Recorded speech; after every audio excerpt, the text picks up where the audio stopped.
Hello chat. Hey gamers, how's it going?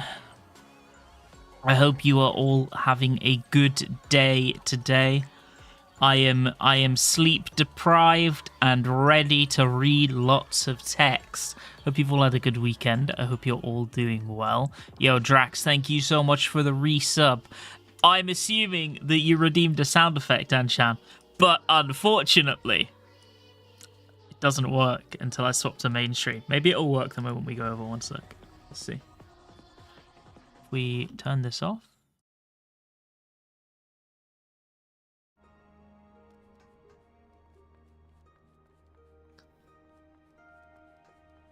Oh no, you got cucked. Oh, I've literally just realized something. 1 second. What I want to do... I do that. Hello. Hi, Enchan. 1 minute. Basically, my chat, like my FF14 chat, is not blurred, and I can't remember how to blur it. I think you add a filter. Maybe. There is a composite blur.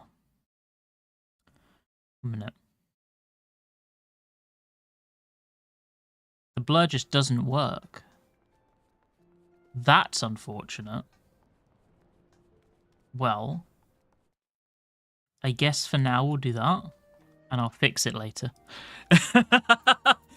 That sounds like a problem that I'll fix later, actually. I wonder why. That's so odd.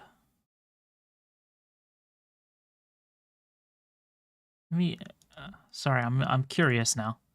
The blur exists. Oh.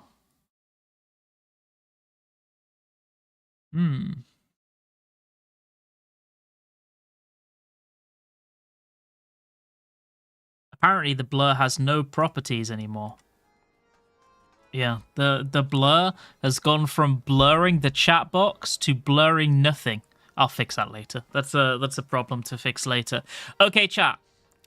I want to ruin everybody's day right this moment. I hope that's all right. Because while we're in the starting soon,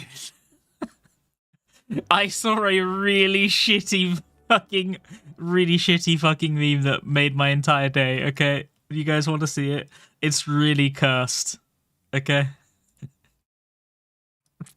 This is, like, awful. There's a turkey in this oven. I put a turkey in this oven. Turkey mention! Let's go! Whoa, nationalism, turkey mention! This has got, like, 500,000 fucking retweets on Twitter. I have no idea why. But it fucking killed me. Turkey mentioned! Nationalist pride, let's go!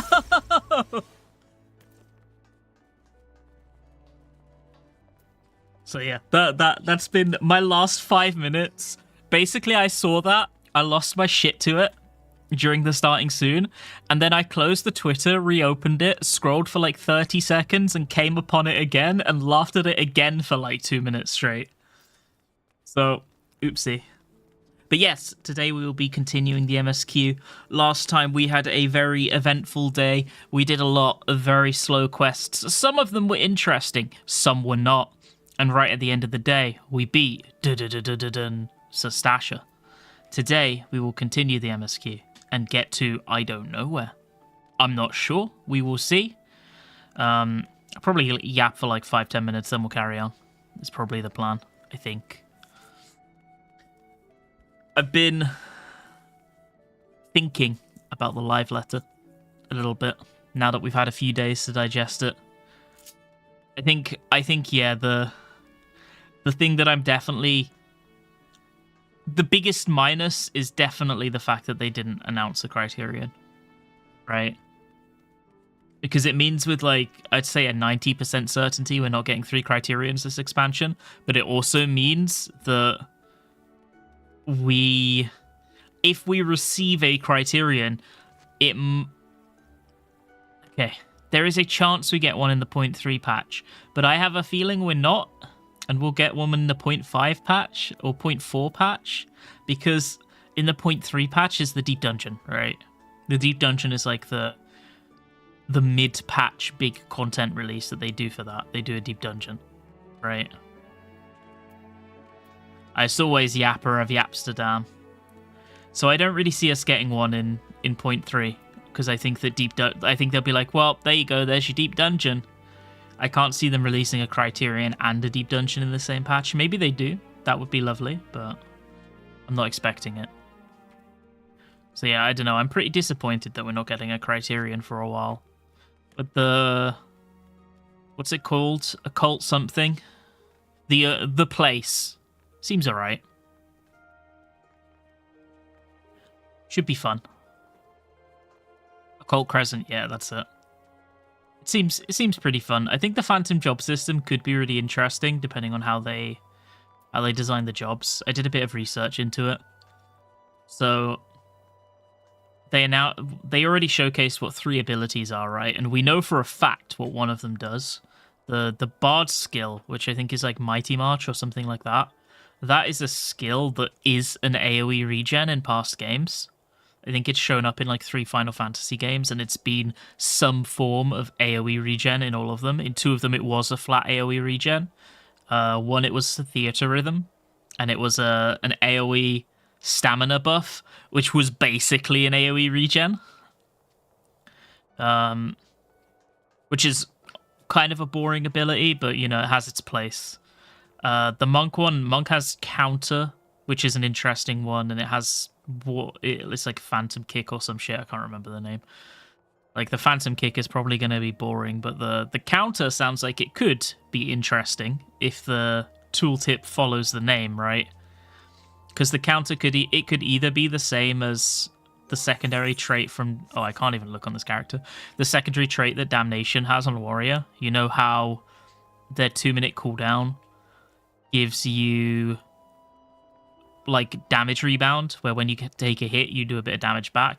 It could be something like that, which would be the most boring solution, but what would be sick would be if it was a bit like a damage version of Macrocosmos. So stay with me for a minute. Imagine if Monk's counter, Phantom Monk's counter, was that for a set period of time it would compile the damage you receive, and then at the end it would do double that damage. That would be cool as fuck, right? Especially with Monk having self-heal capabilities and shielding capabilities. You could just eat unnecessary damage with like Riddle of Earth or something like that. You could put it on a warrior who has equilibrium. You could put it on basically any melee that has self-heals, and then just counter the attacks, and it would be super good. You could even do it on healer, because healer could soak damage, and then they could OGCD heal themselves, and then just nuke them. That sounds interesting to me. That sounds fun. We'll see if they do it, though. Yo, Pazzy, thank you so much for the Prime. Thank you very much. Big appreciate. Thank you very much. Very kind of you. Thank you, thank you, thank you. But yeah, I think the system could be pretty good. I was looking through the list of jobs we can expect as well, and it could be cool. I noticed that Final Fantasy V has a Necromancer job. I wonder if that will be included.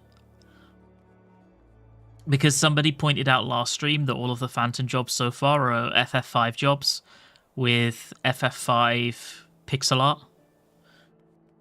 So it wouldn't be surprising if they literally just rip the entire FF5 portfolio and then maybe add a couple of their own as well. Could be cool.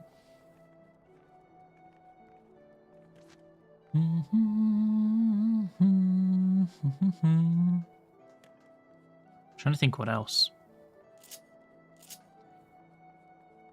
Oh yeah, there's finally, after a long time, at long last, silly drama in the FF14 community. A drama so stupid that nobody could possibly take it seriously.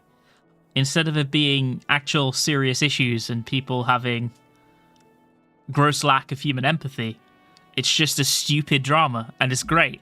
I'm very happy to see that. The drama of today in Final Fantasy XIV sphere is that somebody got pissed off that somebody, quote-unquote, copied their reference sheet layout, quote-unquote. And everybody's like, LeMayo, that's so dumb.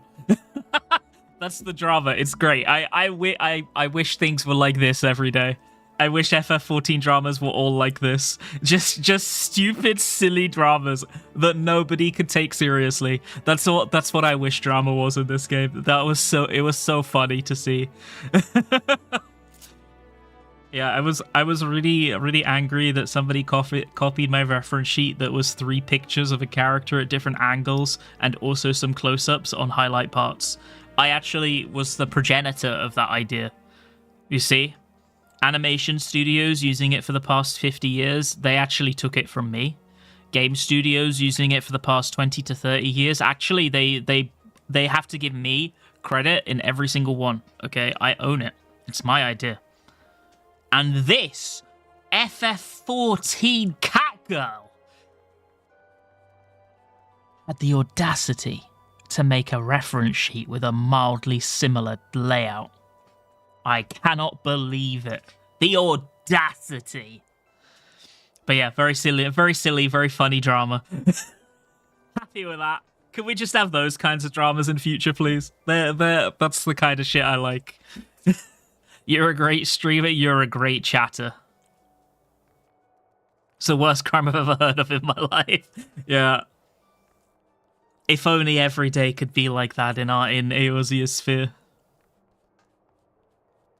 The lion, the closet, and the witch, the audacity of this bitch. I hope they're going to jail. There better be a court case.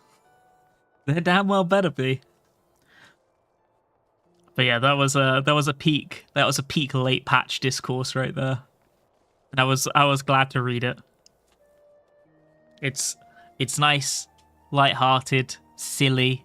Nobody can take it seriously. There's no real-world ramifications from it. That's what we love in our drama. Good. Good stuff.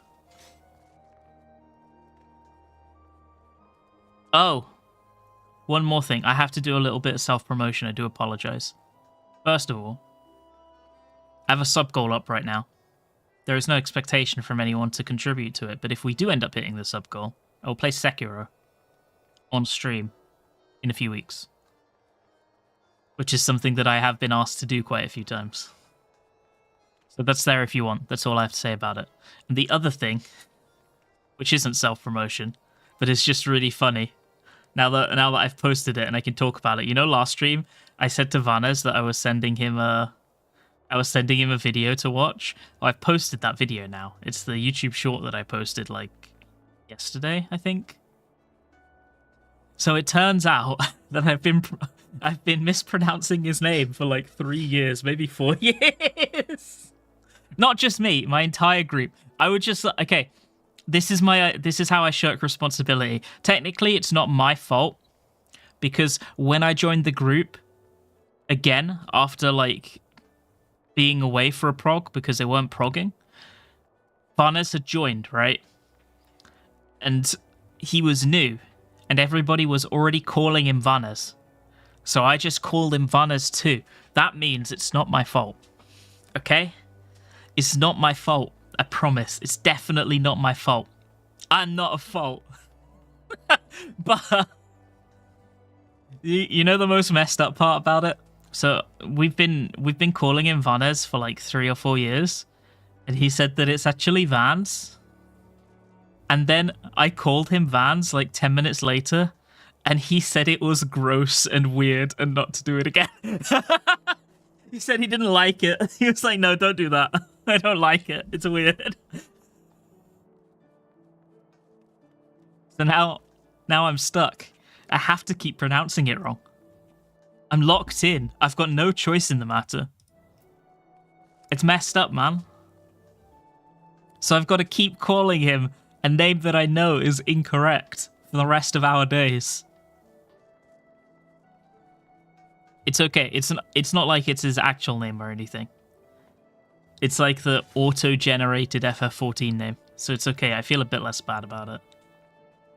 You should have taken that secret to the grave, right? I can't remember when we were talking about it. After some raid. I thought it was so funny. I was a bit mortified at the time, I'm not gonna lie. I was like, what the fuck? What do you mean? We've been pronouncing your name wrong for like 3 or 4 years. Like, what the fuck? And he never said anything. Aren't you a cat girl? This is an alt.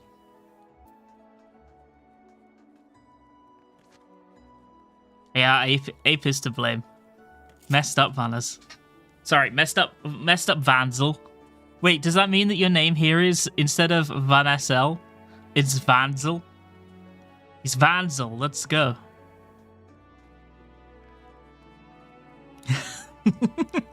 Yeah, what's up, Vansel? How's it going, Vansel? You having a good day, Vansel?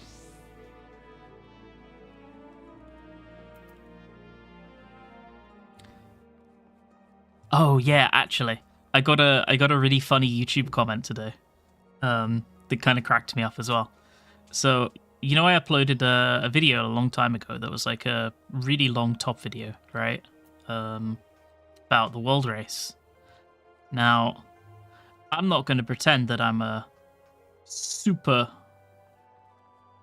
competitive try-hard world prog raider, right? But we ended up like 10th or 11th or some shit in that fight.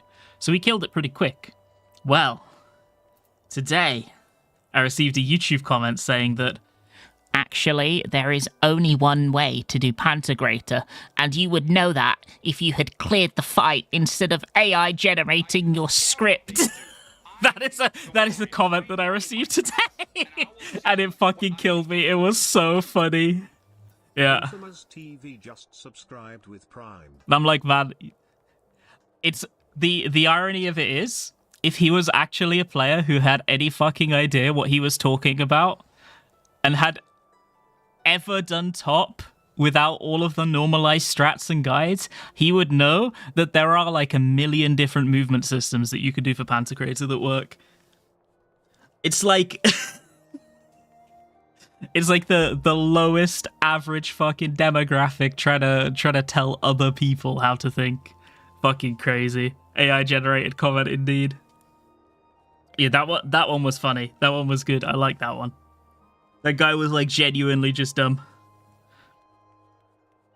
Yo, Infamous, thank you so much for the Prime. Thank you. I really appreciate it. Thank you very much. Very, very kind of you. There's two totally obvious ones. Yeah, there was a lot that people did on release. They did obviously the one that people do now, where you dip in. There was also the one where you follow the flamethrower. There was the one where you stay ahead of the flamethrower coming from behind you. They had the one where you cross sides.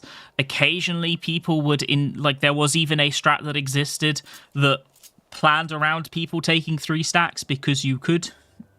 There were like 5, 6, even 7 different movement systems for that mechanic until they eventually condensed it down to what it is nowadays, where people all pretty much do the same thing.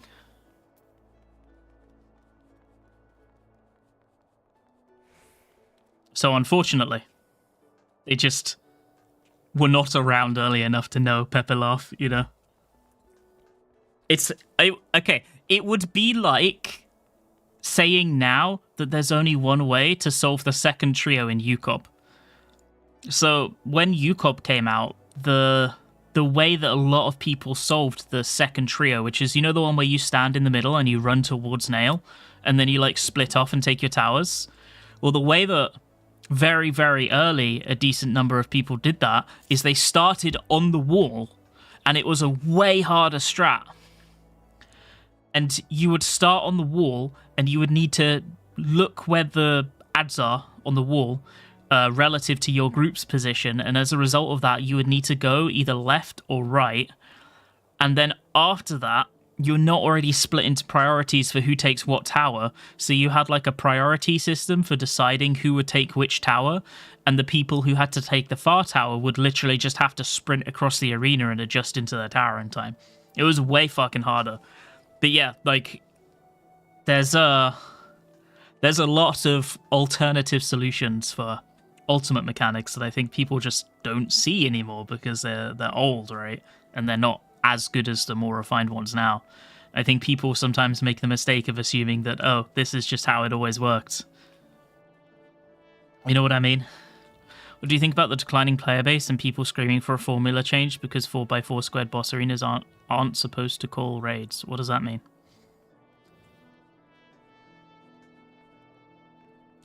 I think the FF14 raids are good. I don't think that anybody is complaining about boss arenas. If people's primary issue with the game right now is boss arenas, then those people have no fucking idea what they're talking about, unfortunately. Boss arenas are the least of people's problems, and boss arenas are also not the foundation of making an interesting encounter. About the declining player base, I don't care. To be honest, I don't care. I think that realistically, from what we've seen, at least based on the Steam counts, we can't really see a proper representation of active subs right this minute because the census that they do is outdated. But based on the Steam amounts, like, the game is losing a percentage of their players. It's actually not as big of a percentage of their players as people are making out. Like, I think it's probably reduced to the point that Square Enix are aware of it, but it's not reduced to the point of the game is dying. I think that I've seen a lot of people say the game is dying, and I think it's like zero IQ take, to be honest. The game's still going to be there. People are still going to play it, even if you don't like it. And if you don't like it, the best thing you can do is unsub, right? You have to put your money where your mouth is. I think it is reasonable for people to not be happy with the state of the game right now. I don't think it's a bad take to feel that way. But I also think that if anybody feels that way, they're not happy with the state of the game, and they're not enjoying it, and they're still subbed, then they're part of the problem. You need to unsub in order to make change, even if that change is not coming for like a year. The only way that Square Enix are going to make a major course correction is if sub counts do decline to the point that they're like, oh shit, this is really not working, you know? Which I don't think has happened. P7S had an interesting arena. Yeah, P7S did have an interesting arena, and it was a dogshit fight.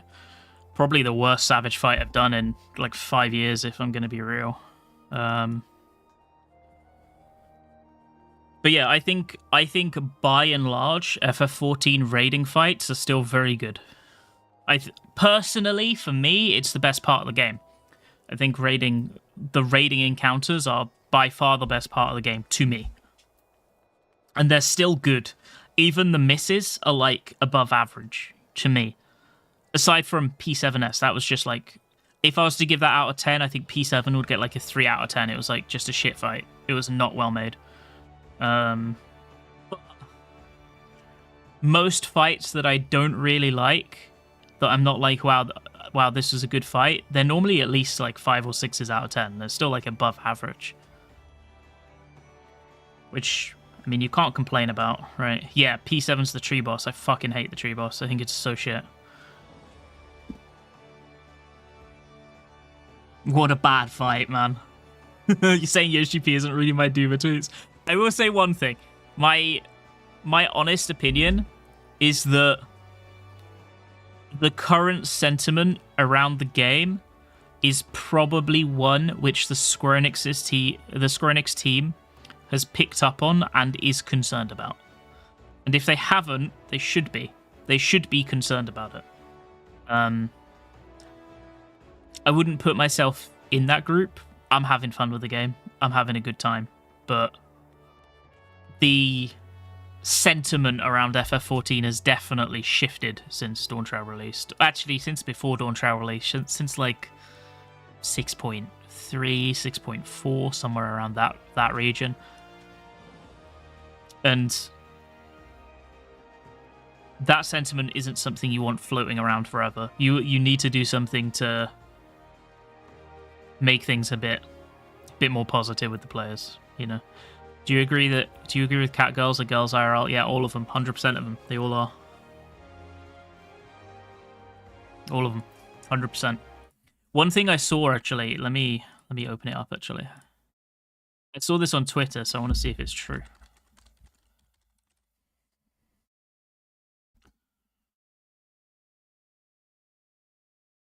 Okay.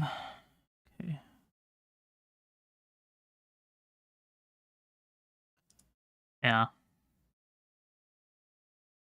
So recently, I don't know how recent this is, but overall Dawntrail ratings on Steam are now gone from mixed to mostly negative,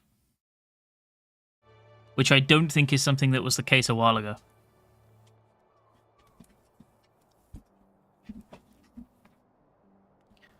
It's something that I heard the other day. But yeah, the way I feel about it is like, how do I say this without sounding like I'm disregarding people who have problems?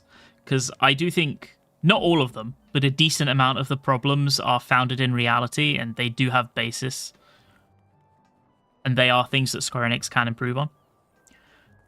But I definitely think that a lot of people hitting burnout are people that started the game in Shadowbringers when the big boom happened and everybody came to the game in Shadowbringers, and this is their first time hitting a wall of burnout and realizing that, oh, FF14 is the same every expansion, isn't it? And it's like, yeah, it is.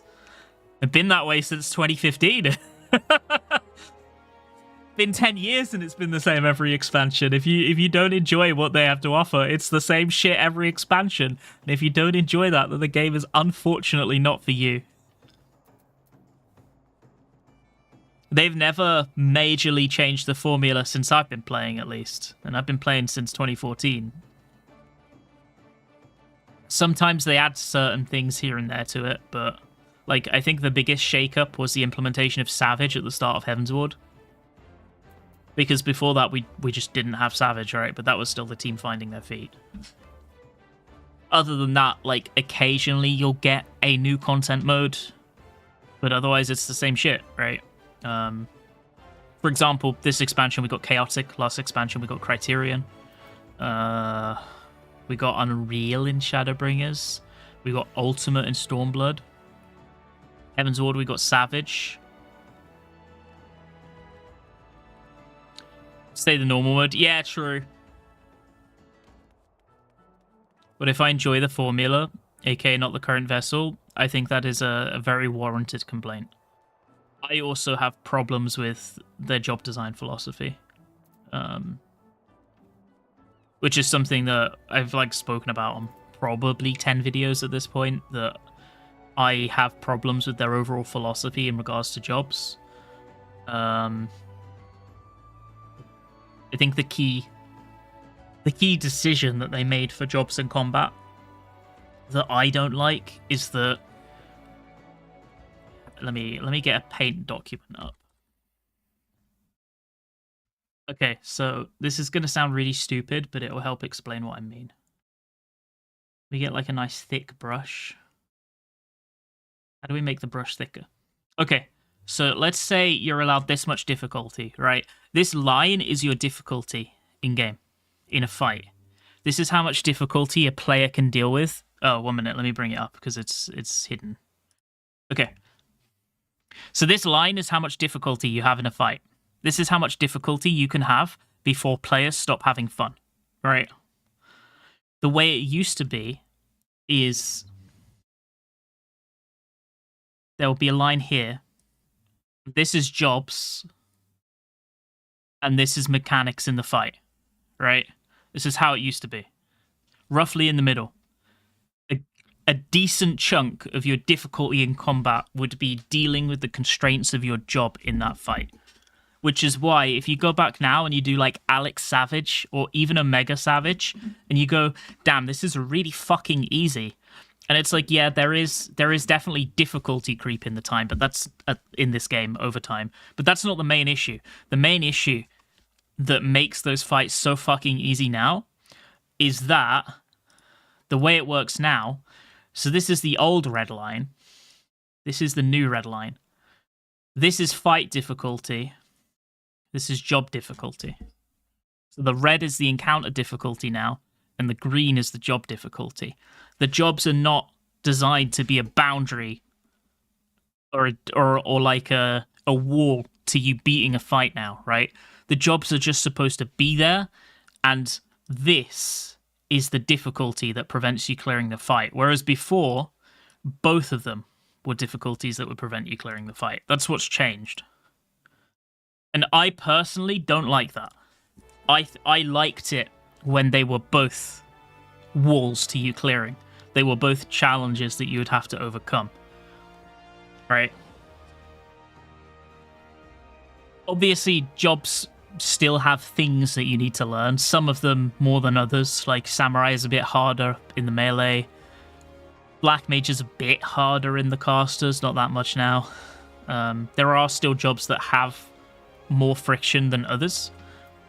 But for the most part, they've made jobs as simple as possible, but they've like scaled the complexity of combat encounters to the point that players are still having at least a similar level of challenge, right?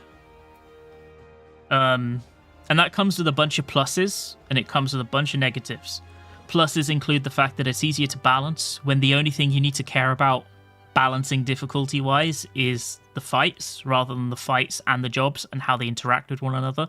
Way simpler to balance and get a fight where you want if you've only got to do that. Secondly is they can go really balls to the walls with the mechanics without needing to worry if, okay, does this overwhelm a player? They can be a bit more imaginative with mechanics without needing to concern themselves with that.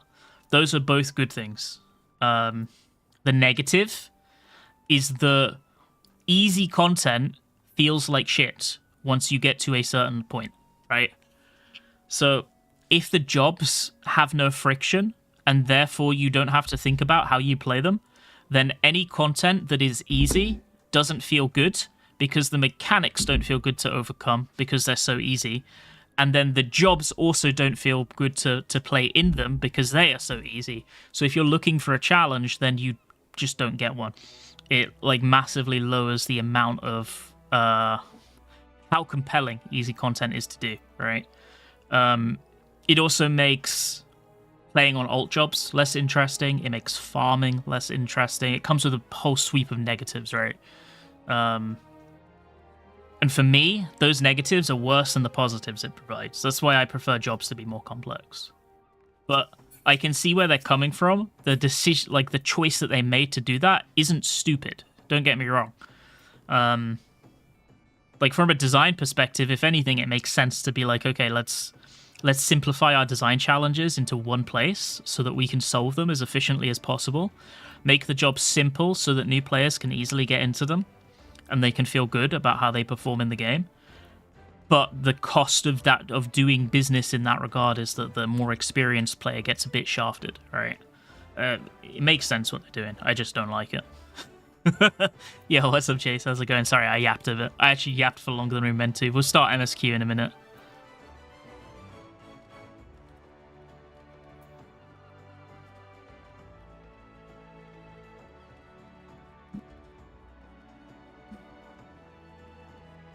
But one thing I do think is that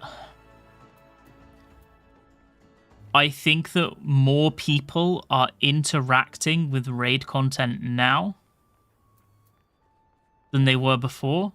That is a good thing. But I'm curious if that is the only metric that matters. What I'm interested in, and I don't know the answer to this, I haven't looked into it.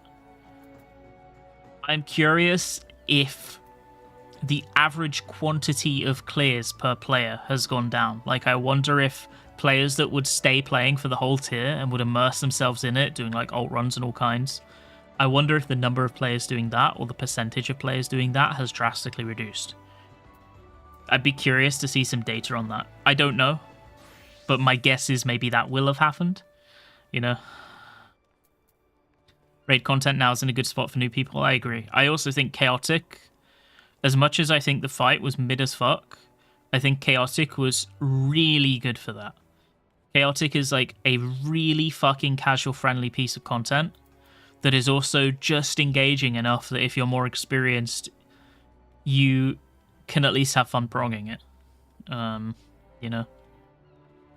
I did see the take from certain people saying that Chaotic is like another elitist hardcore piece of content that shafts the quote-unquote mid-core gamer, and it's like that's just skill issue. It's a really, really easy fight, really, really beginner-friendly fight, really, really good segue into EX and Savage.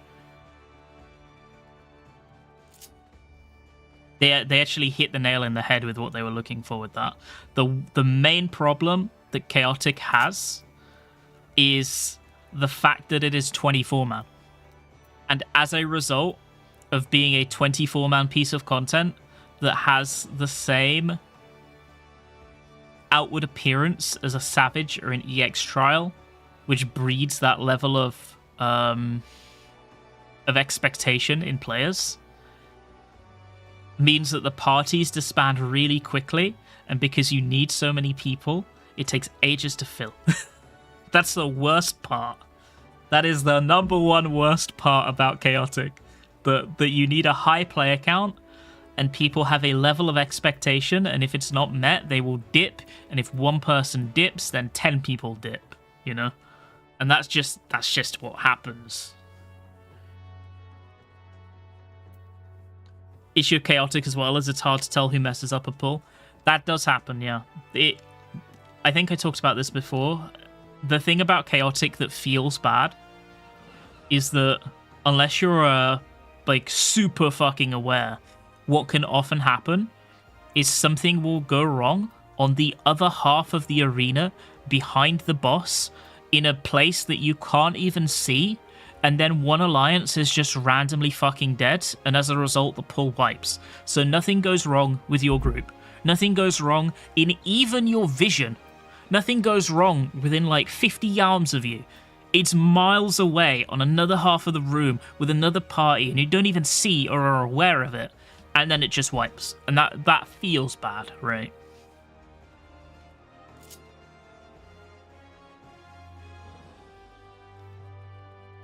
Let's build the chaotic raids for 16, but you can have up to 24 players.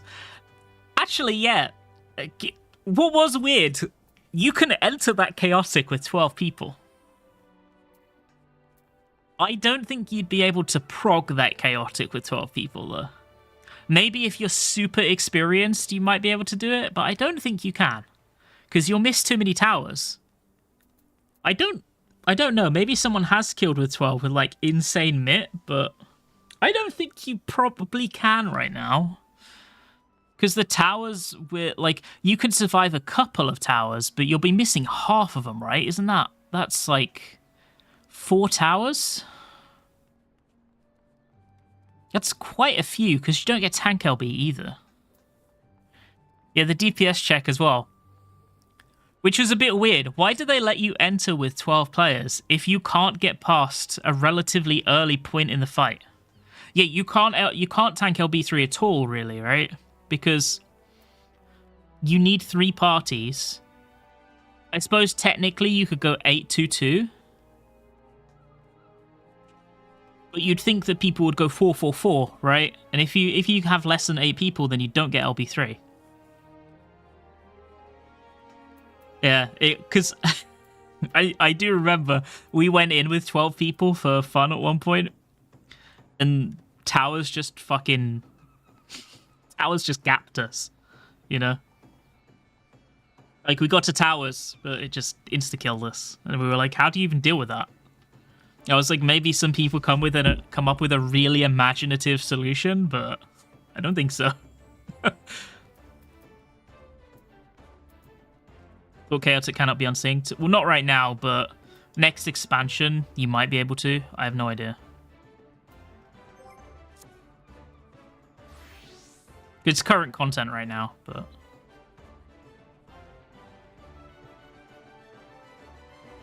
Maybe when we're level 110, you can go in then. Then you can kill it with like 8 people or something. It's possible. But yeah, I think Chaotic conceptually really good. Personally, I didn't really like the Cloud of Darkness one that much, mainly because I think the tile phase is really boring. I think it's boring for the people on the tiles, and for the people off the tiles, I also think that it's less boring, but still not super interesting. I think the first phase, like the one with the dodging the hands and the pull in and the push out and all that shit, I think that's a really well-made phase. I didn't like the tile phase, though. I thought it was just honk shnu, me. That's what I felt. For me, Chaotic is hard. That's good, right? Like, Chaotic being easy in the grand scheme of raiding content doesn't mean that it needs to be easy for everyone. If this is your first raid content, it will be hard, and that's good. But it's not something that's like, how do I say it? Overwhelmingly difficult that you just can't do, right? It's something that is, even if you start at the end of Endwalker, even if you're relatively new to the game, even if you've never raided before, it's something that can be overcome, right? Rather than, like, if you went into Fru as your first raid content, I think it would fuck you, and you would not have a good time. Whereas Chaotic is, like, at a difficulty level where you can have a good time and you can beat it without losing the fun, in my opinion, even if you're relatively new.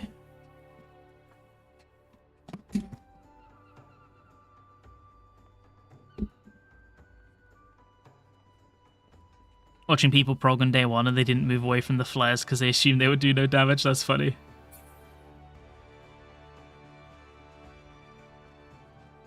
Yeah. Actually, my main gripe with Chaotic is the fact that it repeats the first phase after P2. The boss is dead at 40%.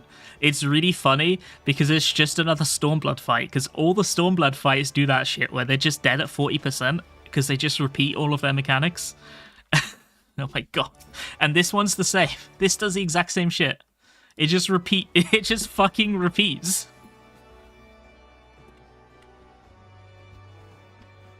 I was excited for something new after the tile phase, and it just repeats.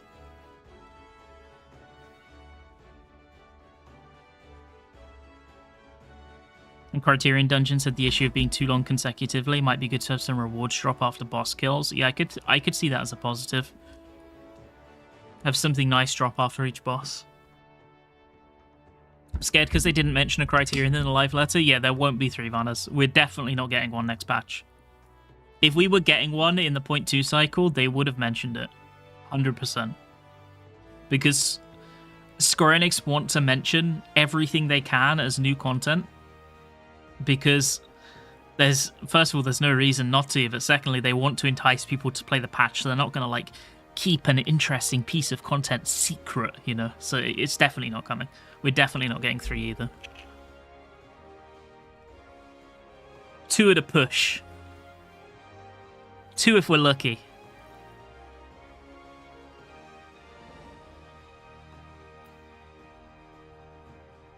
First time I missed? Yeah.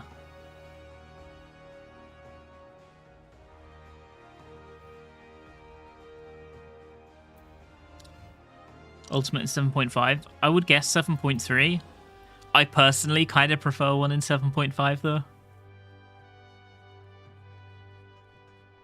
I know they probably won't after the DSR incident, but for me, I kind of prefer the whole... I like Ultimate's bookmarking. Not bookmarking. Like... How do I say it? You know what I mean? I like one at the start and one at the end. I like that. Bookending, that's it, not bookmarking. Fuck me. That's the word I was trying to think of. Yeah, bookending. I like ultimate bookending and expansion. One nice and early in 0.1, one nice and late in 0.5. It won't happen, but that's how I like it personally. Yeah, Savage Criterion does also do more damage, technically. It doesn't feel like much more, but it does do more. And yeah, it does have an enrage. Yeah, I'm doing pretty good, thank you. I hope you're doing well as well.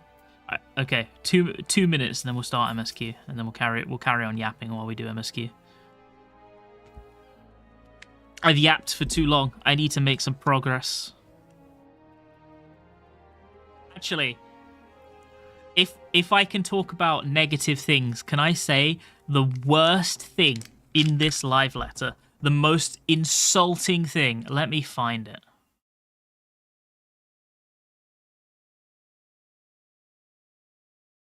Okay, picture. I was genuinely borderline insulted. No, not the lying about PvP rewards, though that's silly as well.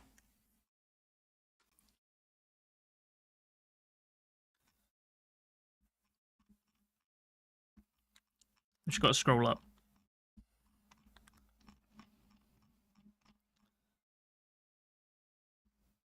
It should be right near the start.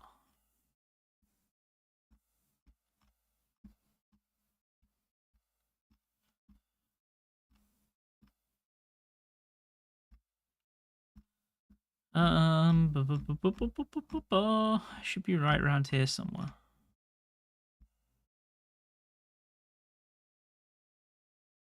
Found it.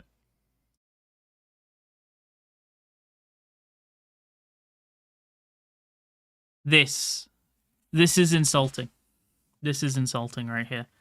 Just before this, we will release patch 7.18. That will be released on 25th of February. That's right, 25th of February, 1 month before the next patch. We will lift restrictions for weekly tomes and Savage. This should happen on the off patch.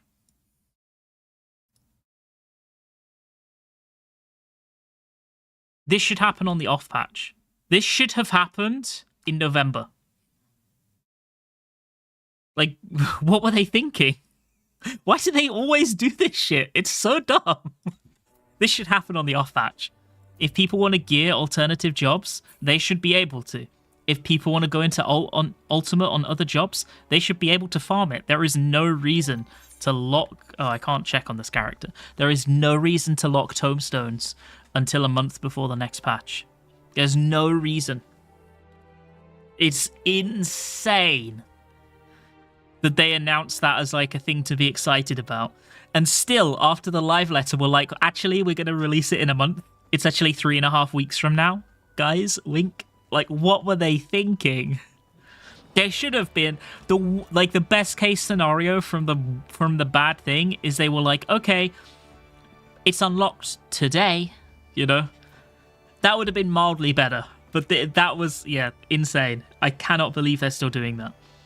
Tomestones should unlock on the off patch when Alliance comes out. So then, casual players have a way to catch up. They can do Alliance, they can do Savage, they can farm tomestones, they can get to Bis eye level nice and quick. People who want to play alt jobs can gear their alt jobs at that point.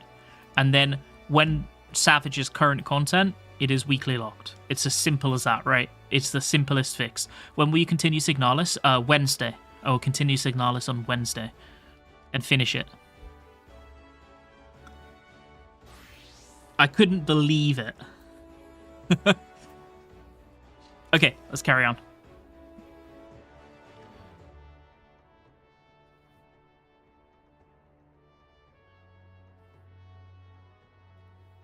Aye, such a task was on the books. Was, mind. I'm afraid that ship has already sailed, friend. It's Titan. Might you be the adventurer who accepted the job of investigating Sastasha? No.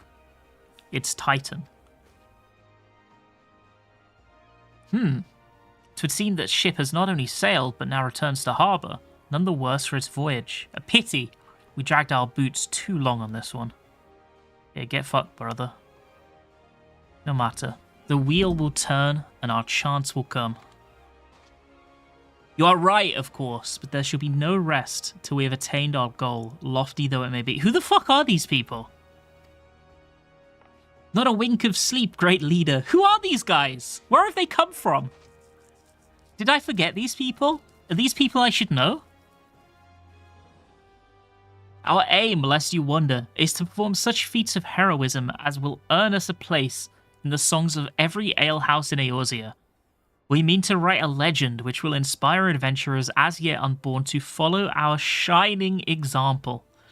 Do you have such a goal? Large or small, it matters not. Only have a star to reach for, and you will reach higher.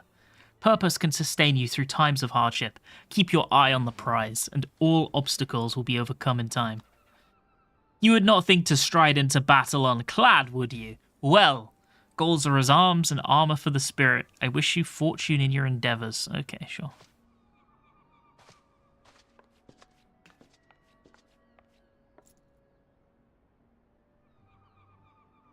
Back then, are you?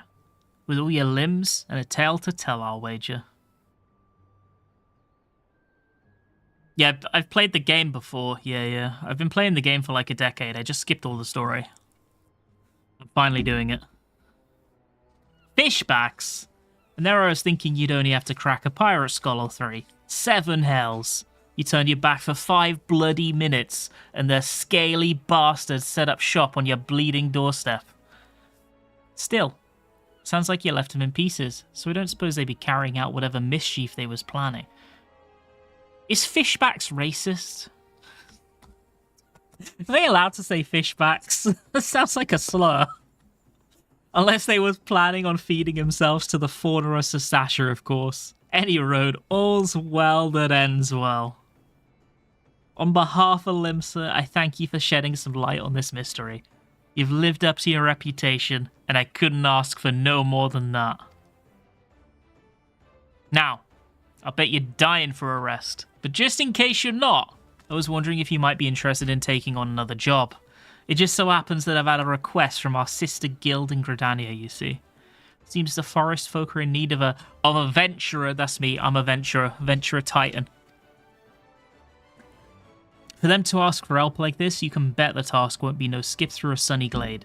But after the way you dealt with our fishback infestation, I doubt it's anything you can't handle. Give us a shout when you're ready, and I'll lay it out for you. Okay, sure. Titan will take the job.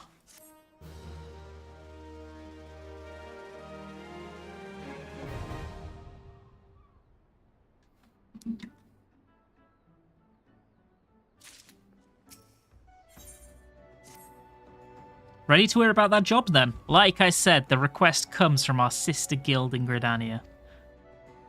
And that's all I know. Whatever it is you get asked to do, I somehow doubt it'd pose any trouble for a venturer to survive the bedlam in Sastasha. If you think you might be interested, you'll want to have words with Mother Mione. Definitely not Mione. I keep reading her name as Mione. Me counterpart in Gridania. Good luck, lass. Sure. Let's go do it.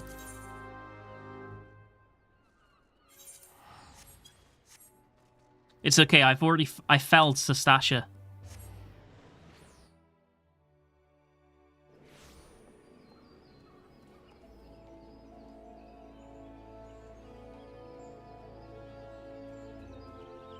It's okay, This is going to sound racist to Sahagin, but I don't mean it in that way. It's gonna sound really bad. When I actually... So you know the Sahagin is the last boss of Sastasha? I only just clicked today that the pirates in Sastasha are like the underlings of the Sahagin, right? I thought it was the other way around.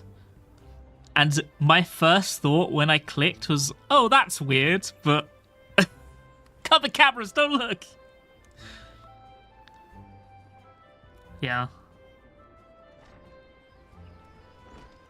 But the Sahagin is the boss, and the pirates are just the lackeys.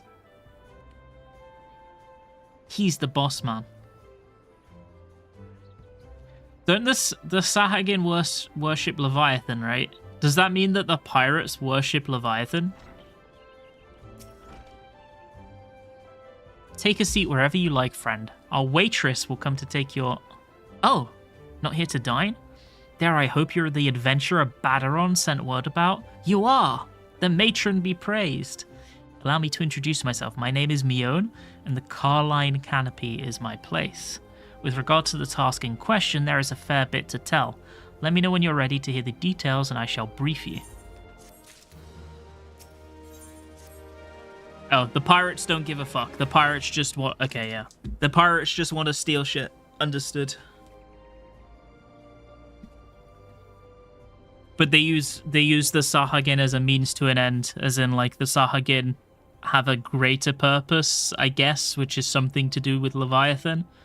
And the pirates will do what they want, because it means they get to steal shit and pillage and all that kind of shit on the way.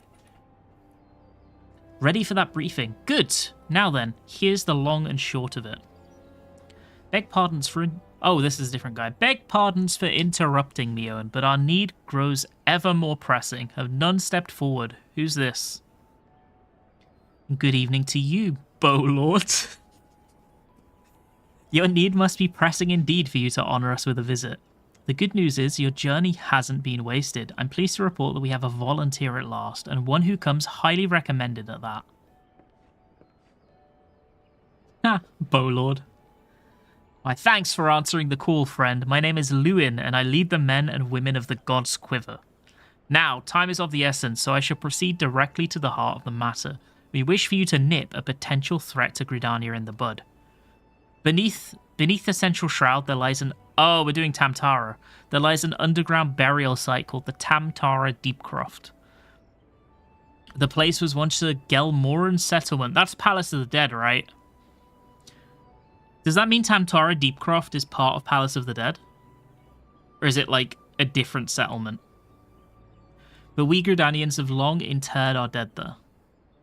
Of late, however, shadowy figures have been seen skulking around the Deepcroft and with ever-increasing regularity.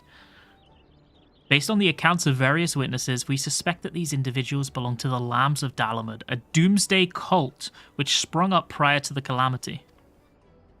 These zealots have proven themselves dangerous in the past, and we leave them to their own devices at our peril.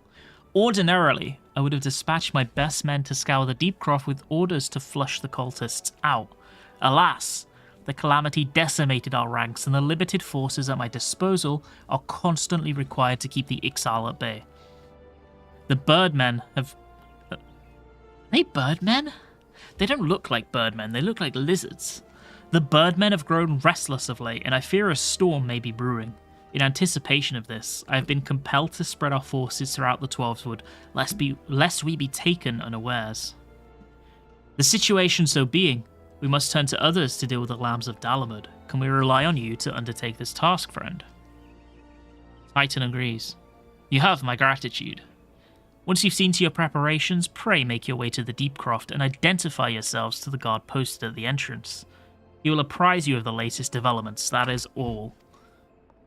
Sure. Be careful out there, you hear? May the crystal guide you and keep you. Hi, cool seal. Both birds and lizards are descended from dragons, same as IRL? Okay. It's all underground and collected to Gelmora. Oh, okay, so... basically... underneath the shroud here, Gelmora is just, like, subterranean. Under the shroud. It's like an old, fucked up, ruined civilization underneath the shroud, I'm guessing. Buried underneath the shroud.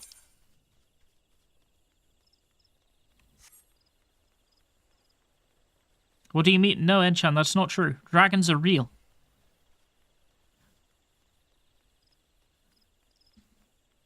Yeah, real, okay?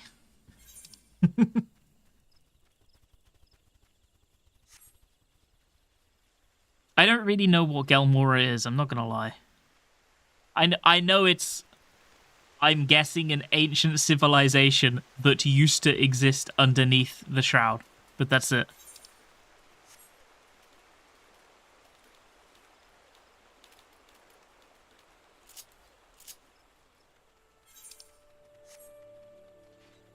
Is the old Duskwhite home? Are those elves? The Duskwhite's elves?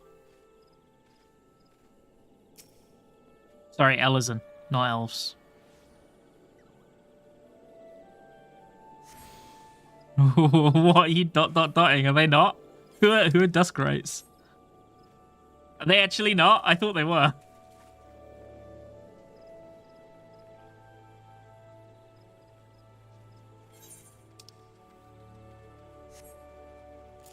They are? Oh, thank fuck. Okay.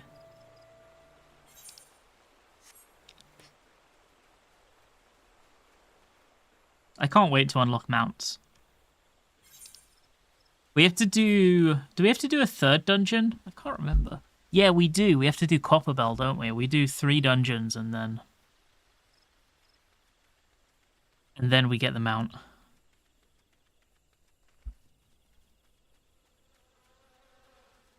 Yeah, I have no idea where Mikote... Mikote come from the character creator. What do you mean? I'll have you know that every Mikote character that I've created, I created from the character creator. It's as simple as that. That's the law. That's where they come from. That's how they're born.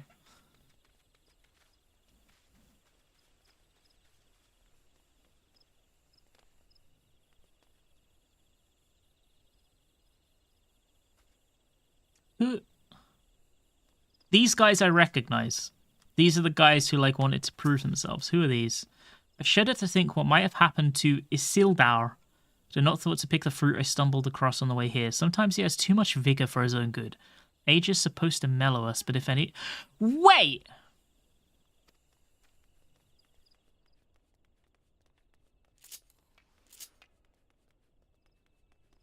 Are these? No, I don't think so. I think these are just random people, right? For a second, I thought these were people who are in Edda's party, but they're not. Because I know that Edda's in Tam-Tara hard, right? Maybe they are the same people? Like, I recognize her. That's why I'm thinking it. I don't recognize this guy.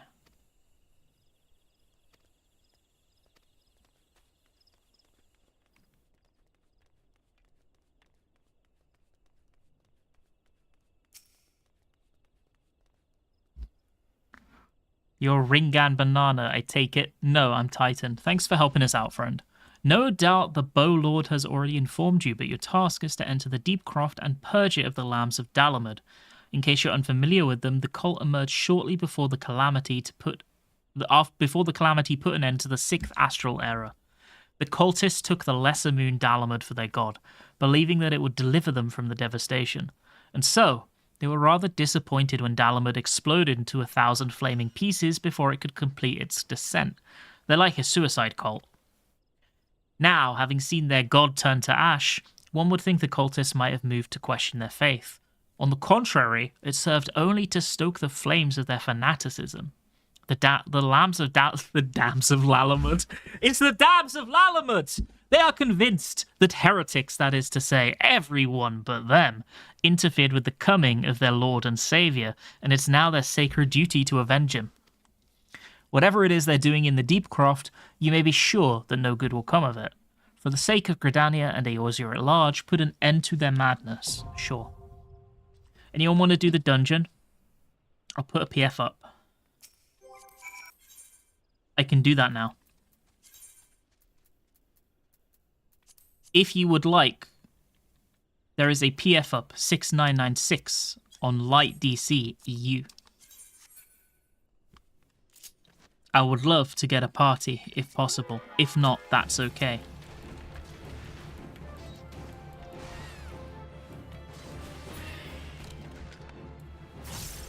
I'll leave it for like 5 minutes and then we'll queue.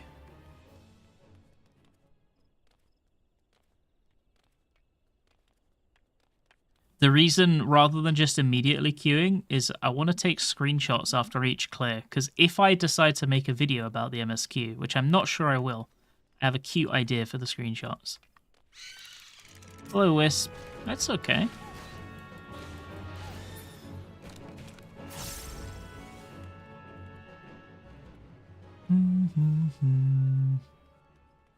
I know that Tam-Tara Deepcroft is not the pinnacle of Final Fantasy XIV content, so I don't expect people to join. But if you do want to, you're obviously very welcome.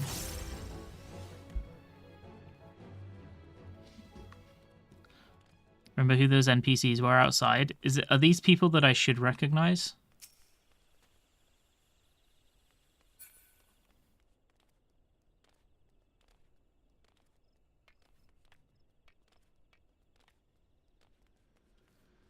They joined the... Oh, okay. Well, I know... Well, I don't know that these three joined the Scions, but I'm assuming they do. Because don't the Scion... Like, these guys... The Scions recruit, like, everybody at the end of A Realm Reborn, right? How do I set the party list as initials? Oh, good question. I don't really remember.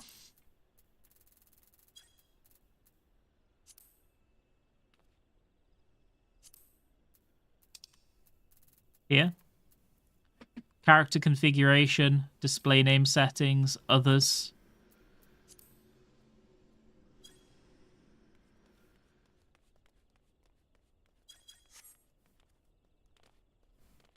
I do not care what they do. I'm the warrior. I know my clan. That is how you do it. Hey, Ku, how's it going? Hey, Kirane, thank you so much for the raid. Welcome. How was your stream? I hope it went well. Thank you very much. I really appreciate it. Hello.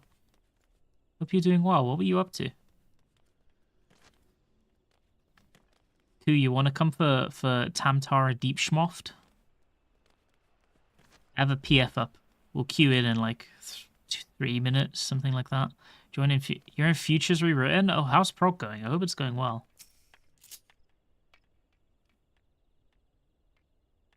at my guy. My guy looking cool as shit. Holy.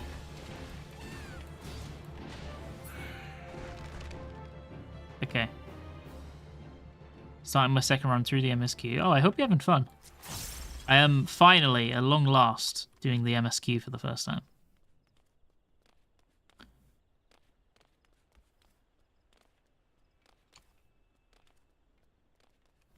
A bit of a break, so you have to reprog a bit. Yeah, that's understandable. We had to do a bit of a reprog when we picked up new people. We did our re-clear at like 11 AM today.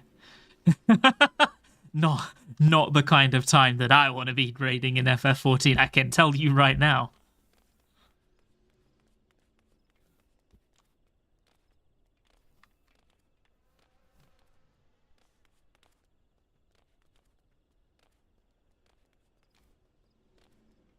Okay, we will queue. Got replacements? Yeah, we're full. Unless you mean coup.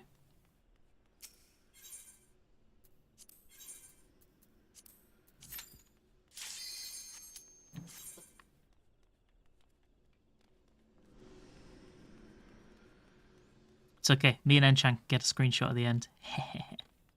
Maybe if it's other new players at the end, I'll go, can we get a screenshot, guys? Peepo shy. Maybe that'll work.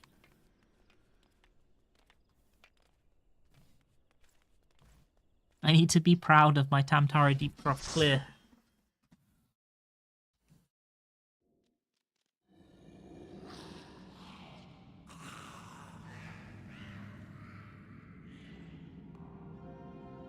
Wait, this place goes way deeper than I thought it did. I don't know why I never clicked that there was such a gaping abyss.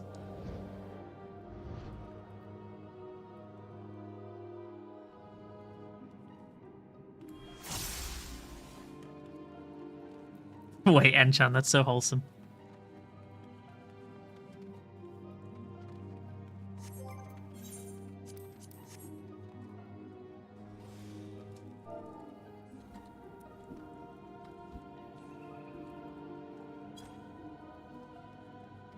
It's a deep croft? Oh, for fuck's sake. Yeah, yes, it's a deep croft.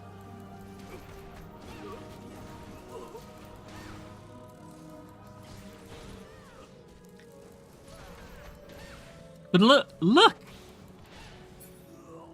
It goes... That's not a deep croft. That's a fucking chasm right there. Look at that. That's really deep. That's unreasonably deep.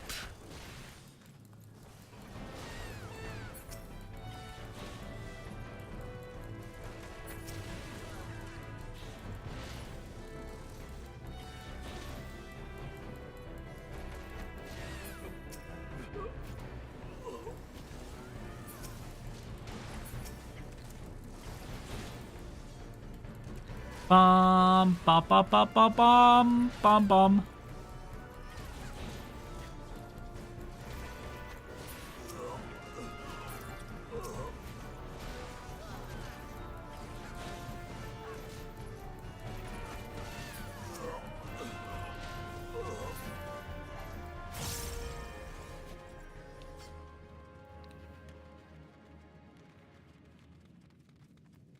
So why are the Lambs of Dalamud summoning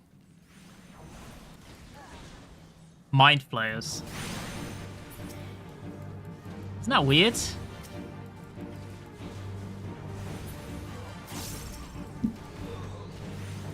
Aren't they Bahamut simps?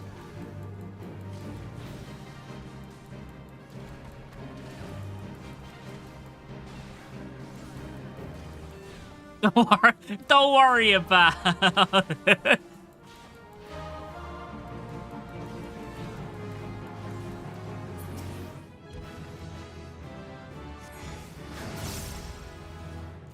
Oh, it's time. We got faint.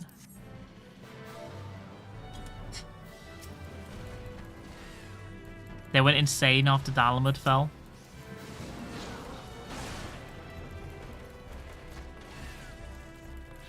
So are they, like... Did they... How do I even word what I'm trying to ask?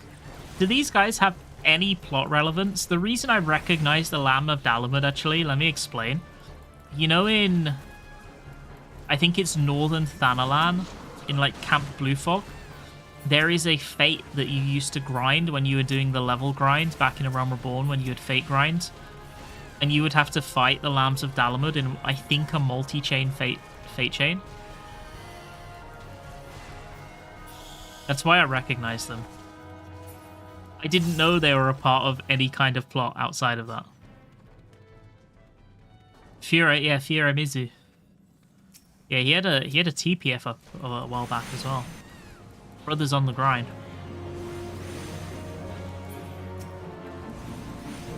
Get more lore about the Lambs during the second part of the Endwalker Alliance raid. Holy shit, that's a long wait for a payoff.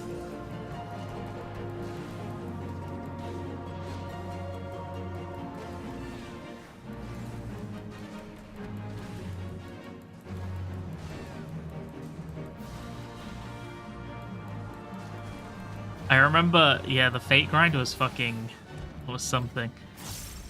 And people also used to do Coerthus.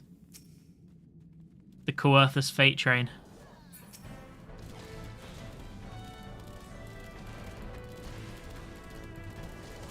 And people used to die to the Dragon Boss. I remember that.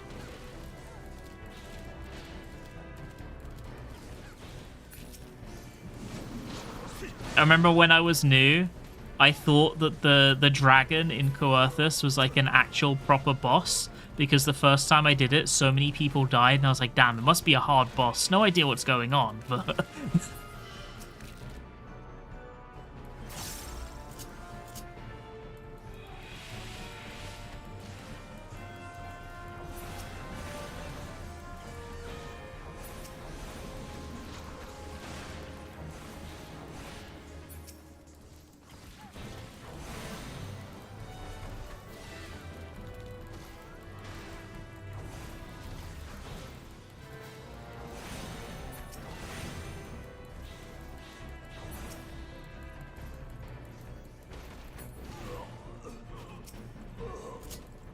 A plot relevance is minor in the world? Okay.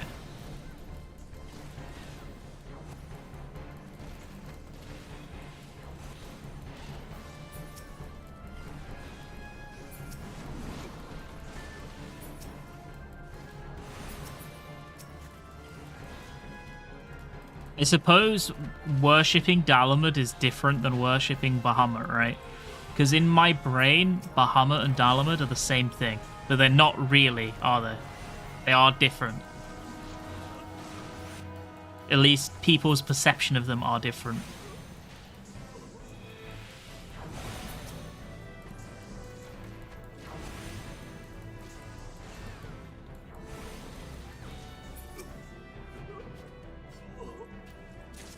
Dalamud is a dog. Wait, I thought Dalamud was the fake moon that was meant to drop, that had Bahamut inside. The fuck? What? I had no idea about any of this. It's also a... Okay. Now, I'm sure you guys are right. But what I want you to do is imagine that you know nothing about the FF14 story and read back what you guys just said, because you sound like crack addicts. I'm gonna be real. Dalamud is a moon, but it's also a dog.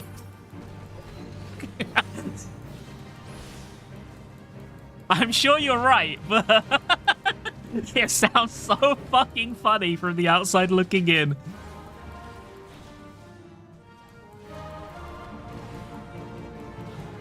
He's saying moons can't be dogs. Yeah, sorry, I didn't mean to assume what dogs can and can't be. This is my B right there. Sorry.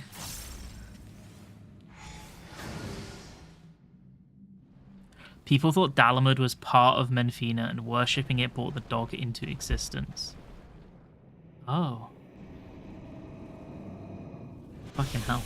This game does have a lot. Who summons me from the void? Oh, I didn't get to read it all.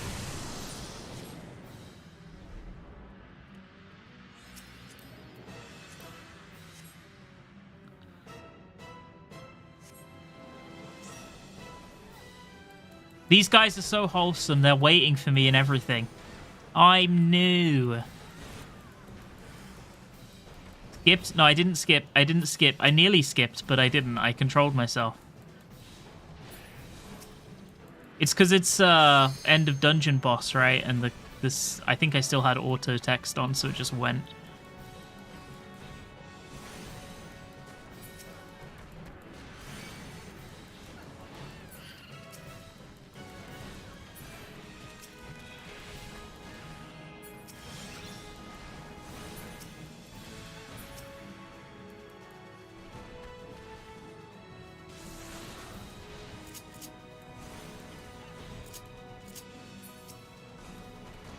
Oh my god.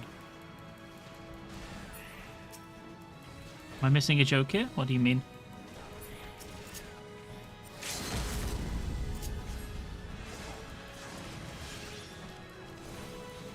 Maybe or maybe not. Let's go! Woo! We did it! Let's go! Woo!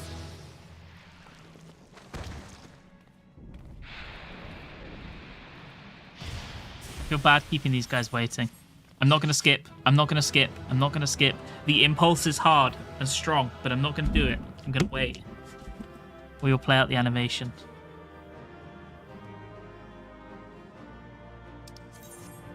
Let's go take a screenshot by this guy. One guy left, but that's okay. This is it. Prime screenshot territory right here. Oh, I need to take another one.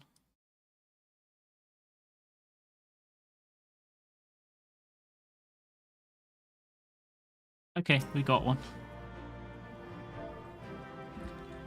Thank you very much. Glad. Have a lovely day.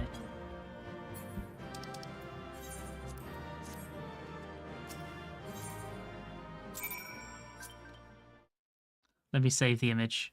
There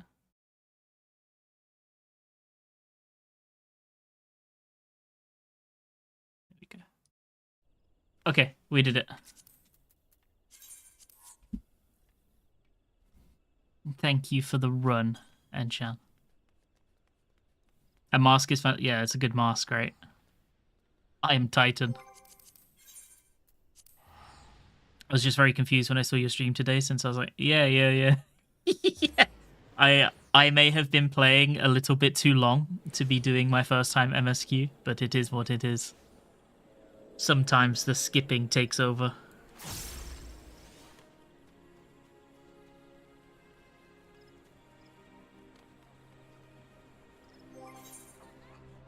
Six more levels and then we can become monk. 2 more levels and then we get AoE.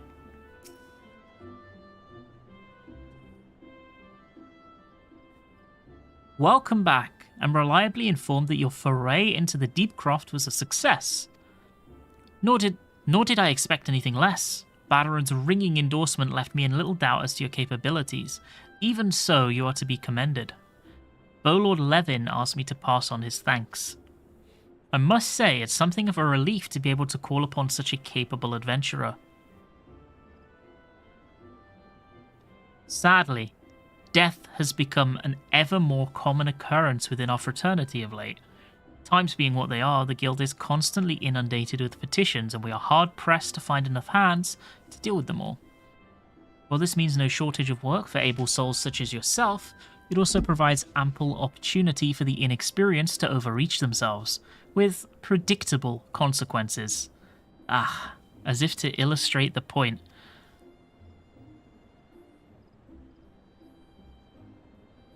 Avir's... Oh, okay. Wait, this is MSQ? Damn. I thought she would just appear outside dungeons until something happened. Avir's gone, and it's all your fault. If it hadn't taken you an age to heal him, he would still be alive. That's fucked up. But I tried. He bolted out of range before I could finish the spell. He shouldn't have been so hard-pressed in the first place. We should have done more to lighten his burden. Ah, To hells with this pathetic excuse for a party. I'm leaving, and it'd be too soon if I never see your faces again. Goodbye and good riddance. I'm leaving as well. This is who I thought she was. You know the bow lady that we saw outside of Tam-Tara? I thought it was her. Maybe it's not. Leavine. Is it the same person? They have a similar name. I doubt it comes as any surprise, but I never liked you. What a bitch. I only suffered you for your healing, but you couldn't even do that one thing right. Cruel though this may sound, you brought this upon yourself. Oh, and by way of some parting advice, get rid of Avir's head. See, I told you she was a head fucker. Bury it. Cremate it. Do whatever the hells you like with it, but for God's sakes, stop carrying it around. It's just get rid of it, alright? Wait! Don't leave me alone, please! I'm so sorry, Avir. Please forgive me. Where's the head? Where's the head? Edda the header. Scenes like this have become all too common. That makes 12 times in half as many days. Now you see why I'm grateful for adventurers of your experience. It can send women like you on a mission without worrying that you might not return. Well, not so much at any rate. Speaking of missions, I would entrust you with another. About a bell ago, I received a message from my counterpart in Uldar. She seeks the services of a reliable adventurer. You are nothing if not reliable. If you think you might be interested in this task, say the word and I will be glad to share the details with you. Okay.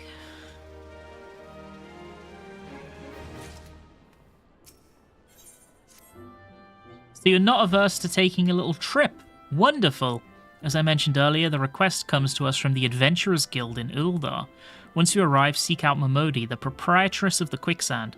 Think of her as the Sultanate's version of myself. We've already met Momodi.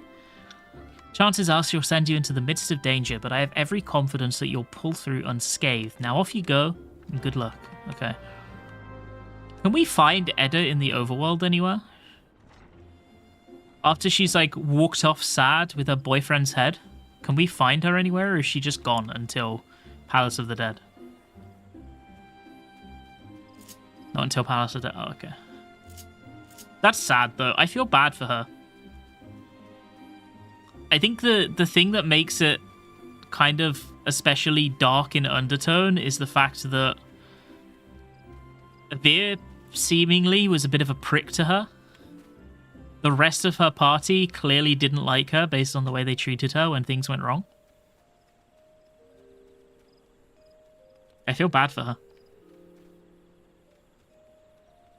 Love triangle gone wrong? There's a love triangle? I have no idea about that. That I do not know about.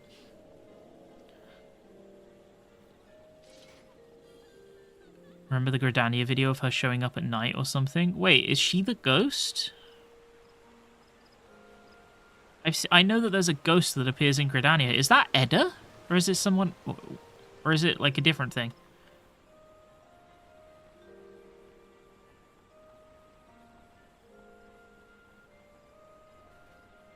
Yeah, that's why I came over here. This is where like the ghost appears.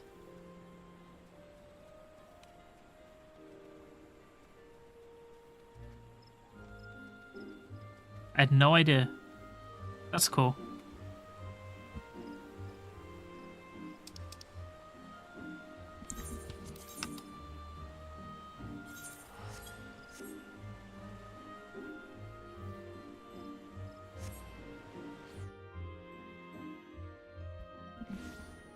I think when we finished our Realm Reborn, maybe we'll do Palace of the Dead. At least till floor 100, so that we can see the Edda stuff. I don't think there's much, but we'll do it anyway. It'll only take like 2 hours. We can add that to the list of required reading when we finish ARR base.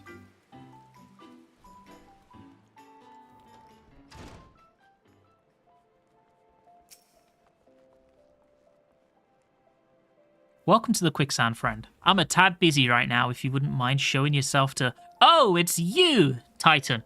And there I was, spouting the same tired line. Mione sent word that you've been reporting for duty. She also made a point of calling you the adventurer of the moment. That ain't no small praise coming from her. But you didn't come all this way here to listen to my prattle. Doubtless you're eager to get started, so let's talk business, shall we?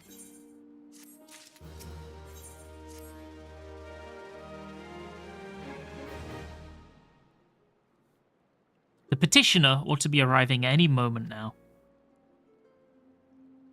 God's almighty, another second under that sun and I would have been set afire. A tankard of ale if you'd be so kind.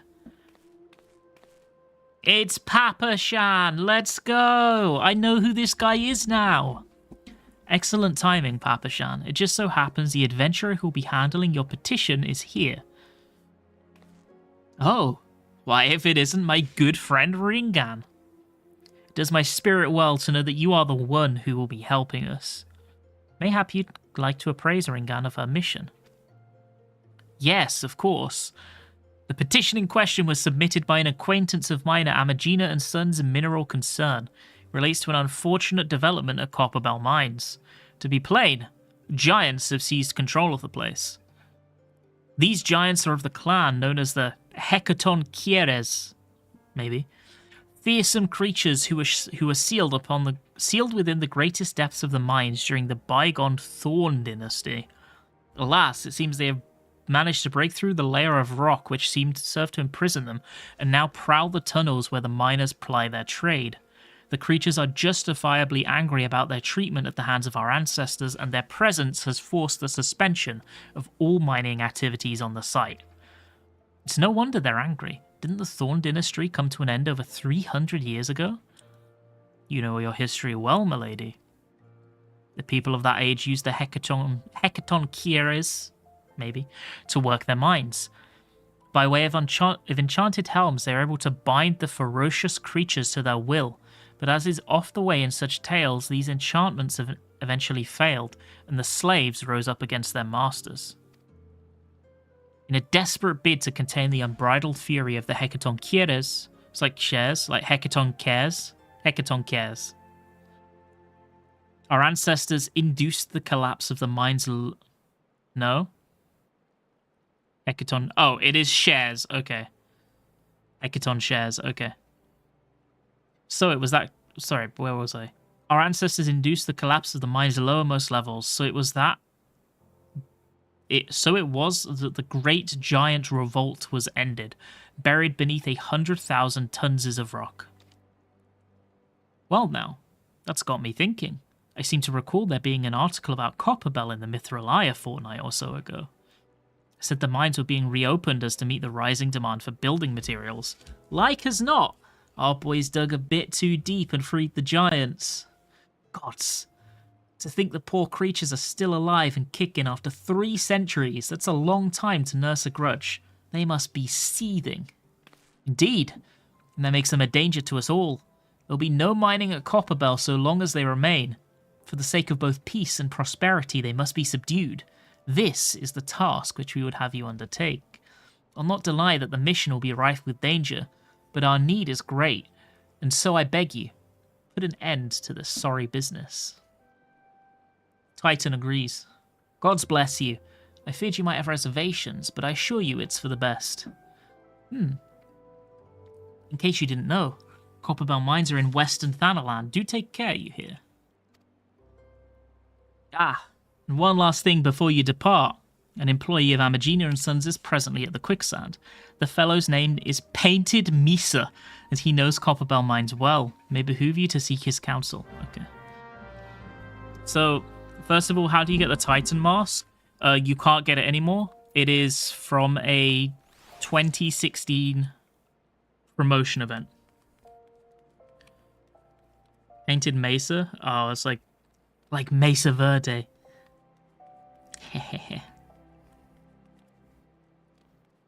What was the other things?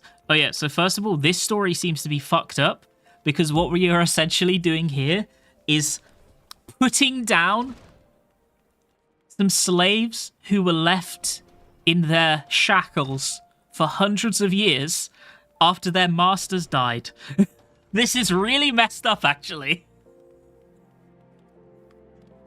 They finally escaped their shackles after they were left there for hundreds of years after their masters died. They're finally free, and they're like, okay, go kill him, yeah? I wish there was, like, another way. Like, maybe we could let them out of the mines somehow. Like, I'm sure they're just dangerous, so they have to be killed, but it's messed up. Like, very messed up. Let me... Is this the ghost, the video? Let me have a look. We'll watch this.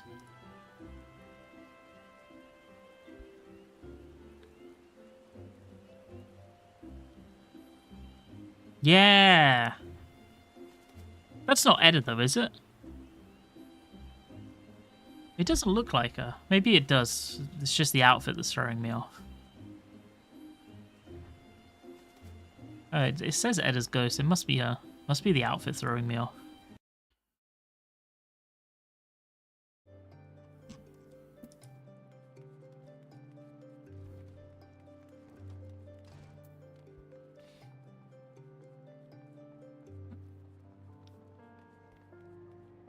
By the way, this is how do I say it? This is where I think FF14's world is at its best. And I think fantasy worlds in general are at their best when you can have a trite standard fantasy story being your main story, right? It can be your main driving force of the plot. That's totally fine. But I think that fantasy worlds are their most interesting when beneath the surface you have these dark stories or stories that aren't scared to shy away from, number one, very negative subjects, and number two, from painting the protagonist as somebody who is not actually really doing good. Because what we're about to do here in Copperbell Mines, we're not really doing good. We're doing what is a necessary evil, realistically, right? And I think that's cool. Looking for Painted Mesa? You found him. So you're the adventurer who's volunteered to deal with the mess down in Copperbell, are you? You've got gutsmiths. I just hope you've got skills to go with them, because things aren't pretty down there. The Hecaton shares left the place in a right state, and nary a week after mining resumed. I don't know if you know this, but Copperbell was old when the second Uld dynasty was still young, and it was abandoned centuries ago. If it hadn't been for the shortage of materials needed for the rebuilding effort, the concern would never have thought to reopen it. We knew full well about the giants beforehand, but the project went ahead anyway. I mean, nothing could possibly survive being buried under a mountain's worth of rock for 3 centuries, right? Wrong! Our miners dug up more than they bargained for. One swing of the pickaxe too many, and they found themselves in the company of giants. Unless we can subdue them, the nation's glorious recovery will grind to a halt for want of aught to build with. The stone torches are keeping watch over the entrance in case the giants fancy some sunlight and fresh air. One of them will be able to show you the way in. The hope of the nation's resting on you, friend. Best of luck. So, I have 2 questions. First of all, this sounds... this is a really weird comparison.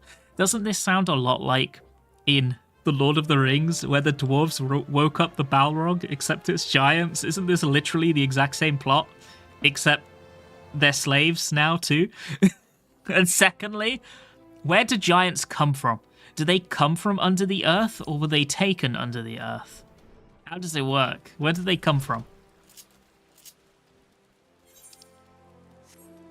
Were they just born there? Are they like rock babies? Or were they taken as wee giant babies from their creche and taken to be underground slaves? Like, how does all that work? I feel like these are questions that nobody gave a shit about before. These are like dumb questions.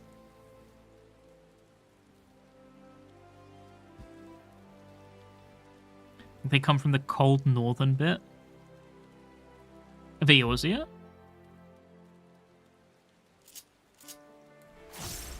Just kind of around. Oh yeah, Mordona does have them, you're right. This is going to sound really stupid. Is the boss at the end of the level 93 dungeon in Dawntrail a giant? The big guy who like does the knockback mechanics? Is that a giant?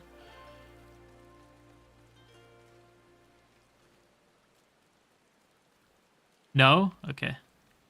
Come from gluing a lot of Lalafels together. Finally. This is the real answer. It's a construct? What the fuck's a construct? Oh, that's a different thing? I see. Thinking 95? Oh, okay.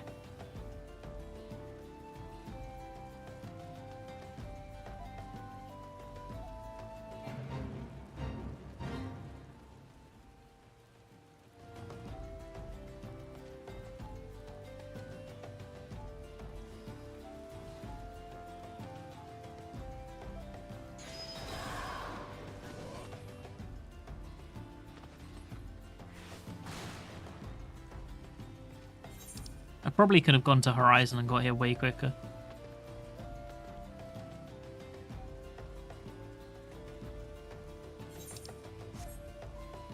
Would anybody like to come for Copperbell Mines, chat?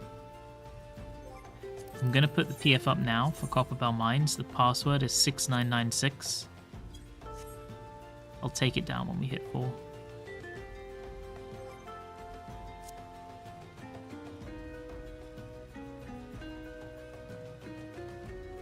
You skip ARR? I skipped everything.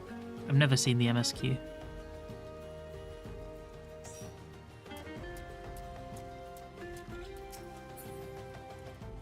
Stone Torch. Why are why are Rogadons named after items? There's been an incident inside Copperbell Mines. We are here to ensure that its effects are contained, but for your own safety, I suggest you stay well away from here. Yeah, I have no idea. PAS is cool because he looks cool. That's how. What? You're the adventurer who volunteered to quell the Hecaton shares? I didn't think that Papa Shan would be able to find someone so quickly, if at all.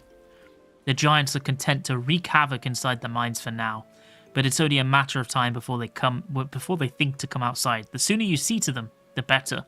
Make ready as best you can and enter at will. Cool. Wow, holy shit, we filled. Okay, I'll take PF down.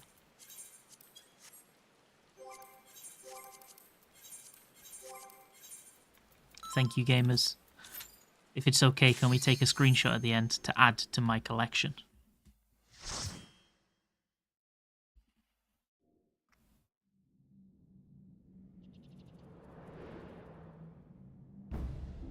Should do these runs on min-eye level. Why not? I can do them on min-eye level. I'll do the next one on min-eye level. If I can get a pre-made, I'll do it on min-eye level, that is.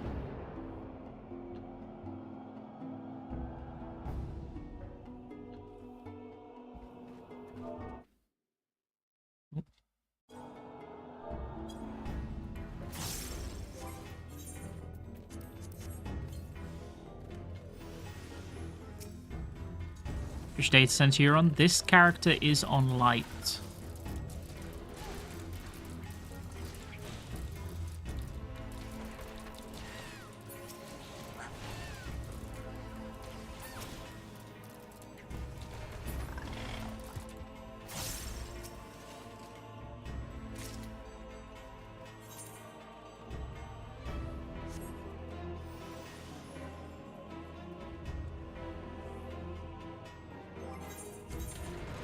Oh shit, I've actually got quite a few upgrades. Oh god, that's +5 weapon damage! I didn't even notice.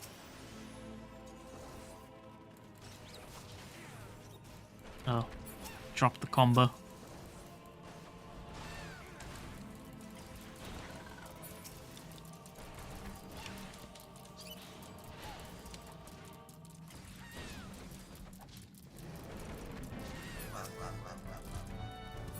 Wait, what was that cry? Did you hear that? It sounded like a goose, or like a duck when it's flying. You guys get what I mean? It sounds like a duck or a goose.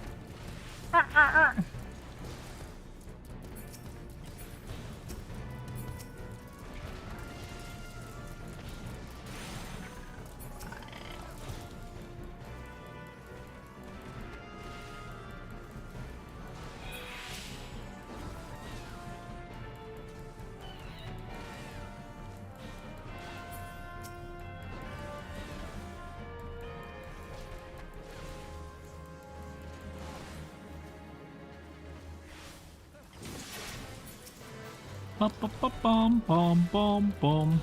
Yeah, they are very derpy.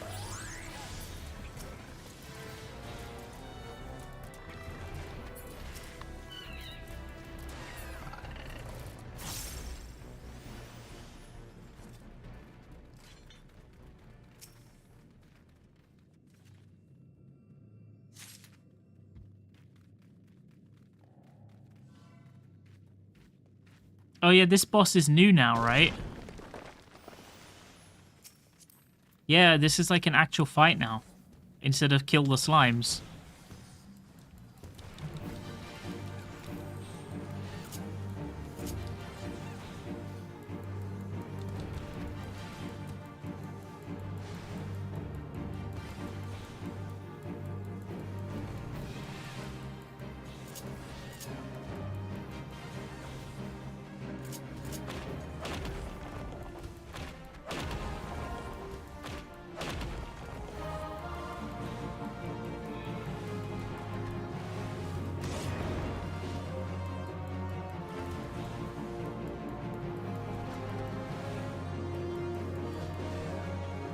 They're all kind of boring now compared to before because they had to make them work with duty support.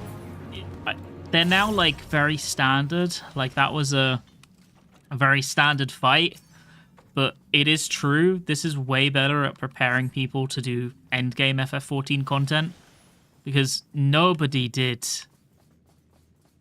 The skill set you get from beating the old version of that guy is like not useful anywhere else. It's kill some ads, you know.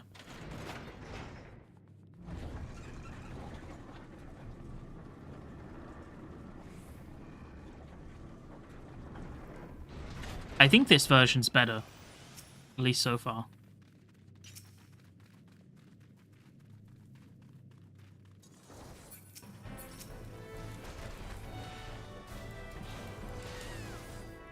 Yeah, I don't know if I've ever done that version of the boss before.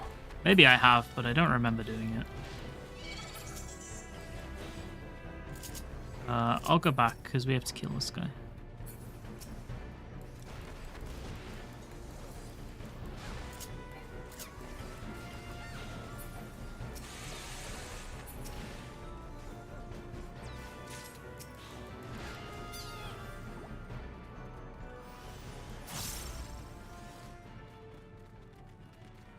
Yeah, Realm Reborn had a lot of like weird dungeons. Did they change the optional dungeons? Like, okay, I've got one in my head. Do you know Stone Vigil Hard? That's it. You know the one with the big turtle that you have to like use the cannons on and shit?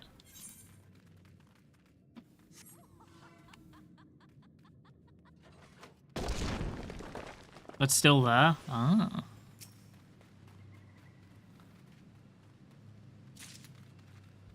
What does this guy do now?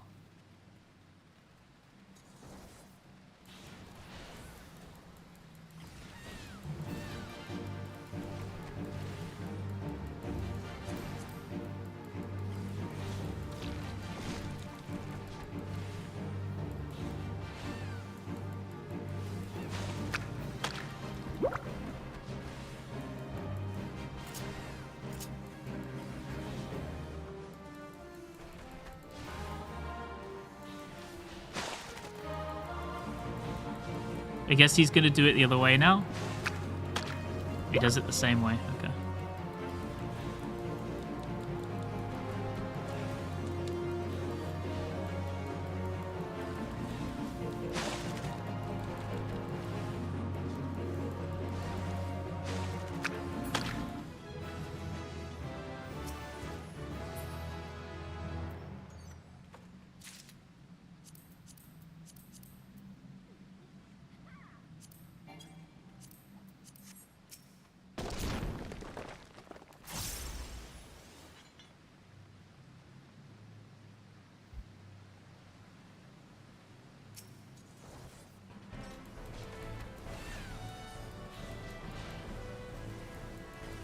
Ba-ba-ba-boom.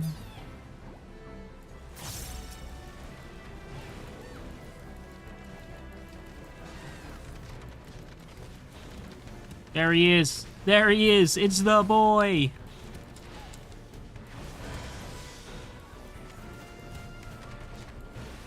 Are these helmets, they're like the slave helmets that were controlling them that don't work anymore? I'm guessing so, right?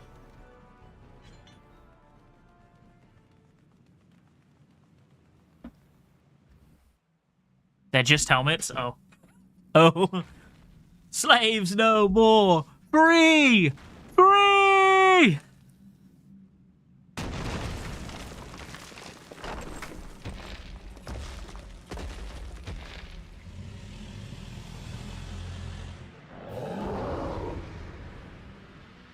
Is he role-playing a new player? No, I've never played the story before.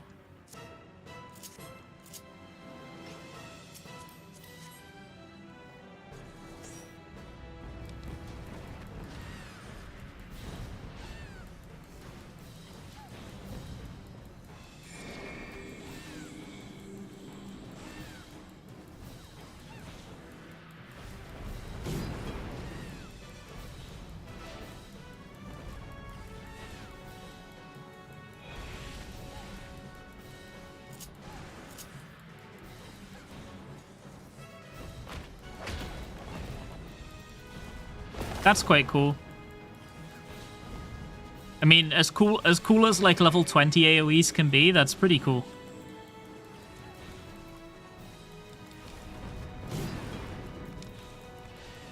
Does he not summon ads anymore? That sucks. I like the ads. It would, you know what would have been cool? You know when he does the huge AoE and there's like one safe spot? It would have been cool if that cracked the wall and made the other Hecaton chairs come in. That would have been sick. I would have liked that. I just did nothing. Yeah, but I liked him. I liked him. Let's go, gamers. Can I take a screenshot with you guys real quick?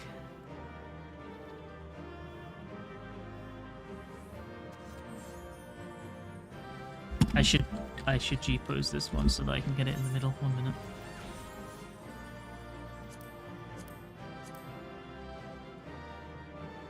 Okay.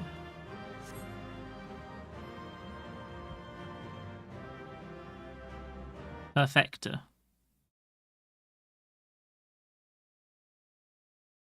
Thank you. Big appreciate.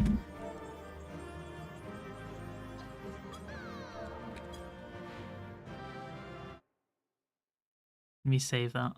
There we go.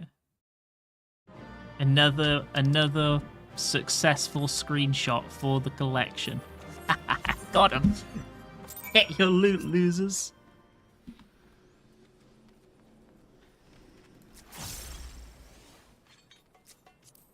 Thanks for the run, friends. That was fun. What motivated the decision to play the new story account on Monk?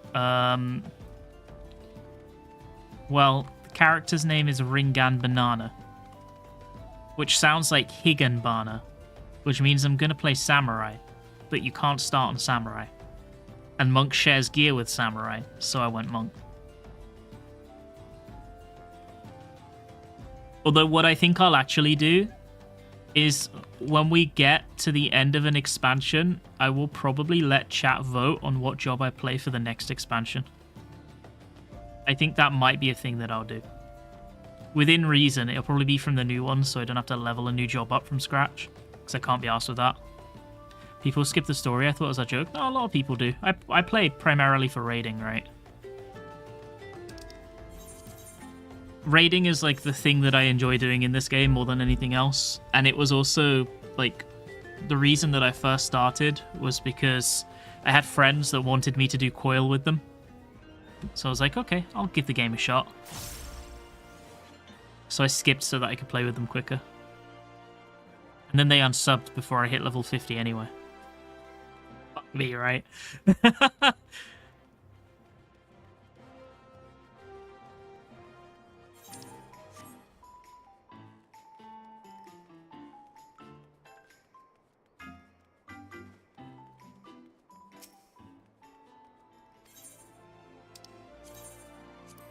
Oh, More rewards. I mean, I'll take them. Be funny if everyone picked his least favorite job. Yeah, I think... I don't know if we'll do it in Heaven's Ward, because the Heaven's Ward jobs start at level 30, don't they? And that kind of sucks. But you can... At the end of A Realm Reborn, you can unlock Stormblood jobs right away, can't you? And they start at level 50. So yeah, we'll probably the way we'll do it is we'll play Samurai in Heaven's Ward. And then in Stormblood, when I'll be level 60, we will pick a job that starts at level 60 and chat can pick it. And we'll do it like that, you know.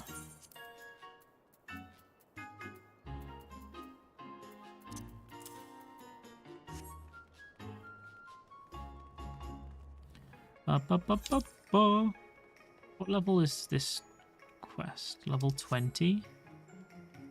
We'll go pick this up. We might not do it yet, but we'll go pick it up before we turn in the MSQ. Because we're here, we might as well.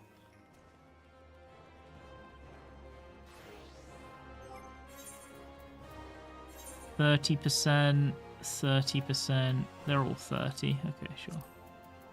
Then we'll just wear the highest level one.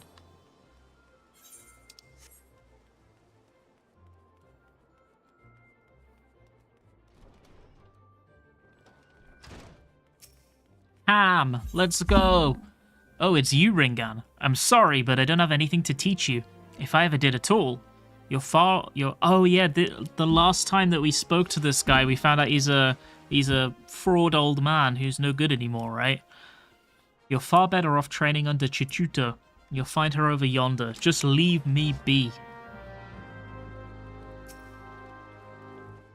I was so hopeful that seeing you improve in leaps and bounds would spur Master Hamon out of his doldrums. Seems more must be done. Perhaps the end result is not so important as the manner in which you get there. In other words, if you were to train precisely as Master Hamon once did, overcome the self-same challenges that he did in his youth, I dare say it would stoke the fires of his fighting spirit. Listen well. Master once told me that he used to refine his combinations by provoking deadly creatures into unleashing their fury upon him. For this purpose, he often went to the southern part of Drybone to fight the hornet clouds there. To this day, the tree trunks that he struck to stir the Vilekin from their hives bear the mark of his fists. I want you to seek out these trees and do as Master Hamon once did. Strike them with a bootshine combo and fight the hornet clouds that emerge. Why are we punching fucking wasps, man? Once you've felled enough of the creatures to collect 3 of their stingers, return here and present them to Master Hamon. They will remind him of better days, I'm sure of it. Hey man, remember when you were useful and you could punch things? You remember when you were good at your job, Hamon? Hey man, doesn't that cheer you up? You used to be good at your jobs. I'm sure he'll be elated. Have you done any of the MSQ story before, or was all of it skipped? I've been to level 27 before. Well, my character got to 27. I actually think I got to about here in the MSQ. This is about as far as I've seen. Otherwise, I skipped everything. Obviously, like, I've played the game, so you can infer some things. But when it comes to any story details, I have no idea.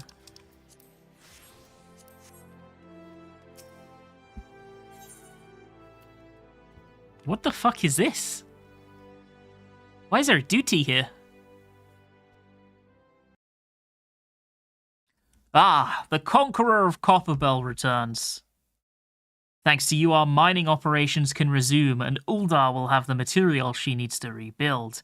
The entire nation's in your debt, friend. I'll share the good tidings with Papashan the next time I see him. As for you, you'll want to report to Mamodi. It'll do the woman well to see you alive and in one piece.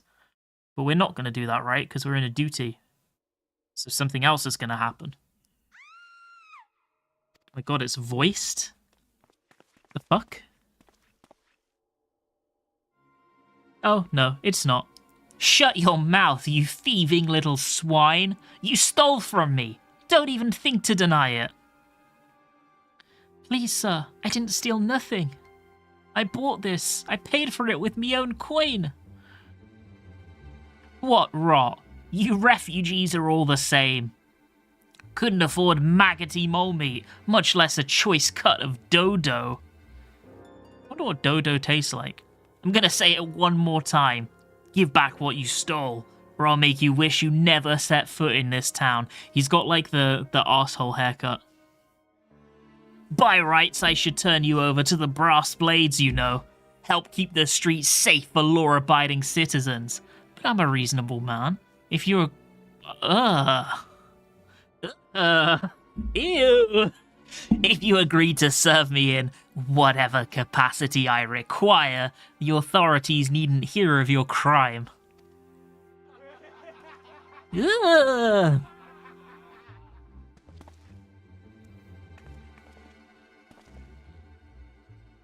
But I ain't done nothing wrong. 12 as me witness. Pussios, all of them. Don't worry, Titan is here. Please, adventurer, help me, I beg of you. I swear on me mum's grey. I swear on me mum. I swear on me mum. I didn't steal nothing. I bought this with the coin I'd saved. I only wanted to treat my children to a decent meal.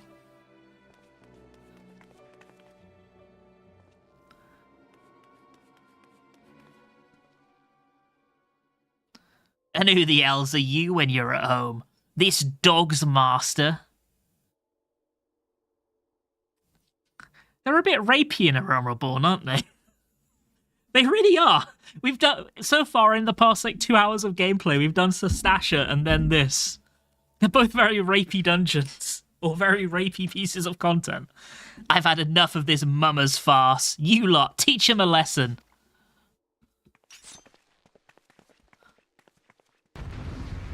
Where did you get that mask? It is from a 2016 promo event. I don't think there's any way to get it now.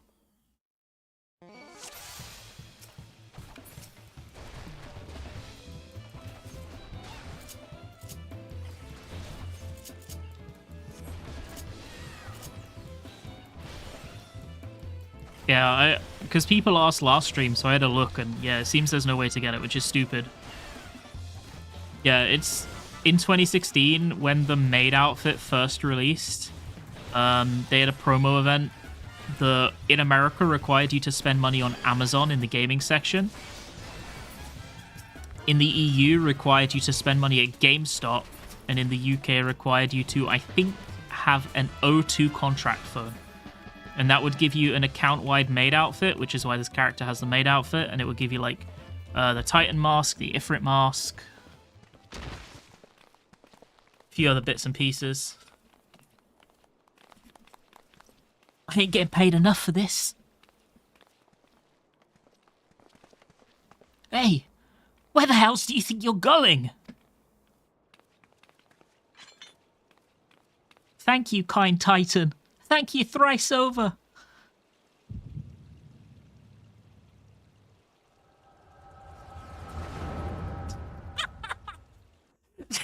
Okay, every single time they do a close-up of Titan, it kills me. It's so good.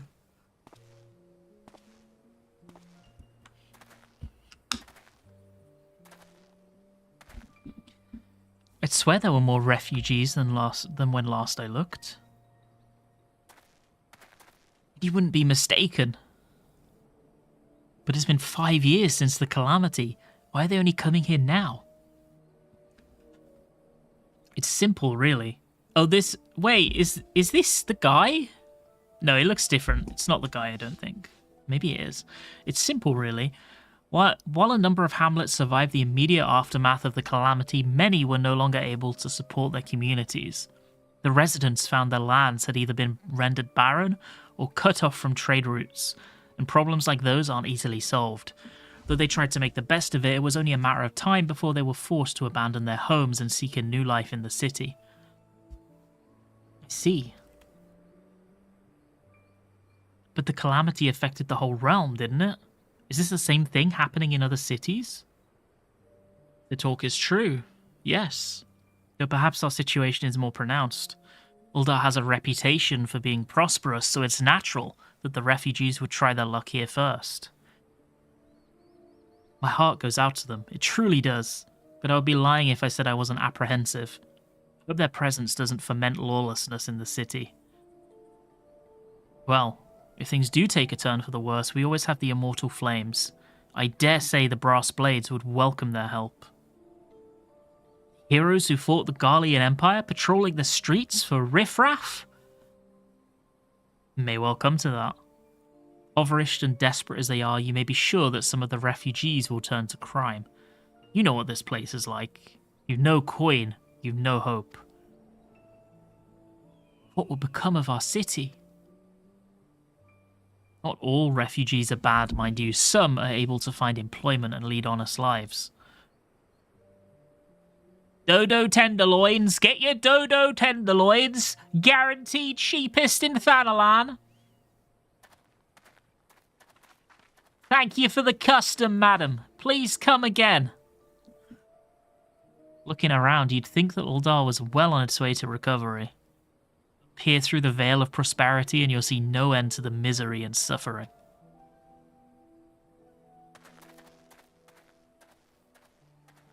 I wonder when the tonal shift happens in this game. Madam, are you alright?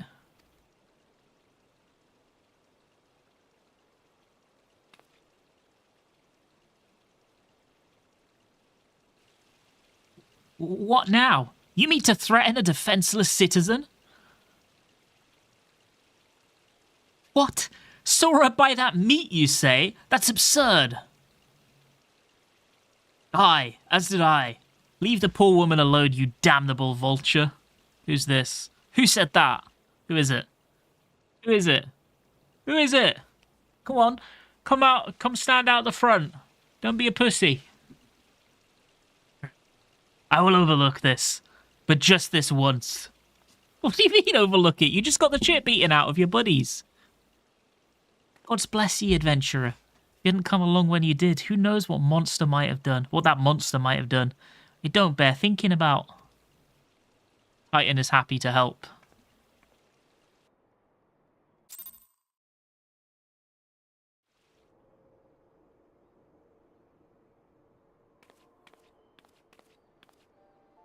All's well that ends well. Oh, it's Thancred. We meet again. Pray do not mistake my intent, for it is always honourable, but I have been watching you ever since you departed Uldar. You played the part of envoy to perfection, confident as a titan on a diplomatic mission should be, yet unfailingly courteous to your betters, and when your travels led you into the midst of danger, you faced it without so much as a flinch. You, my lady, are quite a marvel, and I confess to being quite taken with you. No special voice today? Yeah, unfortunately, you see, the thing is, the voice is so good that I might get copyright struck. You know, last stream we played that like 50-second clip of the IT crowd to show the voice? They copyright struck my entire video for that. The entire stream, the 7-hour stream. Messed up, man. But my lavish praise continues. Most of all, I was struck by your readiness to aid those in need, even when words are all the reward you could expect to receive. Such selflessness is a rare thing in this day and age. All of which leads me to conclude that you are indeed the one of whom I've been looking for, an adventurer possessed of a very rare set of qualities. To be sure, your rescue of that damsel in distress was more of a happy accident, but rescue her you did, and that is what matters in the end. I feel I should mention at this point that I also harbour a burning interest in a certain talent of yours. I speak of your visions. You have been experiencing visions, have you not? Well, it just so happens that I know a woman. Thancred knows a woman? I don't believe it, actually. I know a woman who shares your talent, and we can help you to understand it. She and I belong to the same organisation, and we should both be delighted beyond words if you would agree to join our cause. Naturally, there are benefits to being part of such a collective. For one, we should be happy to assist you in realising your potential as an adventurer. You need not give me your answer now. Think upon it. And if you feel moved to help us, as I pray you shall, Speak with Momodi, the ever lovely and youthful mistress of the quicksand.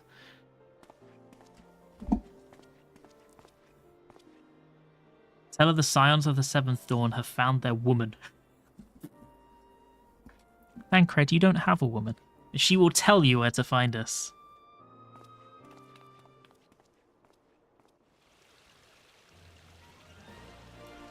We have found our woman. Thancred, what's going on here? I don't believe that Thancred's ever spoken to a girl. I don't believe it. Here out. Actually, the thing I really don't believe is that when they first introduced Thancred, they say that he's a scholar. Like, he does not come across as a scholar.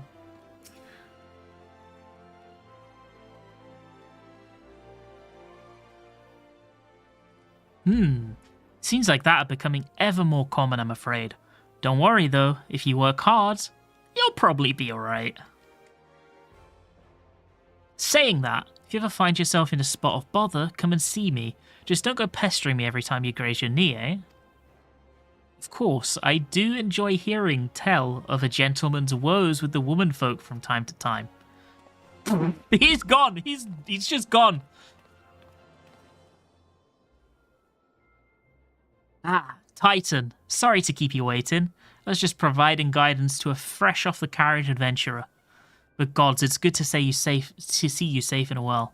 To look at you, no one would ever guess you'd been hard at it with the giants in the...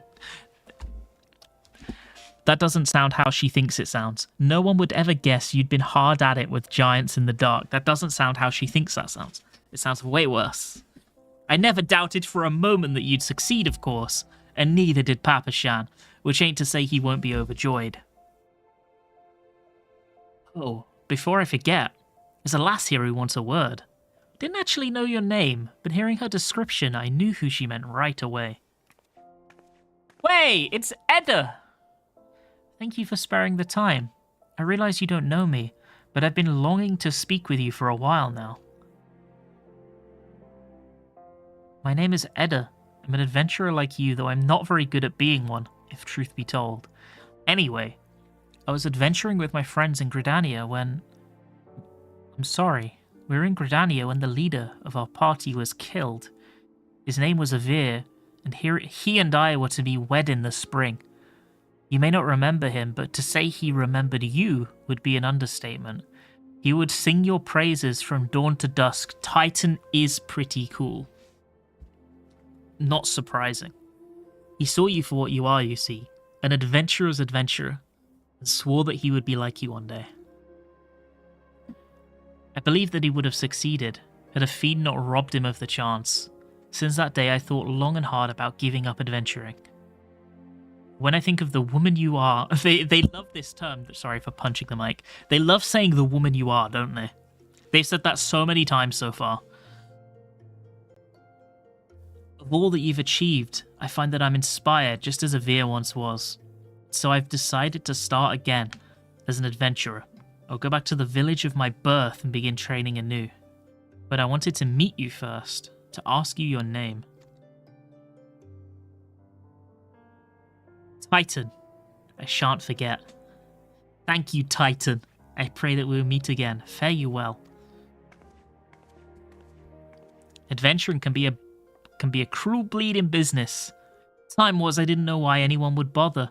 When they first asked me to take charge of the guild here, I didn't want aught to do with you lot. It would be a right pain in the arse looking after you all. But against my better judgment, I decided to accept the post, and I'm full glad I did.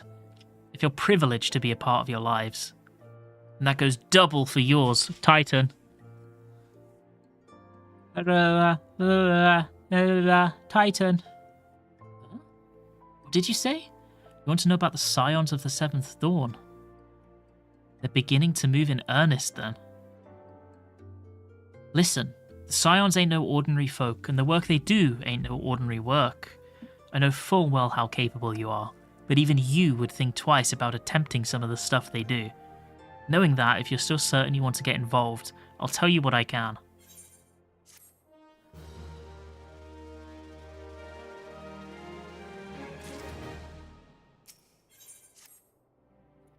So you want to know more then, do you? Well, ain't that a surprise? I swear if I painted certain death on one door and limitless wealth on another, 9 out of 10 adventurers would go through the first, and the other bloke wouldn't be able to choose on account of being Ul'Dan. Anyway, don't say I didn't warn you. First of all, if you're wondering whether you can trust these Scions of the Seventh Dawn, you can. They're good people who have made it their mission to solve some of Eorzea's most pressing problems. Of course, there ain't no small task, so they're always looking for dependable individuals to join them. Individuals like you, Titan. Now, I've been given leave to tell you where to find the Scions, but you must promise to keep this information to yourself. So you can probably imagine it's something Eorzea's enemies would very much like to know. The Scions are headquartered in Vesper Bay out in western Thanalan. The place you're looking for is called the Waking Sands. Give your name to whoever's at the entrance and you'll be let in. You're a woman in demand, and the days ahead promise to be busy, but I hope you won't forget your old pal Momodi. Drop in and tell me how you're faring from time to time. You hear? Right. Well, I've said my piece. Off you go. She's like done with the MSQ now, right? She's like done. She's gone. She's done. I'm guessing it's Jova for her. Okay, let me catch up with chat.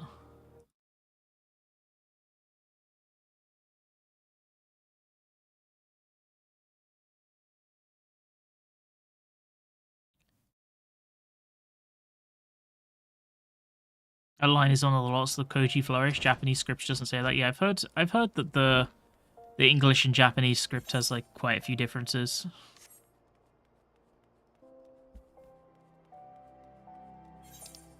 I mean, even in raids, there's fairly significant differences in terms of the way things are presented. Like, I mean, a good example is larboard starboard, right? Larboard starboard in Omega is called that in English, whereas in JP it's called left and right.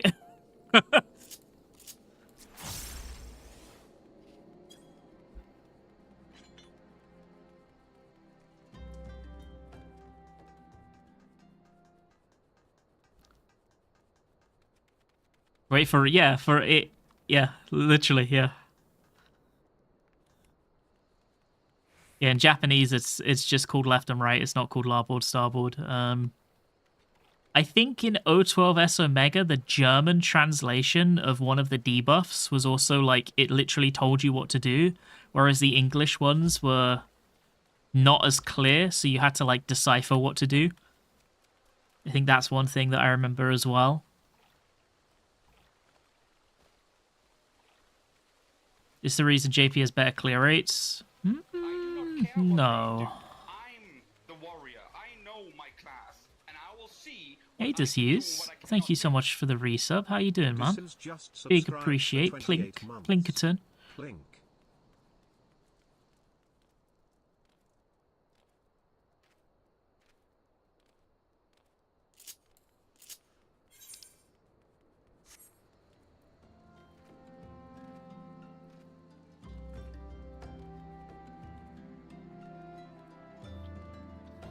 I think JP also has a different mentality in general. I think talking about JP, there's a bit of a different culture in regards to the priorities. People generally emphasize playing a bit safer than they do in the West, which is why there's the meme about JP damage being shit as well. Because they intentionally play a lot safer, which is probably good for clear rates.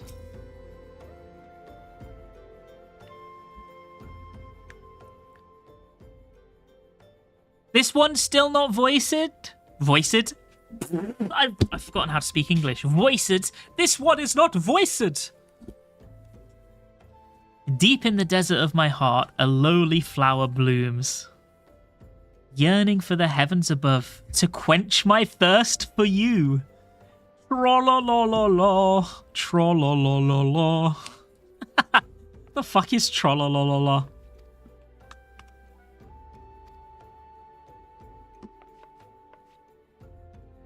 I would thank you not to sneak up on me like that. Now, please be advised that this is private property. Unless you have pertinent business here, I must ask you to... My god, it's Titan! You're at the Bethesda Thancred.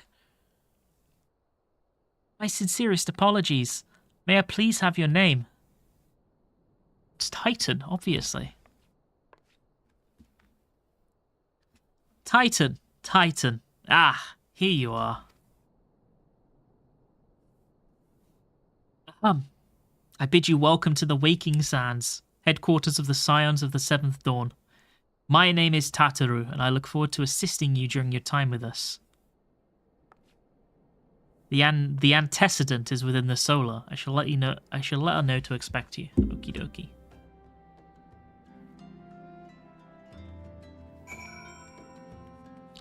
I think what we might do, by the way, we're gonna do Ifrit soon, right?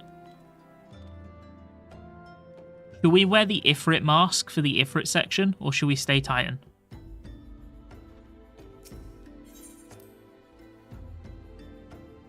Stay Titan? Okay. These guys hate Ifrit. This person doesn't even have a name! Her name is Scion of the Seventh Dawn! I take it you're a Titan. Tataru sent word that you had arrived. Lady Minfilia has eagerly awaited your coming. This way, if you please.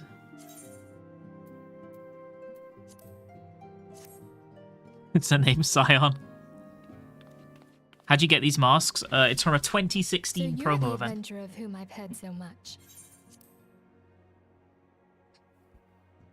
Well met. I have awaited Oh my your coming. fuck. I thought it wouldn't go until I clicked it once. Well, she's lost a line. -1. Please, be at ease. You are among friends here.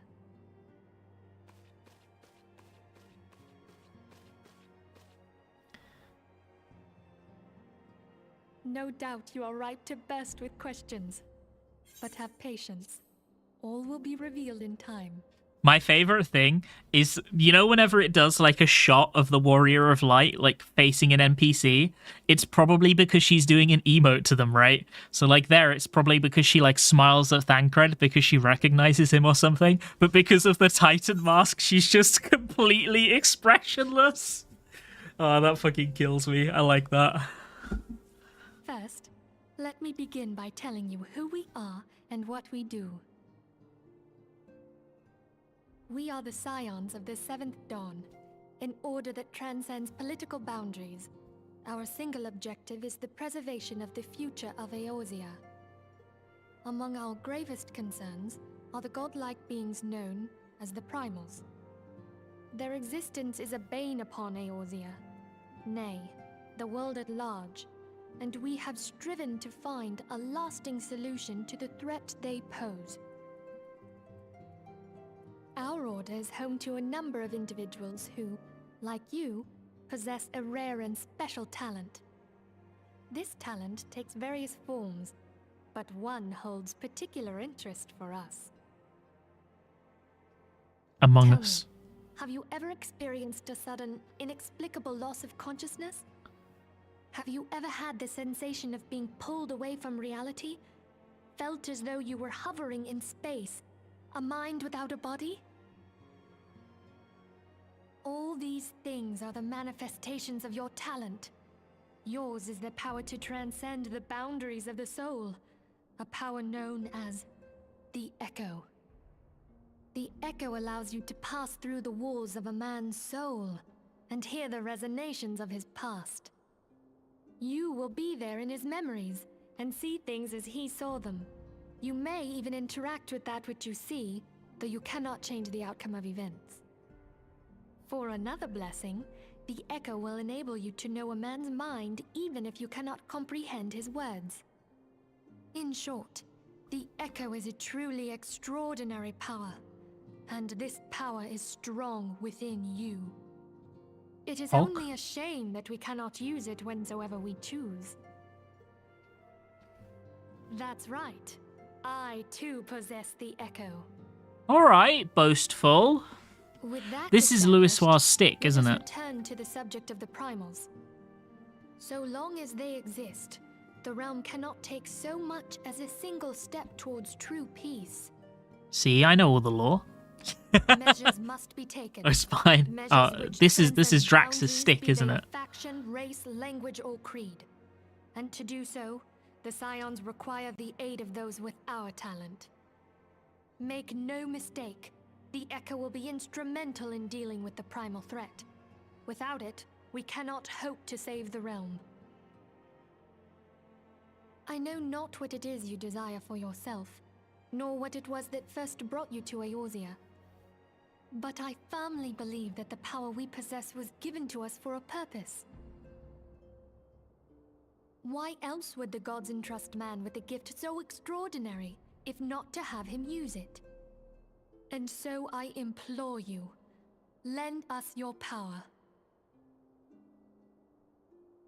Okay. Naturally, no. Naturally, your aid will not go unrewarded. We are fortunate to have a number of influential allies, and at a word from me, they will gladly afford you certain privileges that might otherwise be denied you. The right to employ retainers, for example. Are you familiar with them? They are individuals who might be relied upon to manage your assets and belongings on your behalf.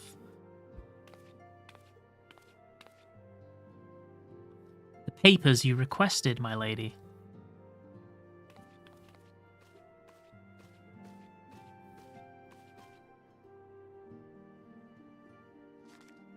Ah, invisible papers, yeah.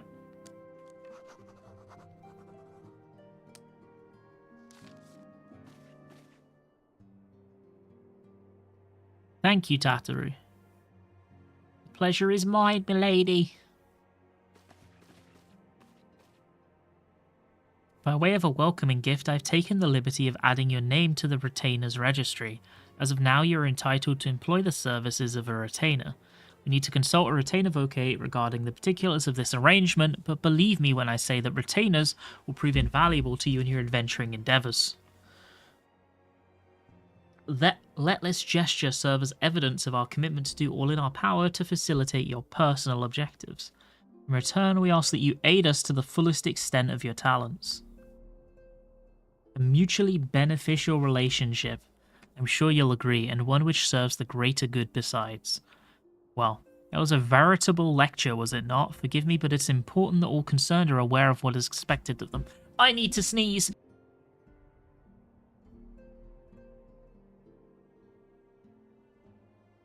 Oh, sorry about that. Now you know our purpose and what we can offer you, I invite you to consider joining us. When you've come to a decision, you may tell me without fear of censure. In good faith, we shall entrust you with our order's password, which our members use to reach one another when afield. It's Wild Rose. Pray keep it safe. Do they ever use Wild Rose ever again after A Realm Reborn?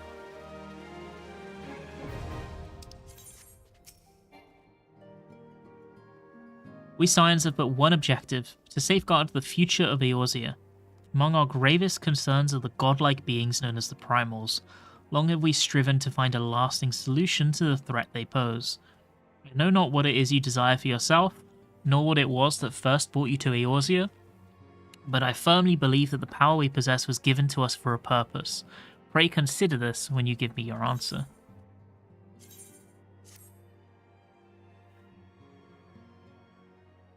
I take it you will help us. Wonderful! I knew you wouldn't let us down.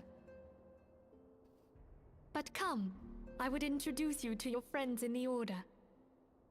Tell me, does the name Sharlayan ring any bells?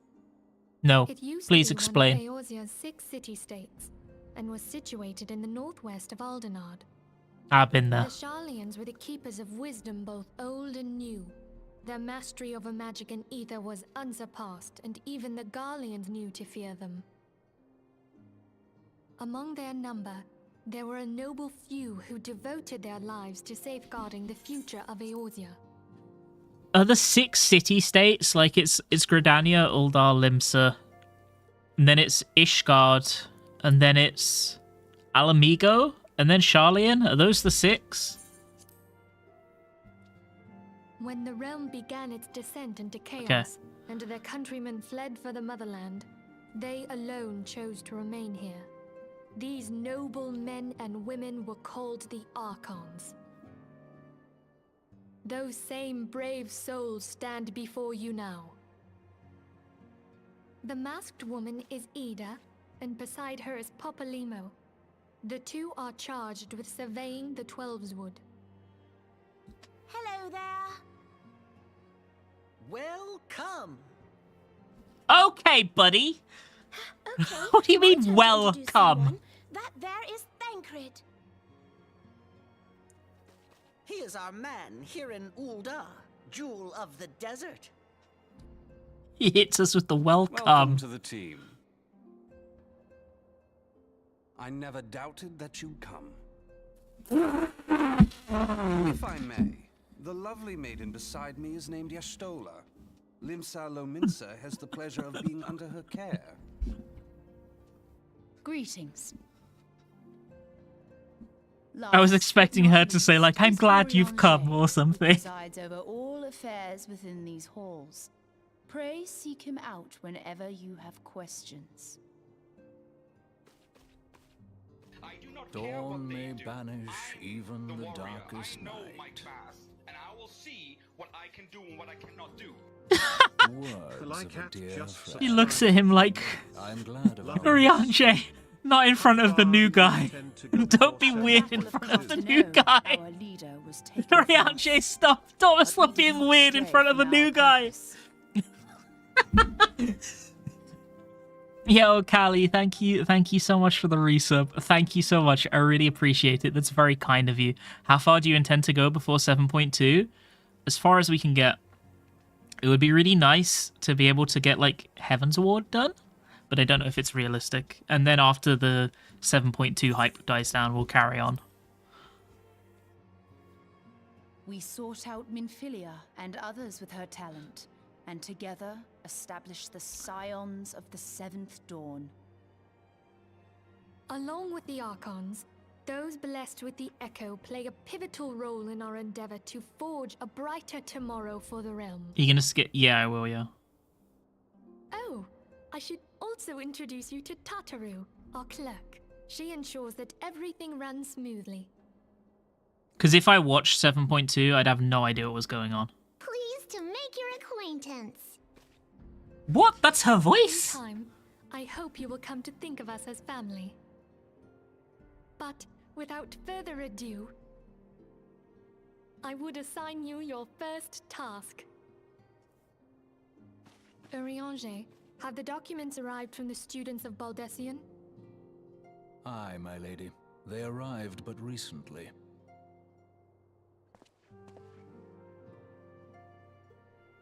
We have received a request for aid from the Immortal Flames. Thancred, would you do the honors? It would be my pleasure.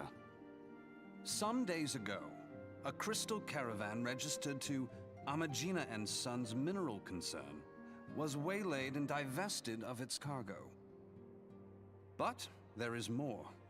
Within a bell of the robbery, several people were reported missing from the shantytown outside the city. At a glance, one would assume the involvement of bandits, kidnappers, and coincidence. Such crimes are hardly uncommon, and the Immortal Flames deal with their like almost every day. However, this time we have reason to believe that a primal is involved. Thinking about it, I've never heard Tataru speak before, even after Heaven's Ward. The evidence Or even left after behind a Realm Reborn, implicates even. the Emulja, who are known worshippers of Ifrit.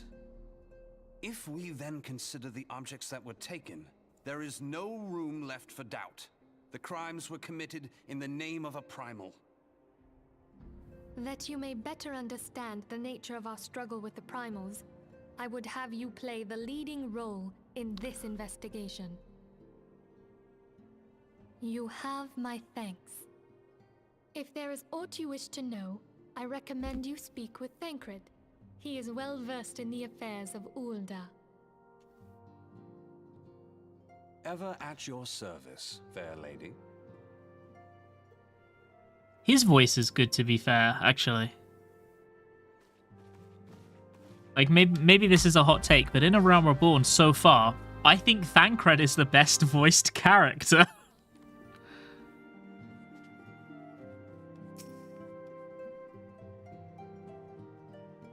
Ready to begin, are we? That's the spirit. So then, your mission is to investigate a crystal robbery and a spate of abductions, crimes which we believe to be connected. Assuming we are correct, it is like that any discoveries we make in relation to one will further our understanding of the other. Now, since the attack on the caravan, our friends at Amagina and Sons Mineral Concern have doubled security over all their shipments. In light of this, it is my judgment that the abduction should be our priority. According to our preliminary findings, the majority of the missing were last seen in the vicinity of Camp Drybone, so that would seem like a fine place to begin. A fellow by the name of Isambard serves as the camp's de facto leader. Pay him a visit and see that he gives us his full cooperation.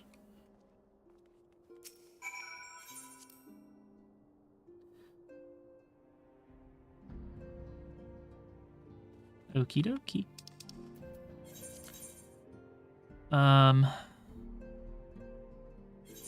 We're gonna have to walk though. We can do that. It's after this plot line that we get a mount, right? If I remember correctly. Because I've got a load waiting to use. I've got like all the cash shop mounts that I have that are account wide, ready to go.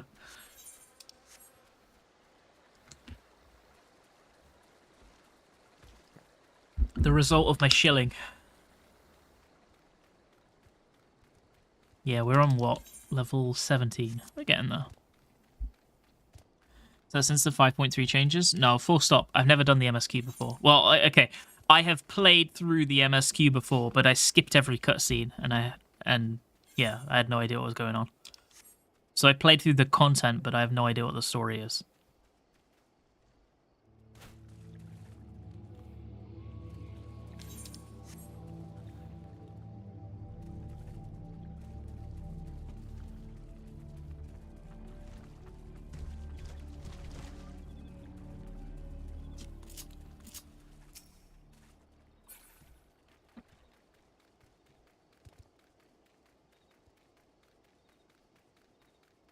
We're getting pretty close to unlocking Monk. Isn't there an MSQ requirement for getting jobs? I think there is, right?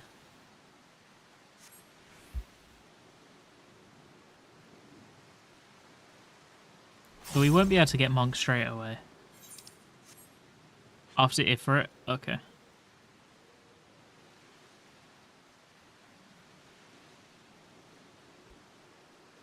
We'll go kill these for the job quest, and then we'll... Sorry, class quest, and then we'll go to Drybone.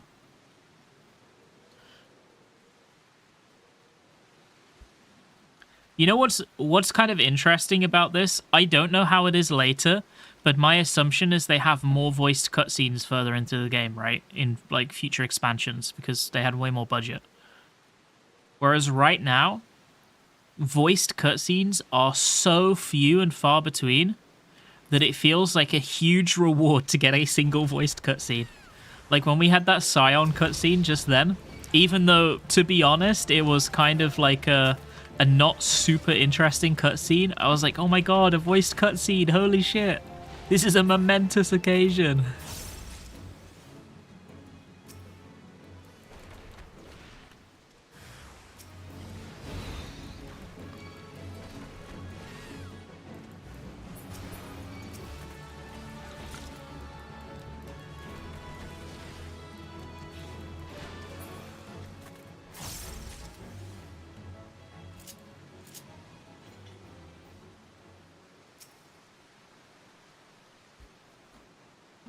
Oh, I don't know why I clicked on it instead of hitting it.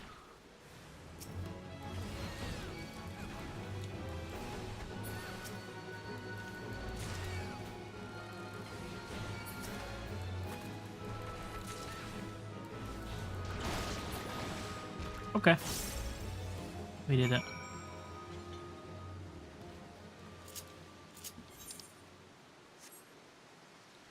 Yeah, I think so. Basically, the plan is I said this last stream, but when we finish base game A Realm Reborn, like the 2.0 patch, which I think is after Praetorium, once that's done, I would like chat to help me come up with a list of quote unquote required reading, which is like things that pieces of side content that are linked to A Realm Reborn that they think are worth doing before I move on to Heavensward.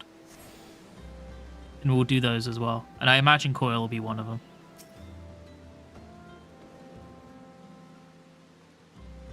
Aye, I'm Isambard. Here to search for the missing folk, I take it. Minfilia sent word that an adventurer fitting your description would be along. She also warned us to be wary of the Amalja. Seems we know who the culprits are at the very least. Now I bear no official title at this camp, but the people have come to look to me for leadership. You have my word that I'll do all I can to help see the victims safely returned. Let us get right to it. Minfilia names the Amalja culprits in all this. You would do well to investigate them first. Which harm has been levied on these lands by Amalja hands? The flames burn where they might, but their light cannot stay the darkness in all places at all times. There have been brutal murders of callers at the Church of Saint Adama Landama. That's a good name. Innocents wishing no more than to pay their respects to the dead. The poor souls deserve a proper burial. I would see to the deed before mongrels catch their scent, but I know not if the Amalja still linger. Would you secure their remains for me, friend? You'll find them on the eastern road. 12 willing, you might even come to learn something of what the Amalja seek in this area. Sure, we can do it. Do it. I think everything else I'd be happy to do. I think if chat wants me to do Hildebrand, it would have to be a sub-goal, because Hildebrand is probably the only story that I've actually played through. I've done the Realm Reborn Hildebrand quests without skipping, because everybody in my FC at the time back in Heavensward was like, it's so hilarious and amazing, and I hated it. I fucking hated it. It was like 2 hours of my life that I'll never get back. But it has also been 10 years. Maybe I can appreciate it this time. We'll see.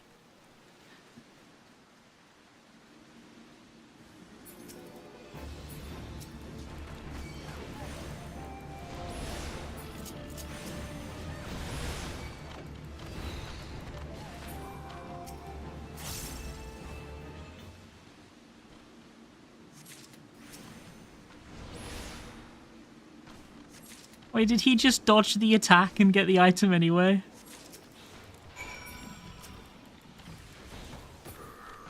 I must help my fellow pugilist. Yeah, maybe it was longer than 2 hours. If it was slow though. I was not into it. Like, I know that there's a bunch of dungeons. I don't know which dungeons people would say are worth doing in terms of being interesting, but there'll probably be some. I imagine Coil as well. Maybe there's some side quests that are worth it as well. I don't know. It is good to see you returned. Were you able to secure the remains of our fallen? With the bodies given back proper to the earth, the souls will find their way across to the other side.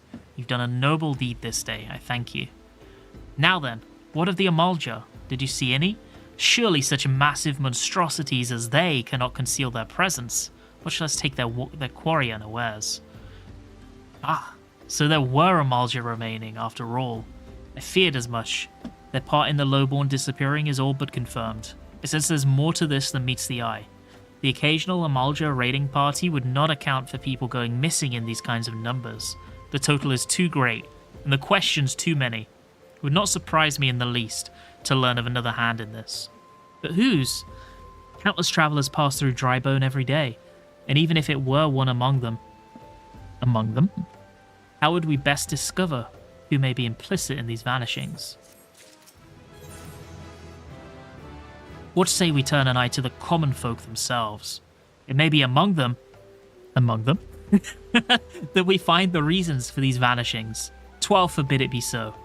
And there is a merchant by the name of Ungust, who was born here in Drybone and grew up in the Golden Bazaar.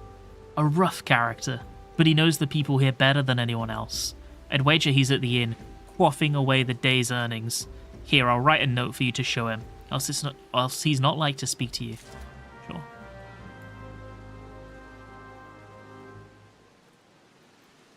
Oh yeah, the post-Moogle quests might be interesting. I don't know what happens there, but I know it's like a long quest chain.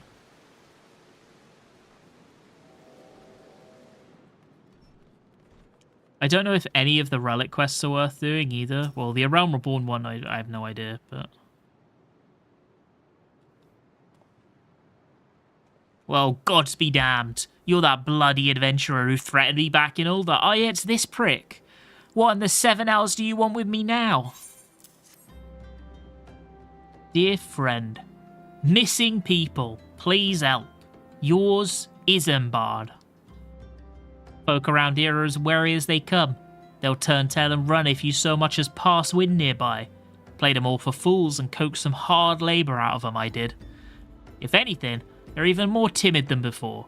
What with all the disappearances, you can go talk to him yourself if you don't believe me. We hate this guy. We're going to do Palace of the Dead for Edda's story. We're going to have to do Tam-Tara hard. Yeah, we can do Tam-Tara hard. Please, miss. Just leave me be. Okay. I've nothing to say but this. Thal take who? We know who Thal is now. Or whatever's been feeding off us low folk. Every time Thal's mentioned, I'm going to say we know who he is now. Oh my god, we know him. Wow.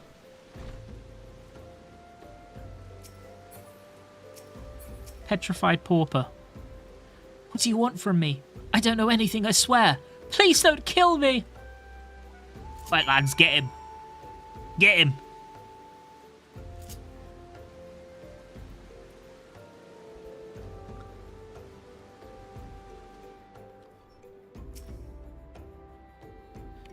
Just as I told you, wasn't it?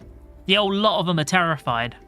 There's been talk of folk getting abducted, but if you ask me, they simply up and moved on to a better place.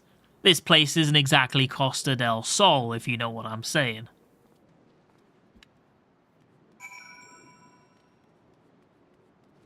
Lizard, how's it going?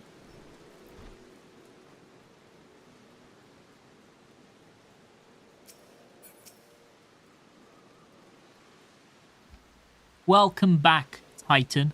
Have you learned aught of import? I see. I suppose I should have expected as much from Ungust. Well, another thought occurred to me in your absence. The common folk are nothing if not fervent to their religious beliefs. Perhaps if they speak freely to their gods, then the clergy may know something of use.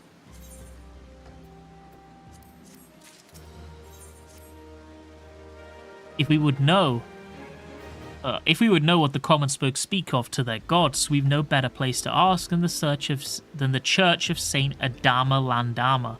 It is a small and humble church found northwest of here. So long as you're headed there, might I ask you to deliver this embalmed corpse? Okay, buddy. A morbid request, I grant you, but it must be borne to burial, and I trust none more than you to see it done. Seek out a man named Marquez. He tends the graves of the Lich Yard. He will tell you where the body is to be interred. That's so funny.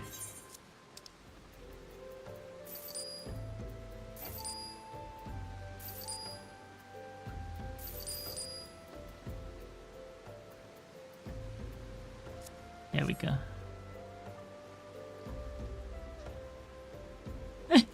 What if you're on the way, you know, he approaches that the same way somebody would approach, oh, you going down the shop? Can you get me like a can of Coke? He approaches it in the same way. Oh, you're going to the church? Can you carry a body over there for me? One of these requests is not like the other. Yeah, I'm doing pretty good, thank you. I'm enjoying the MSQ.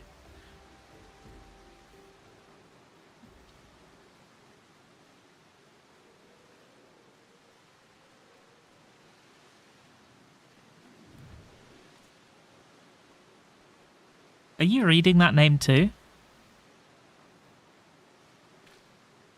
You guys are that's the same word you're reading as me, right?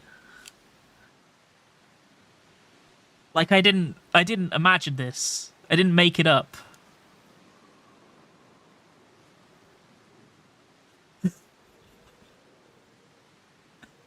Don't bully her! Don't bully her! Though I am not qualified to assist with the rites, I offer what assistance I can to the priest. Sometimes I wonder if I... Why is it such a... Say the name. I'll come!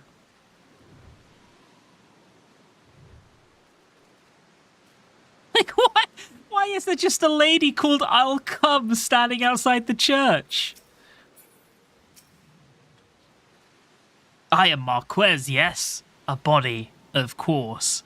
There have been so many bodies of late. I apologize, miss. If you seek a place of burial, then there is an empty grave atop the bridge. Take the path and lay him to rest there. Okie dokie.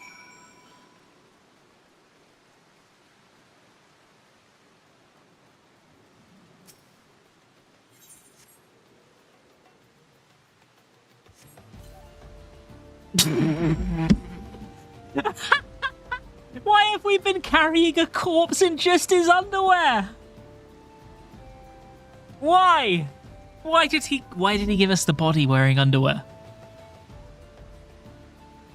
Like what the fuck?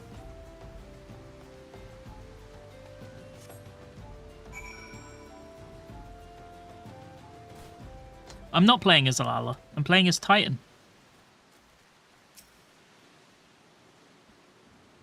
May they all walk in Thal's realm. What? Missing people? I'm afraid I cannot help you. But maybe Sister Ursun can. She's been kind to me. Everyone has been so kind. I don't know why, though. Pardon me. You'll find Sister Ursun. Auerson. Is it Auerson? Maybe it's Auerson. Within the church walls. Auerson.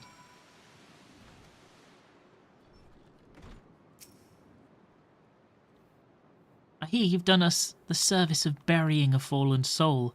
Please accept our gratitude and extend it to Isambard when you next see him.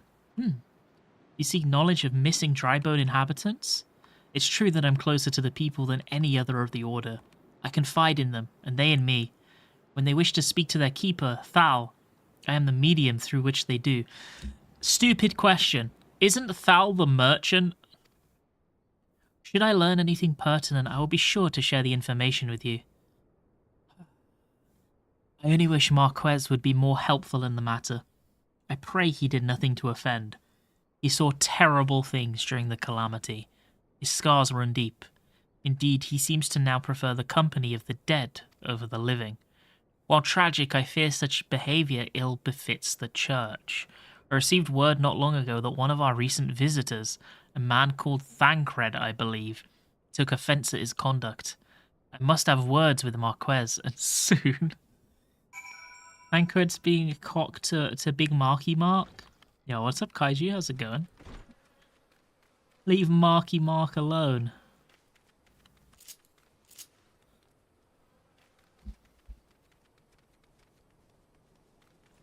I cannot believe that the localization team named an NPC I'll come.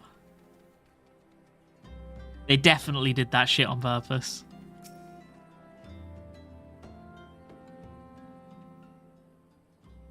Thank you, Titan. A burial is no easy thing, even when the departed is a stranger. Were you able to learn aught of the missing common folk? You've been keeping yourself rather busy of late, haven't you?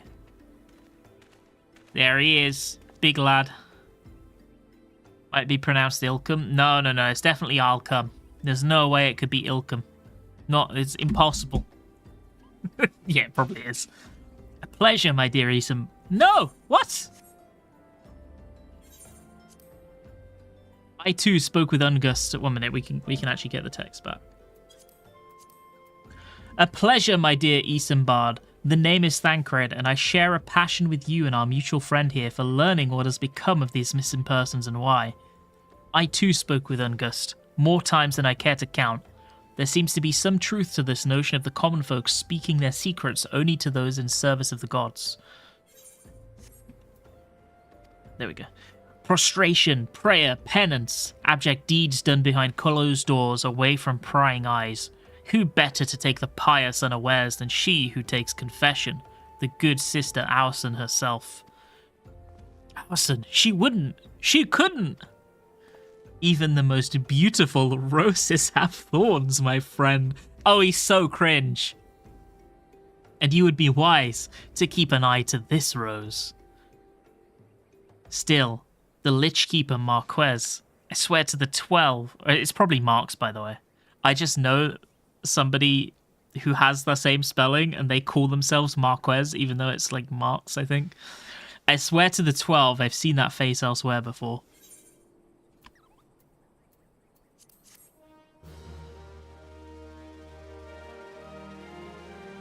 Maybe this is another Vanna's incident.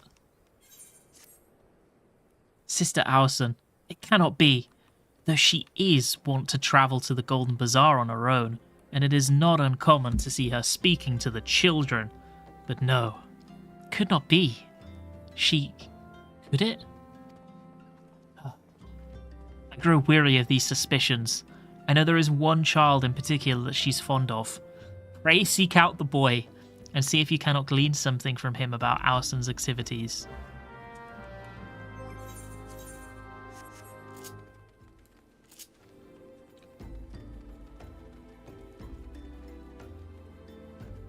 Only no Vans. Yeah, fucked up, right?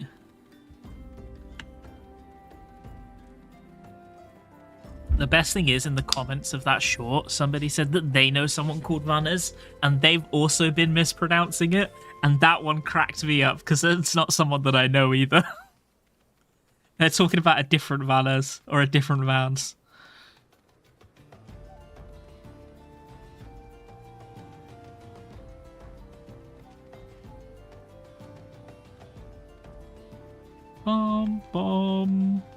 They added the auto-advance only voiced cutscenes option in Dawn Track. Can you... Where is that? Because I want that. I want auto-advance only voiced cutscenes. That's exactly what I want.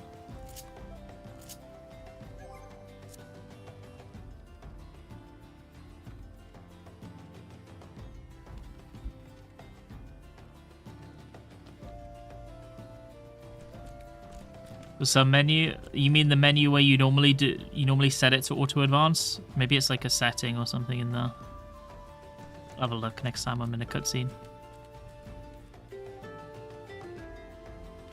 It's triangle on controller when you're in the cutscene.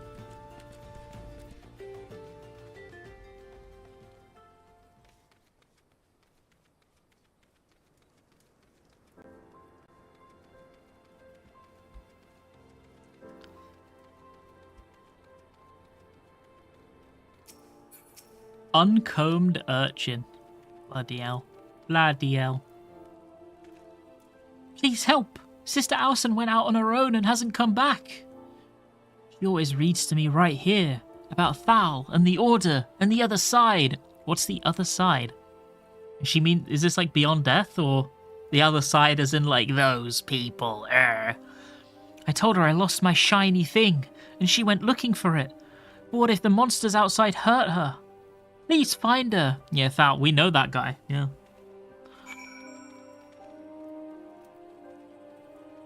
This is different. Didn't this used to be like a whole thing where they would have you like talk to fucking tons of NPCs? This is one of the quests that must have been cut down like a lot.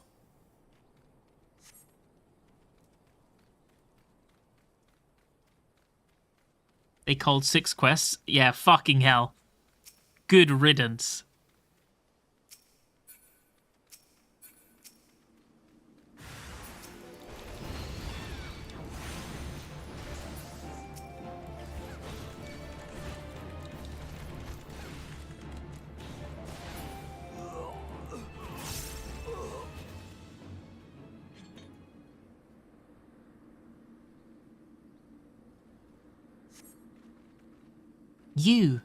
You're the one from the church. Thank goodness you arrived when you did. Seems my gratitude is yours yet again. You spoke with the child? Yes, well, I was able to find his lost trinket. It is a ring given him by his mother before she passed. I'll see it safely back to him. Don't you have to find it originally? Maybe I'm insane. I remember like a quest sending us all the way up here. And then you have to come all the way back. Maybe it is this quest. Maybe you have to find the trinket originally. Or maybe it comes later, I don't know.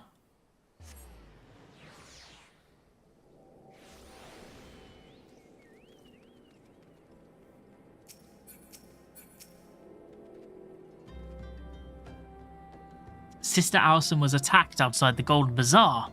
Gods forfend. Or secure a room at the inn for her should she require any rest.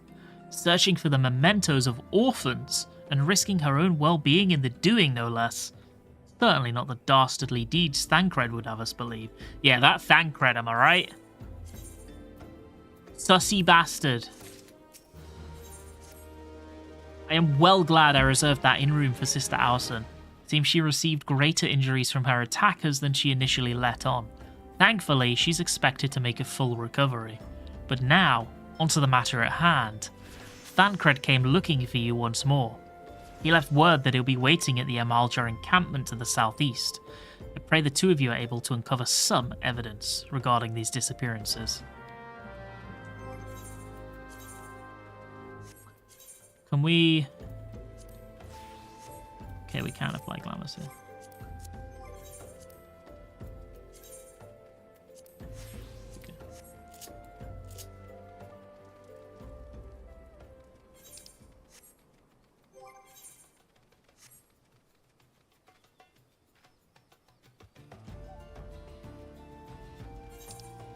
Yeah, I remember this part being so dull. I remember doing this when I just started the game and hating it. Because it took so long.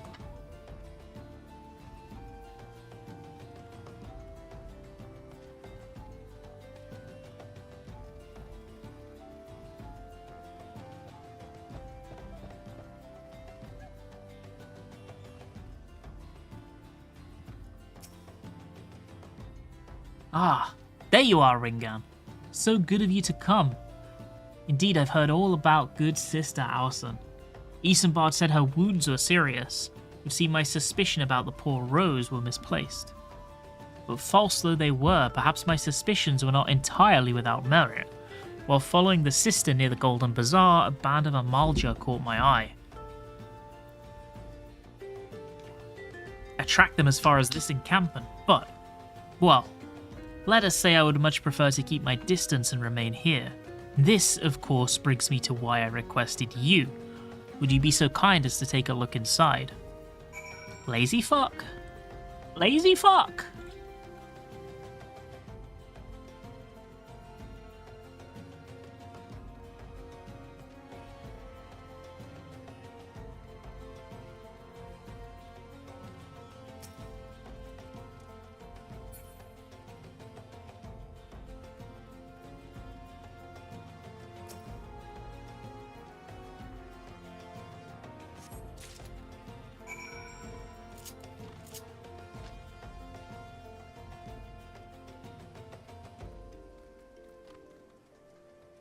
I can't believe I snuck by all these enemies and they don't even aggro because I'm too high level. Well, did anything tickle your fancy? Well, Thancred, you're gonna love this. Here is a queer leaflet. This leaflet! See the wealth of Nal to the hands of your children. It looks to be some sort of assembly to provide the poor with work. The lettering, though, atrocious, is it not? And these bits about Nalthal seem somewhat less than studied. I find it hard to believe one among the Order penned this. Pray take this to the inn at Camp Drybone. Let us see what Sister Alison makes of it. Thancred hates the queer leaflet.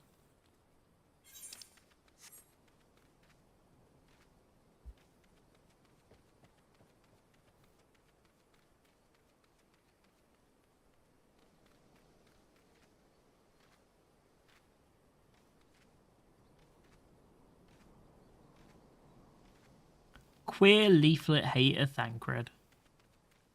Yeah. I think that... So I remember... I don't know what the context is, but there's a scene where Thancred is naked in Heavensward. I think that might have been his gay awakening.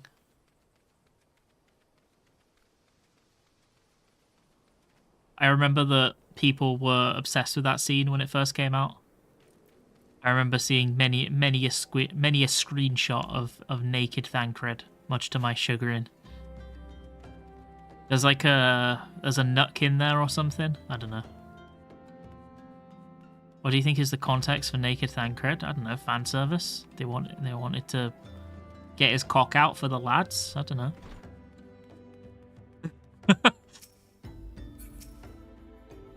My saviour comes again. To what do I owe this honor this day? What is this? Blasphemous. These are not our teachings at all. This was not made by any true brother or sister of the Order. Of that, I can assure you. Come to think of it, weeks ago, the church was plagued by missing garments. Could somebody be posing as a priest of the Order to deceive the people? The plot thickens, Titan. Our culprit pretends to be a priest to lend credence to his deception. There is no doubt and irony in there somewhere. But I suspect we have a worthy adversary on our hands. I shall consider how best to handle this. For now, tell Isambard what we've learned here. Yeah, he wanted to get his cock out for the lads.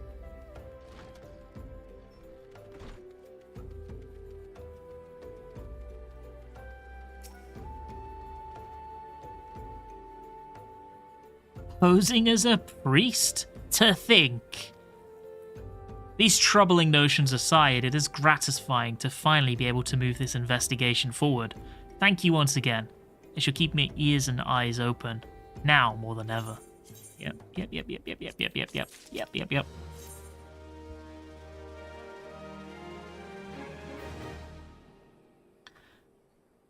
I'm afraid I've not seen any unusual Aha! Here it is. I'm afraid I haven't seen any unusual activity, nor have any at this camp given me cause to doubt them. But unless we can identify the culprit, and soon, more innocents will fall victim. It shouldn't have, at least. Do not despair yet, my friend. An idea occurs to me. Our suspect has been posing as a priest, using leaflets bearing false promises to lure the poor. Let Ringan and me serve, like with like by posing as impoverished souls in need of succor. I dare to hope that this will yield us the answers we seek. Be a dangerous undertaking, but you two are more than capable of looking after yourselves. I'm next to useless in a battle, but I can supply the garments for the disguise.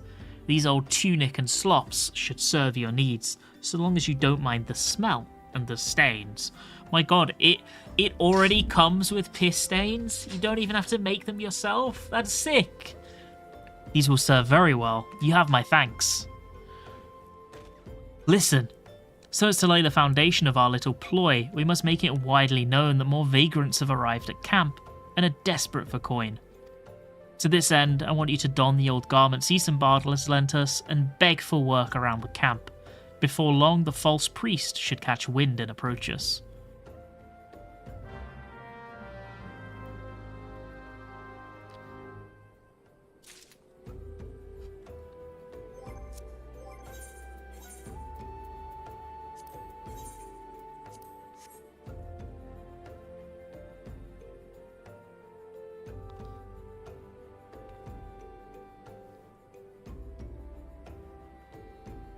Kind of a look.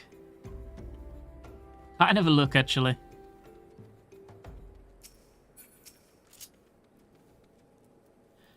I preach the teachings of Azima, the Warden. Hast thou come to partake in the honey of her wisdom? Azima is the keeper of the sun and the goddess of inquiry. All is laid bare beneath the light of her divine countenance. He's a simp. Open thy heart to this light, needy child, and thou shalt want for naught till the end of days.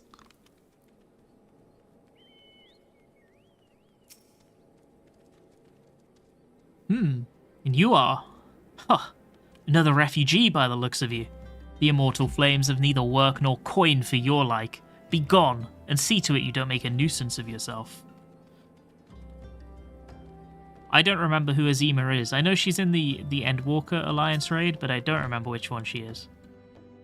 It's about to get to the good part. Looking for work, you say? Sorry, but we don't have any openings. Get out of here so I can finish the story. Oh, she's the dancer. Yeah, okay. She's the one who, like, throws the chakrams or the fans or whatever and they expand. Yeah. Are there any in here? Or are they all above? Looks like they're all above.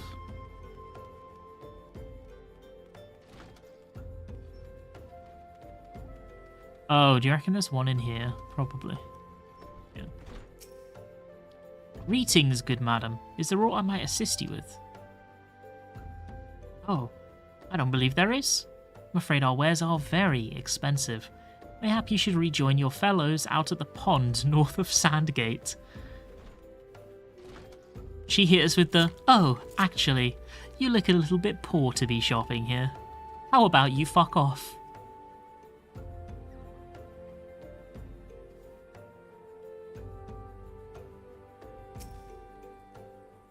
What is it? God, snot again. Look, being poor doesn't give you the right to pester whomsoever you like. Why don't you keep you to your own kind out by that muddy pond of yours? Drybone. Okay.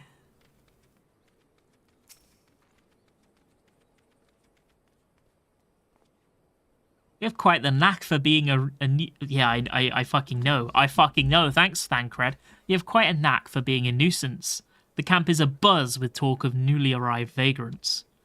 And though we were unable to attract our wayward transgressor, we were able to learn that the poor have a commune by the pond north of Sandgate, to the east of here. The eyes of the authorities do not reach that place. Rather ideal for spiriting away hapless souls. Let's go there and wait for the kindly priest to come and offer us aid and comfort. Needless to say, you'll need to remain in disguise. I really feel like all of Camp Drybone is just point and laugh. Poor, poor, ha ha ha, poor. That's what it feels like.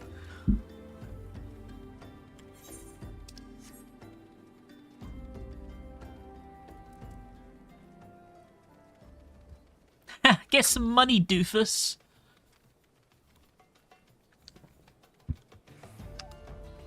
Yeah, it sounds horrific.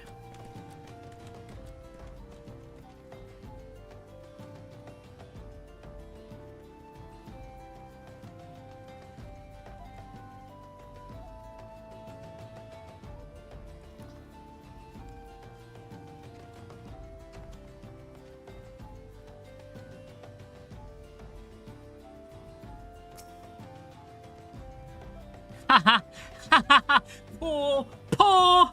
Look at him, he's poor! Fine day for catching false priests, wouldn't you say? You look absolutely smashing, positively dressed for deception. All that's left then is to wait for our quarry to appear.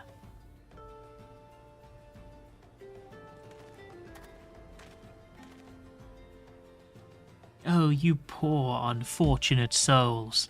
This is no way for men to live. No way at all. Who are you? What do you want? Be at ease, child, for I mean you no harm. I am a priest of the Order of Nalthal, and I come to offer you succor. This leaflet bears the teachings of Nald. Trust to them, and they will surely set you free from shackles of penury.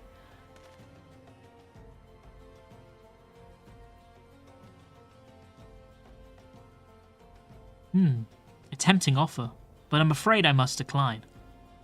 On account of that atrocious performance, you would have made a god's awful mummer, Ungust. What? How did you know? You bastards tricked me. Please don't hurt me. I was only doing it to protect my people. Is that so? Do continue. Very well. I'm a man of the Golden Bazaar, raised there if not born. Some moons ago the Amaljar raids began. They would appear sudden as a sandstorm and plunder and pillage at will. Our defenders couldn't stand against them, few as they were. Everyone lived in fear. I wanted to save my people, but being a merchant was all I knew. So I did the only thing a merchant could. I approached the Amaljar in hopes of brokering a deal. So he's giving the Amaljar poor people in exchange for them leaving his home alone. In return for sparing the Golden Bazaar, they made demands. Outrageous ones. Demands? Of what kind, pray tell? First of all, they wanted the schedule for crystal shipments from the Nanawa mines. For this, I bribed one of the workers to leak me the information. Next, they wanted me to bring them people. So I posed as a priest to lure in the vulnerable and give them over to the Amaljar. I didn't have a choice. Protecting one's home is a noble thing. But at the cost of innocence? You could have sought the aid of the immortal flames, yet you did not. I suspect you are not telling me the full story. What made you sell out your own people? He's getting paid. He's getting paid. The mumble was good. Yeah, the coin. What did you say? The coin was good, I said. I could sell mole meat for a score of lifetimes and not see even a fraction of what the Amaljar pay me. You sacrificed innocence so that you could line your own pockets? Words fail to express the contempt I feel for you. Spare me your contempt. If you're to blame someone for the mess the world's in, then blame yourselves or the gods. Not Titan, no! Not Titan! Were you the one leaking the Immortal Flame's patrol routes to the enemy as well? Spit it out! No! I know nothing about that, I swear it. At this stage, I'm rather disinclined to believe aught that leaves your mouth. But no matter, there'll be enough time to learn the truth.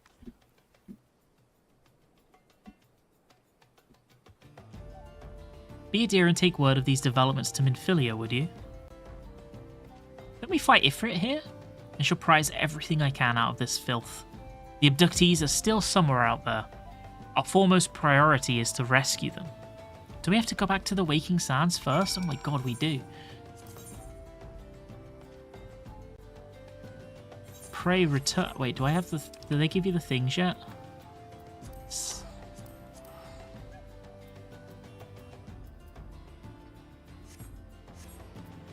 These were such a good addition to the game.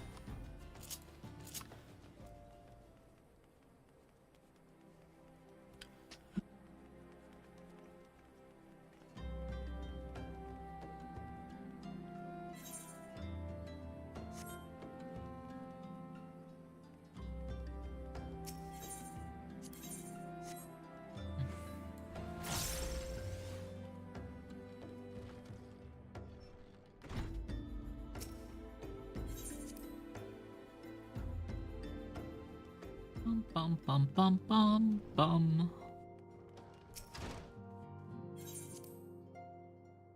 Let's go in. You see the facelift West Land got in 7.1? I didn't, actually. Welcome back, Ringan. I'm pleased you and Thancred have been getting along. I see. You've done well to uncover the truth. My thanks for the report. As Thancred said, we must ascertain where the abducted were taken, and none but the Amaljar know the answer.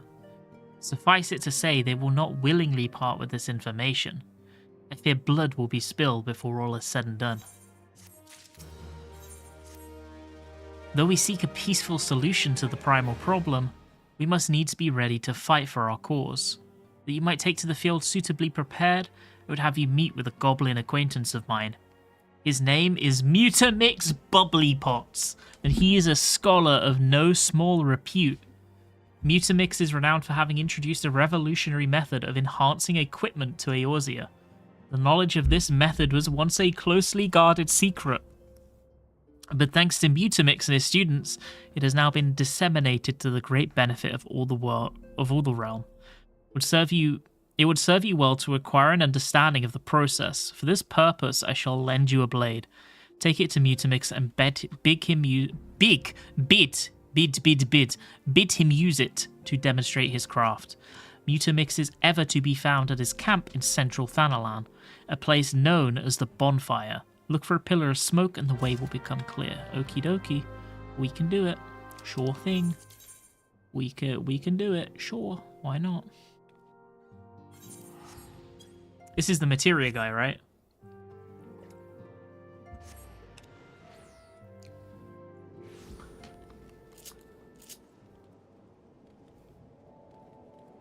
They make you learn about materia pretty early. I also didn't remember that they made you learn about materia in the MSQ.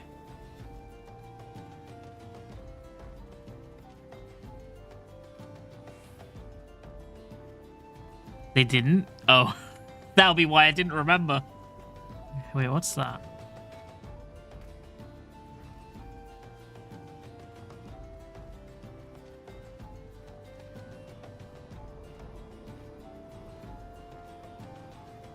Bum, bum, bum, bum.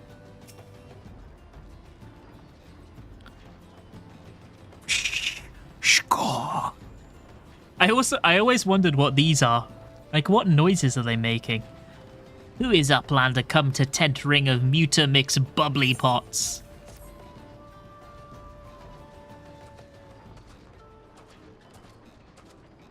Fighty Tool drinks an airy self? What? When full of airy self, Fighty Tool changes to Stony Shine. Why are they talking like him? If materia join with other Fighty Tool, then Big Eyes. Fighty Tool gains power of airy... What's airy self? Airy self. Mutamix is reckoning that Uplander is friend of Minfilia. Yes, tongue flaps reach ears of Mutamix with fastness. Minfilia wants Uplander to see power of materia. Uplander brings Fighty Tool to Mutamix, yes?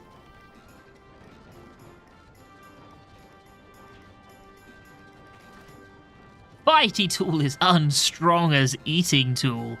Make a good teachy show of power of materia.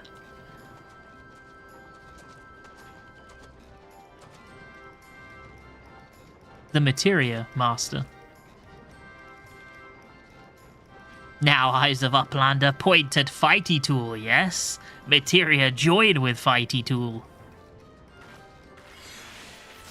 They're so into it. Fighty Tool gains power of materia. Fighty Tool reborn. Here, Uplander take Fighty Tool to Minfilia. Thumbs up.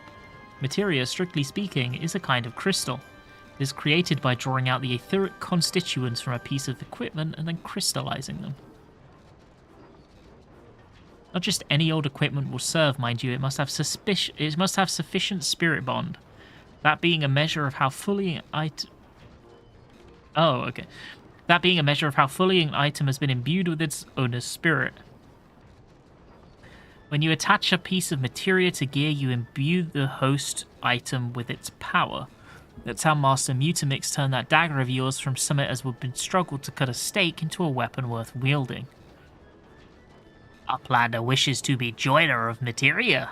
Then Uplander best fill brain case with knowings of crafty making. With knowings of crafty making, Uplander can be joiner of materia. If Uplander wants a brain case to rattle with knowings of materia, Uplander best trade tongue flaps with learny ones of Mutamix.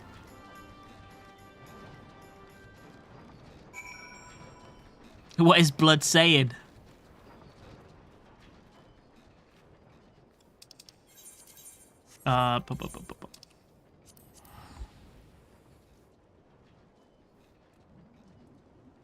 Gobbies have a bunch of flowers in their masks because they don't like the smell of stuff. Is that real? Is it like, you know, plague doctors have like those long masks? They would put flowers in those, right? Is it like that? Same shit.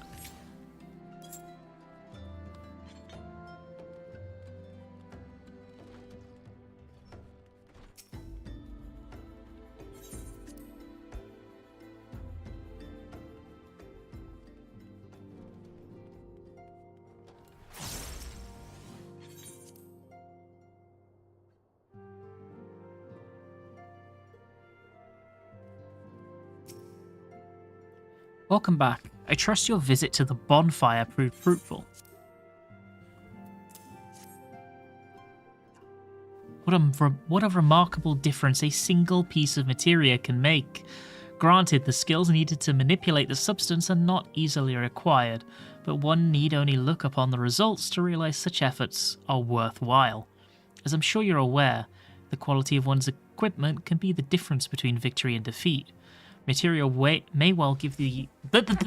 I can't speak anymore. It's over. It's Joe. We're done.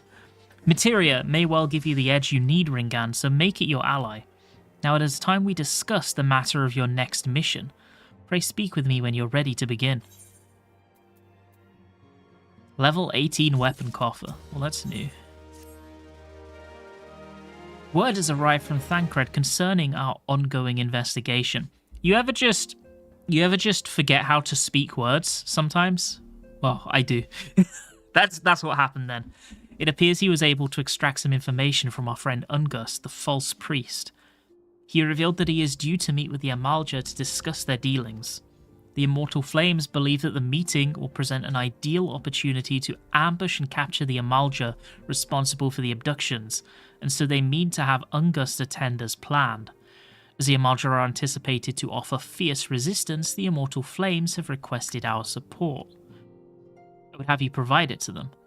Thancred is presently attending to another matter, but will join you as soon as he's able. Until such time as he does, you will be the Scion's sole representative on the ground. Before he left, he bade me to tell you to save some for him.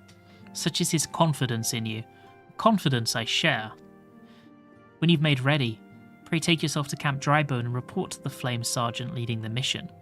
May you walk in the light of the crystal. Okie. Okie. Sure, we can do it. Okie. We better get our gear ready to face Ifrit, otherwise it's going to be rough, you know. We better get our level 18 weapon coffer.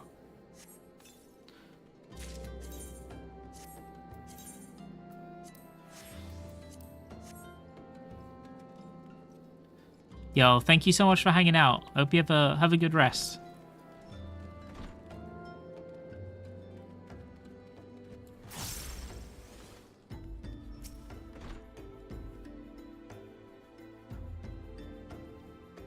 Ah, you're Titan of the Scions, I am indeed.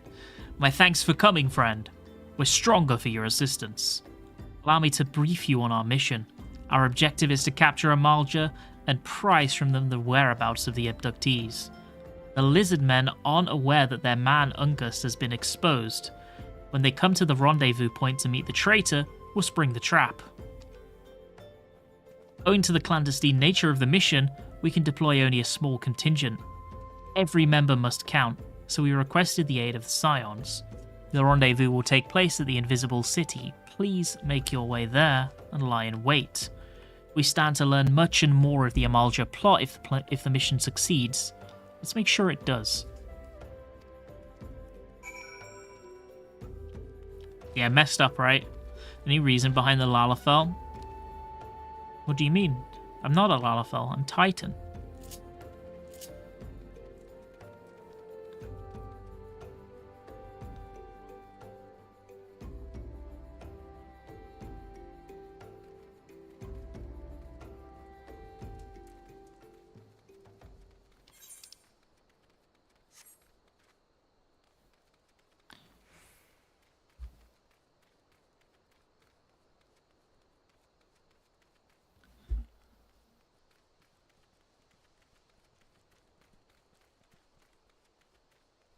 My god, Tuco.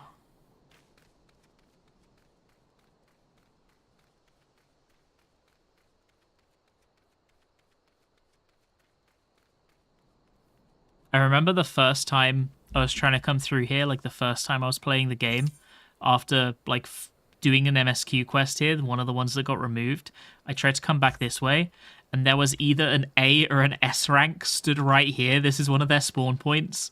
And it took me like 10 minutes to get past this area because it kept aggroing on me whenever I tried to run past, and I'd have to sprint away.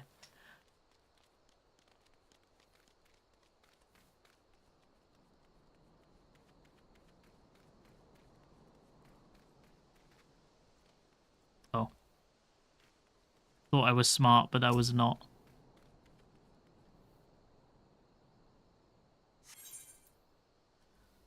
Okay. Let me BRB bio. And then we will do this.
Okay, I'm back. Sorry about that.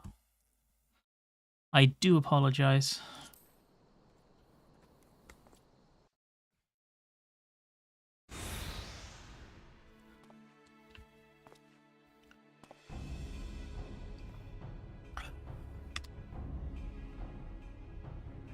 Is the bait in place? Our man is in position, sir. Good. We make our move as soon as the Amalja appear. Yes, sir.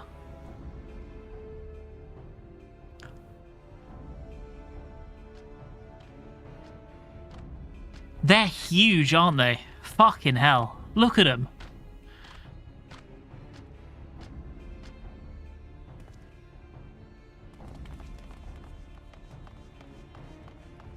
Why is he ooh-eyeing?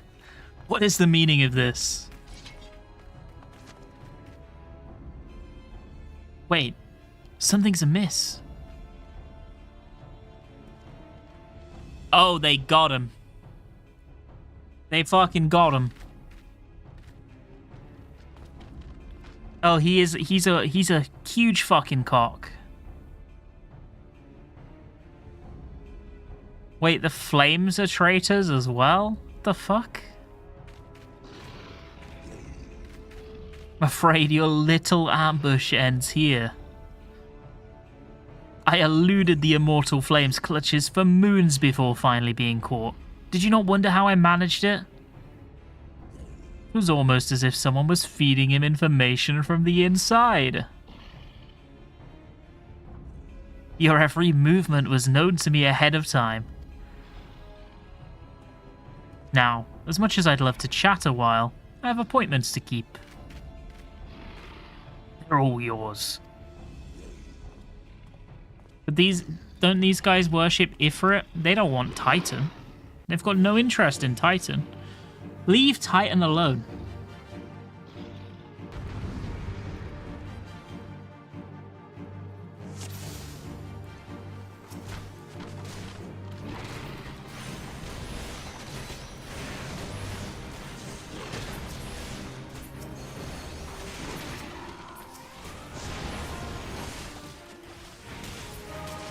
Actually, he's tiny. Whee!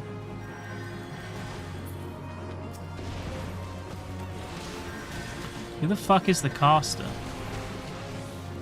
Oh, our guy's the caster. Got it.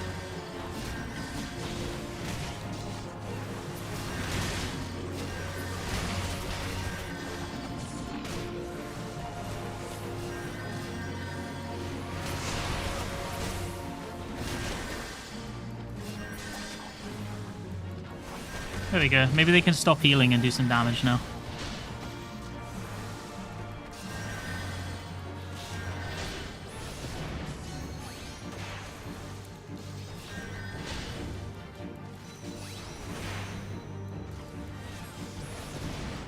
I've got more reinforcements.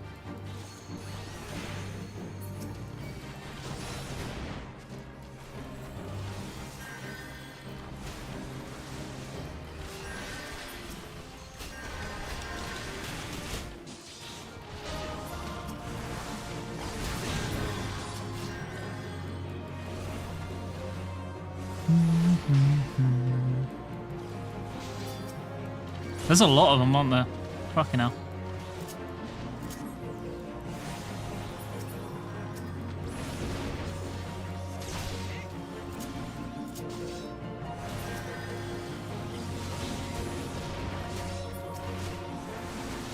I have no idea if I just have to single target the boss or if I need to kill the ads, so we'll kill the ads to be safe. Make sure these guys don't accidentally die, because that would be bad.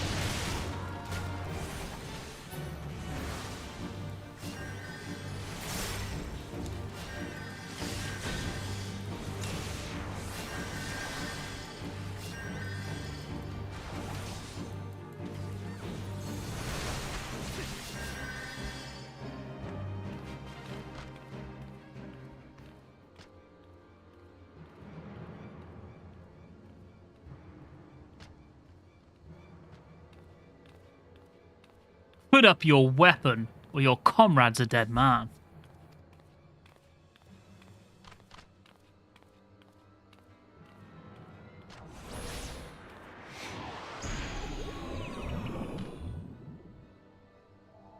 Did they just use the Black Mage Sleep? That's the first and only time that spell has ever been used in the history of FF14. Bringer. The rest of you march. Traitorous scum.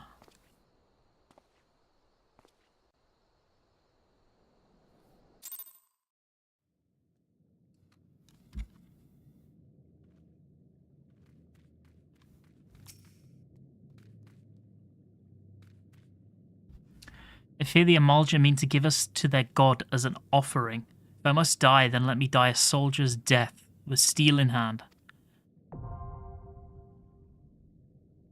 I actually have never been in a deep dungeon as caster, you're right.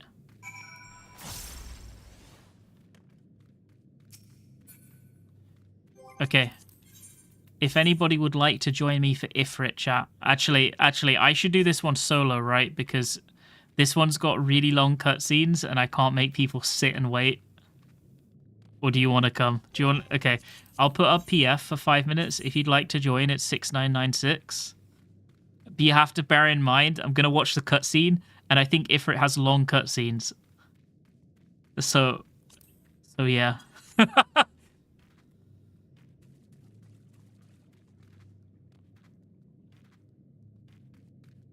Maybe the cutscene is after the duty, I don't remember.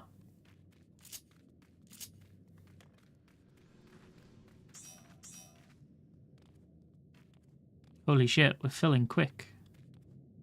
One more space.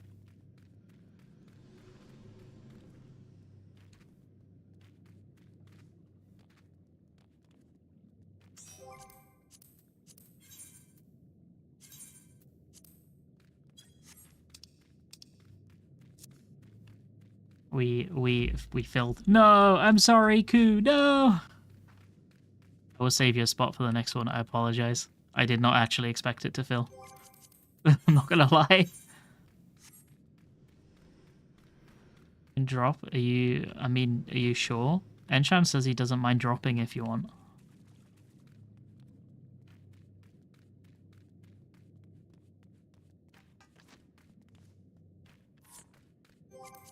1 minute. Tell me when. Oh, he's already yeeted. Fuck. Okay. Tell me when you're ready, and I'll put PF up again.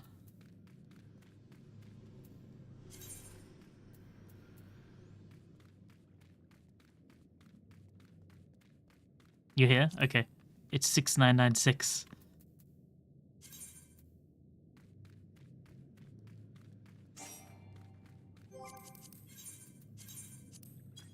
Okay.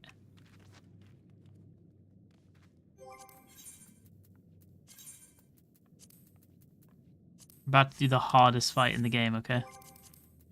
This one's going to be tough, gamers.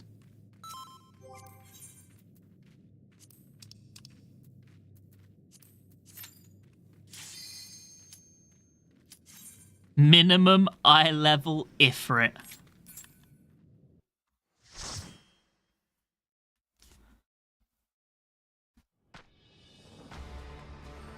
That black sun is such fucking cool imagery. Why don't they do shit like that anymore? Okay, he's chanting. My bro's chanting. Almighty Ifrit, Lord of the Inferno, your humble servants beseech you, grace us with your divine presence. He's coming.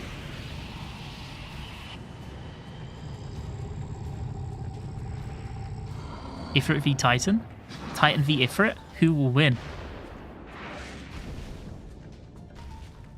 Oh, we need you to be our caretaker. Almighty Ifrit, we bring you ignorant savages who know not your godhood. If it please you, Lord, scorch their heathen souls with your cleansing flame and mark them as your own. Bloody hell. Bloody hells. Bring those two as well. Wait, they're getting fucked as well? What's going on? This ain't what we agreed. None but servants of Lord Ifrit may behold the right of summoning. The souls of unbelievers are forfeit. Yeah, fuck them up. Fuck them up. Wait, he speaks? Pitiful children of man, by my breath I claim you. Arise once more as my loyal minions. Feed my flames with your faith, and all who stand against us shall burn. Oh, isn't this where he, like, mind controls people?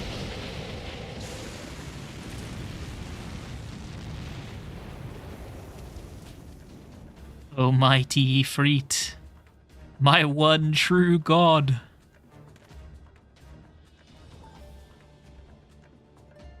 Your words are my bread. Impossible. By what sorcery do you resist my master's will? I'm Titan, obviously. Could it be? Your soul already belongs to another. Yes, that is the only explanation. It's because I'm Titan.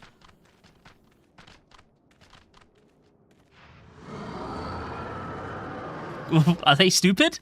Can they not see? I'm Titan. Forsooth, thy frail mortal frame can serve as a vessel to the blessing of but one. Yet I smell not the taint of another upon ye. The truth of thine allegiance waxeth clear. Thou art of the godless blessed's number. The paragons warned of thine abhorrent kind. Thine existence is not to be suffered. Okay. Okay, Ifrit.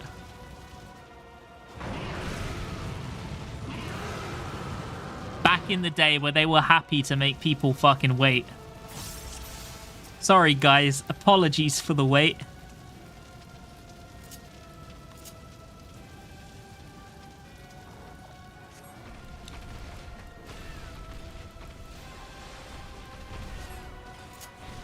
Oh, I don't have arm's length yet.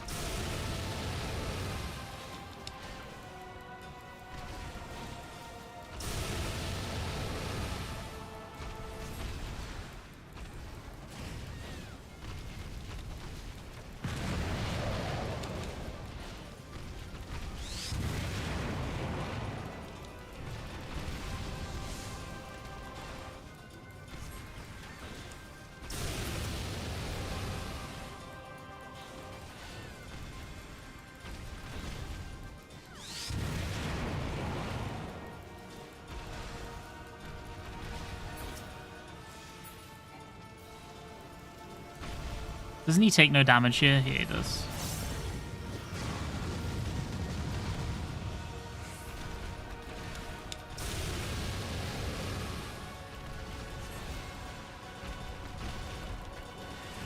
I don't think the min-eye level makes it harder. This is like the same as normal, right? Let's go, we did it.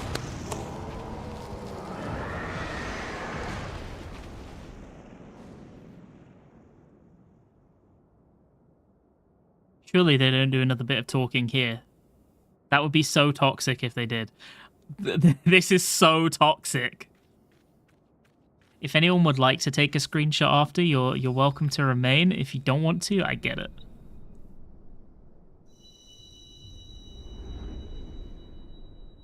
This should happen when you leave the duty, not like on the kill. I'm surprised they didn't change this, actually.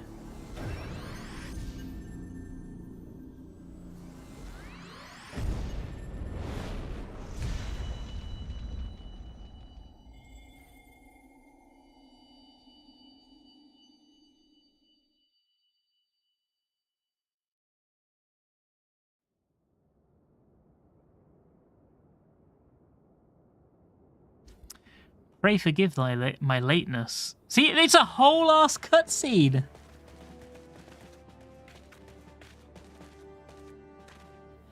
I was delayed by a congregation of Amalja zealots. I swear, each seemed to be more evangelical than the last.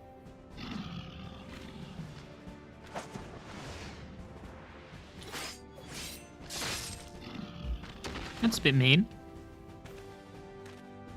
Phew.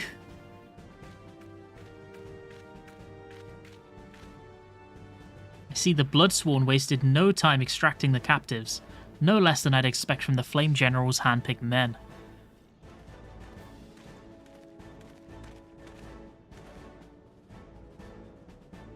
As for those two, it's fair to say their hardships have only just begun. They have much to answer for. I feel I owe you an apology. Had I known this mission would prove so dangerous, I never would have left you to face it alone. You've been given a veritable baptism of fire. Badum. Shh. But let us continue this conversation in more agreeable surrounds. Camp Drybone, shall we say? Sure. This way, sir.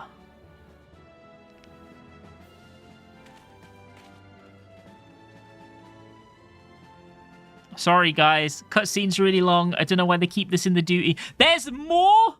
So that was the mighty Ifrit.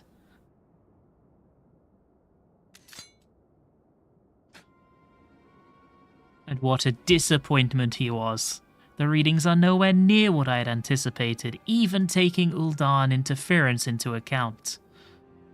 You should know better than to rely upon 5-year-old data left by the 7th Legion. Nor can we expect any form of support from the motherland given the troubles at court, with only ourselves to rely upon. Ever the pessimist, my Lady Livia. Promise me you'll never change. Doesn't she die? We've wasted enough time here. That meter of yours is too old to give any reading worth a damn. Not that that was worth a damn for it to read, but I take your point. I suppose we must content ourselves with the knowledge that we've achieved our primary objective. Yet I find that I'm troubled by that adventure's unexpected show of strength. Could such a foe prove a hindrance to our plans? Yeah, actually it was Titan. Perhaps. But that's a consideration for another time. You've been given a task. That is your priority. I suggest you treat it as such. Fail to do as my lord commands, and I will spare him the trouble of punishing you. Okay, lady. With allies like that, beware a woman in love. I shall need to be on my best behavior.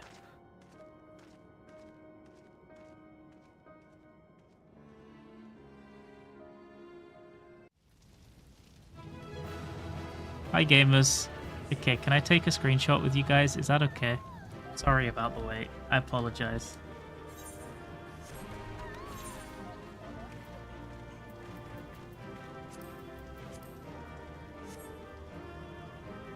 Look at all these guys being cool. minute. I'll wait for. There we go. Can we? No. This looks terrible. There we go. That's a good one.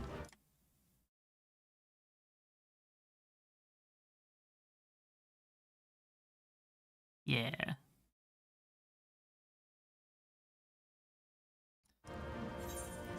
Thank you, gamers. I appreciate it. Thank you for the run. Sorry about the wait for the cutscene. My V. My apologies. I didn't think it would be so long. Thank you for the run.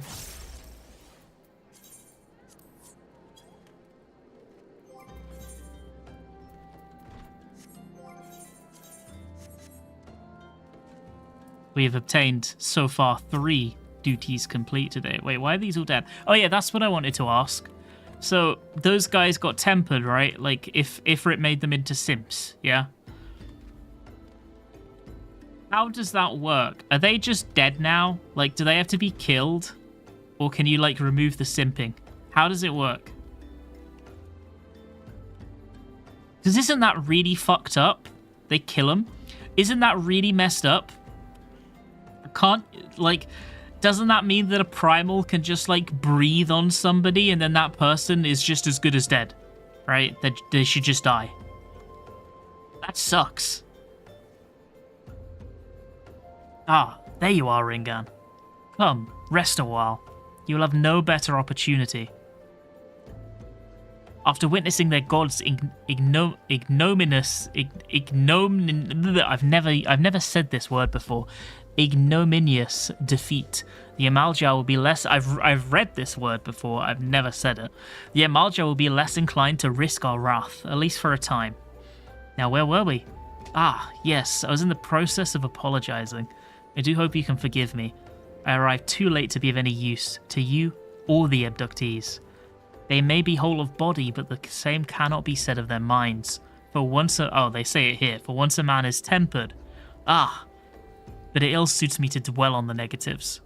Amidst all our misfortunes, there is still reason to rejoice. Ifrit is slain, and by your hand no less. That is the deed of no ordinary individual. Not that I ever thought you were ordinary. On the contrary. Shane, yes, Shane. I have long suspected that you have the potential to shape the fate of this realm. What can I say? My fine eye for talent remains undimmed. Minfilia will be proud beyond all reckoning when she hears of your deeds. I trust you shan't object to my bearing the tidings to her. That way I can claim to have contributed something to this mission. You, meanwhile, have earned yourself a rest. Take some time to relax and return to the Waking Sands when you're good and ready. We can discuss matters in more detail then. Just don't take too long, will you? The realm's problems won't solve themselves. Hey, Stig. This is a dumb question. I've watched a few of your videos before. Did you skip the cutscene? Yeah, I did. Yeah, I skipped the cutscenes before. Let's go turn in the job quest.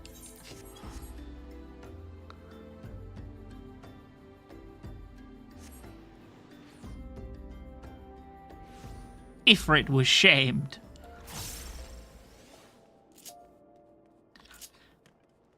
I still need to ship out your gift, Stiggy and Karen. Have it. It is ready to go.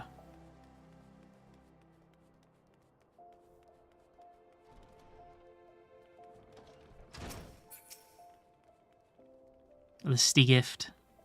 Well,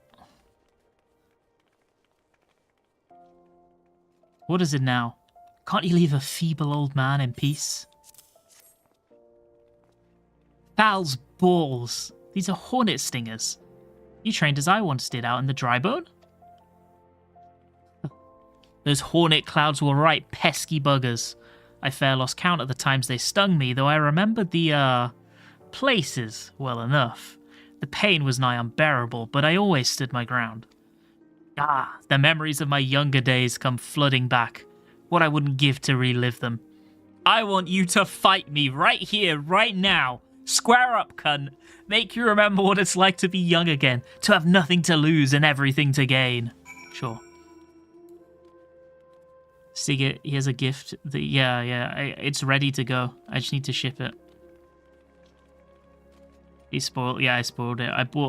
So Stig likes Xenoblade a lot, right? No, he said square up cunt. You just didn't read it. It was there. He said square up cunt. So Stig likes Xenoblade a lot, right? And he owns Xenoblade 1 and 3 physically, but not 2. And it can occasionally be a bit annoying to get hold of, so I got a physical copy of 2 to send him.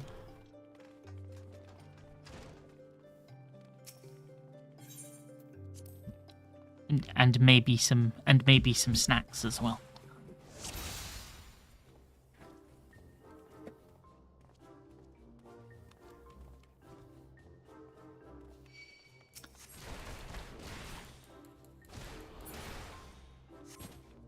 What? Hamon!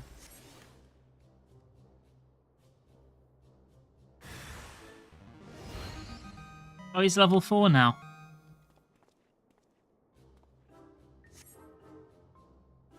He's not dead. He lives.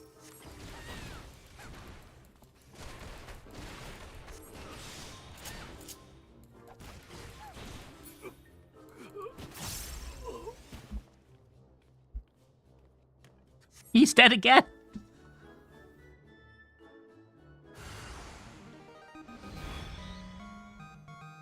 I want to play Monster Hunter. Only 3 weeks to go, Stig.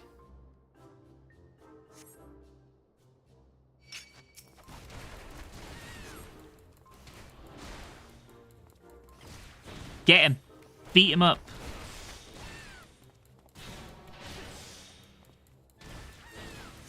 I'm not gonna lie, I thought the way that I expected this plotline to go was that he wasn't just a liar and he was like out of touch, but that he was a liar and he was never a good monk in the first place. Sorry, pugilist. So this is a more wholesome twist than I was expecting.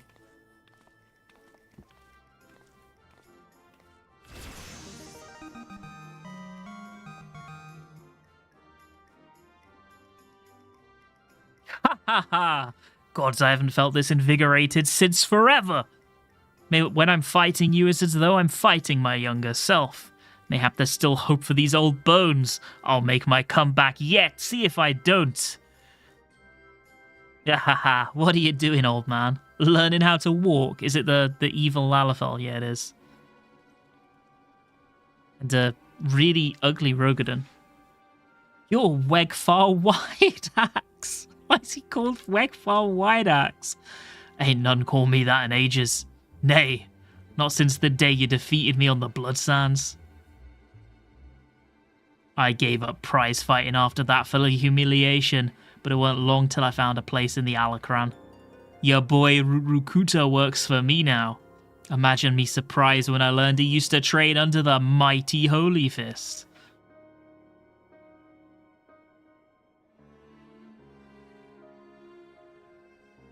But Holy Fist ain't nothing but a name these days, so I'm told.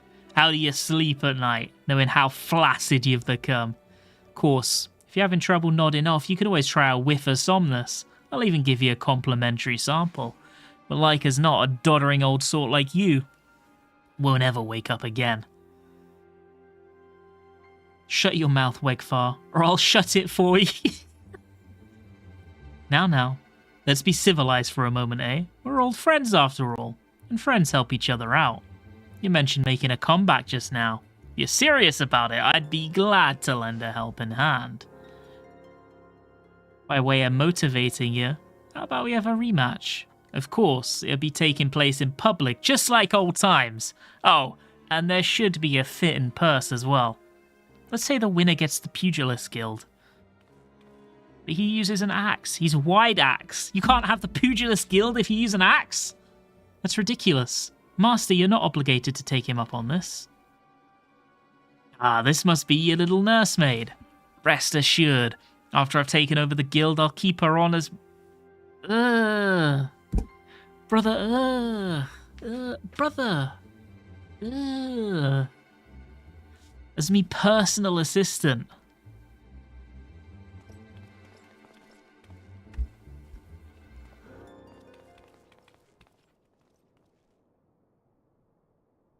Do you really mean to fight him? Have no fear, Chuchuto. I don't mean to put undue pressure on you. But the fate of the guild rests upon your shoulders. I don't believe this. Listen to me, Chuchuto. I know I can do this. I just need Ringan to keep getting stronger as she's been doing so far. Fighting her reminds me of who I used to be. I am confident I can be that man again.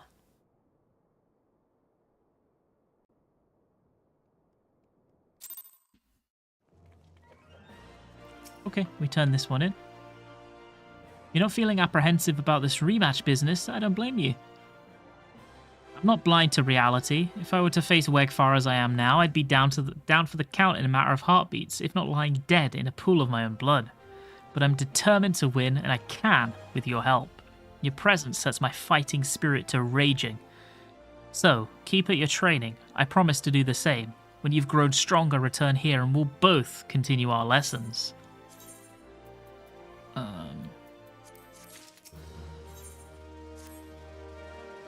I swear, each time I see you, you remind me more and more of my younger self. At this rate, you're like to transform into a handsome devil before the moon's over. Excuse you! I already am. Look! Now then, I believe you're here to learn. Unfortunately, I'm in no condition to teach. This is rather embarrassing to admit, but my eagerness to prepare for the big rematch, I've overtrained and thrown my back out. I tell you, old age is hell. He's true and real, factual. I fear Chuchuto will have to tend to you in my stead. We want to join me for not for me today at least. I might be down tomorrow though, if you're still going. Seems the prospect of facing his old rival has lit a veritable fire under Master Hamon's backside. I am so relieved to see that he has a purpose again. The trick now is to keep a lid on his zeal, lest he injure himself. But let us speak of your lesson. When you're ready, come and meet me in Little Alamigo. I have a challenge in mind that you are certain to find stimulating. Question mark? Okay. We continue MSQ. And then when we get to Little Alamigo in the MSQ, then we'll do that side quest. Efficiency. Woo! Woo!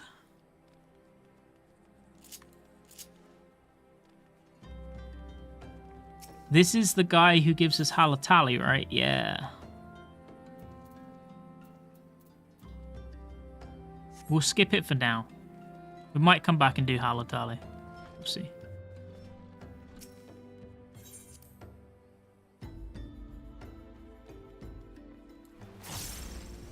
I don't know if Halatali has interesting plot.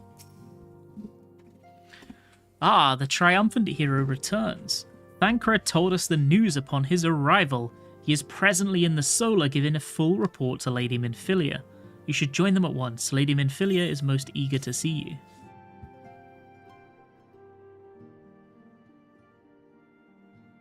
My late arrival nearly cost Titan her life. I wasn't there when the Amalja took her prisoner. I wasn't there when they served her to Ifrit.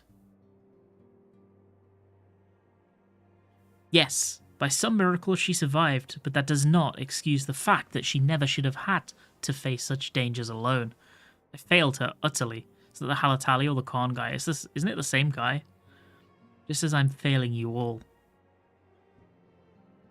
What's done is done, Thancred. You can ill blame yourself for every... It's me! Woo! Woo, it's me! It's so good to see you again.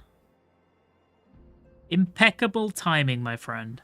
I just finished regaling Minfilia with your heroic exploits. Thancred has told me everything. You've done well to return to us. The perils you faced were undeniably great, yet a part of me believes that I had no cause to fear. And now we can put paid to our long investigation. As we suspected, the Amalja took both the robbery and the abductions with the aim of summoning their primal Ifrit. Nor is this tale limited to Uldar. Similar incidents have been rife in both Limsa and Gridania of late. I dare say you've been curious as to how these crimes are linked to the primals. Permit me to explain. Having manifested in the physical realm, primals must consume aether if they are to maintain their presence here, and the stronger they become, the more aether they require. Now, aether exists throughout creation. It flows through all life and permeates the very air that we breathe. Alas, this alone will not suffice to sustain the likes of Ifrit. Nay, he and his kind require a more concentrated source of aether, crystals. It is for this reason that incidents involving crystals can often be traced back to a primal, which leaves us to the why of the abductions. To understand this, you must first understand how primals are born. When all is well with the world, primals possess no physical form. Their essence is dispersed across the great river of aether. However, when the world is plunged into chaos, those who worship the primals cry out to their gods for deliverance from suffering.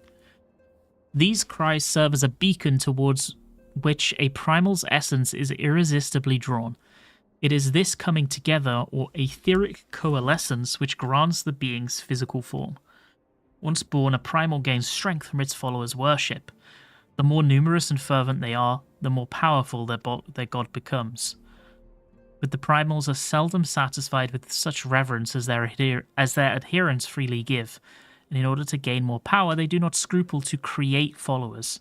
They do this by tempering mortals, a process to which you yourself were subjected. Yet even as Ifrit took your comrades in his thrall, you alone remained unaffected. This is thanks to the power you possess, the Echo. We know not the why of it, but those possessed with the Echo, or blessed with the Echo, are immune to primal influence. Convenient! It is as though a greater power protects us. When first you came to us, I told you that the Echo would be instrumental in dealing with the primal threat. I trust you now begin to see why. I have 2 questions so far. The recent incidents all share a common trait, meticulous planning. Such elaborate designs are a new development, and one which fills me with an unshakable sense of foreboding. While I share your concern, my presiding feeling is one of relief at your safe return. The immortal flames assured me that they will deal with the aftermath, so you need not concern yourself with that. We may rest easy for a time. I suggest you take full advantage of the respite. You may be sure it won't last long. Once people learn the identity of the hero who felled Ifrit, I fear you will have nary a moment to yourself. Yeah, people just love Titan. I get it. I understand.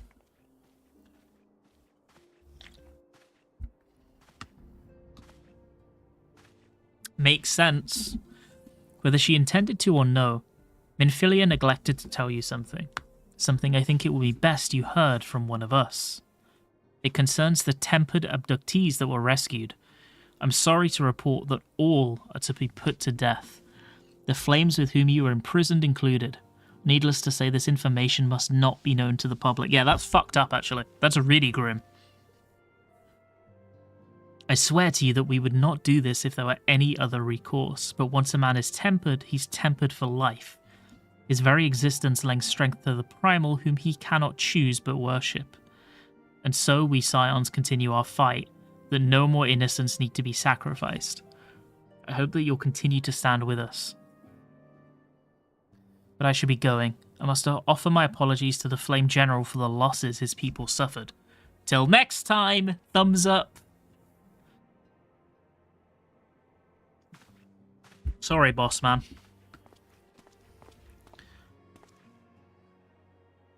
Gods forgive me. How many more lives? Louisoix would have never allowed this to happen. I have to do better. I have to be stronger. Why is he like the tortured hero? Where's this trope come from? What's going on here? Excuse me, Thancred. What's going on, buddy?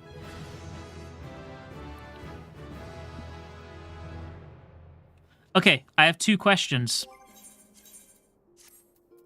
My first question is, Thancred doesn't have the Echo, right? That's question number 1.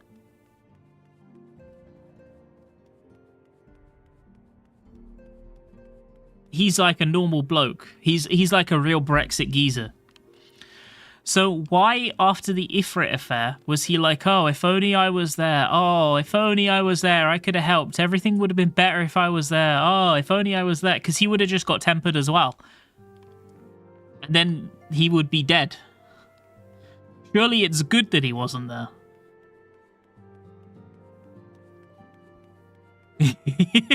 He's a whiny bitch, he's stupid. Okay. Okay, I'm glad I understood that correctly then, because I was like, it makes, if anything, it was really lucky that he wasn't there, because if he was there and also got captured, he would be dead right now.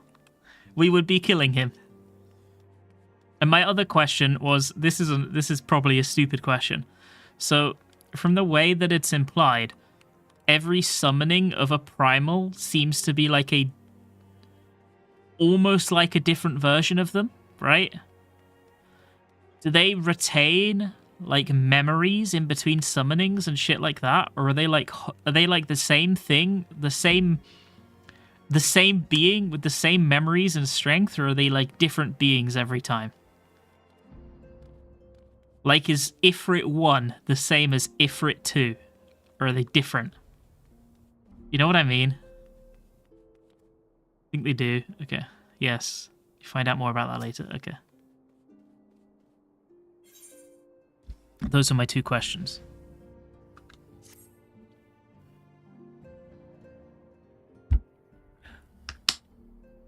Until not so very long ago, you were but one of many adventurers seeking to make their way in Eorzea. But for your character and courage, you were raised to the esteemed post of envoy.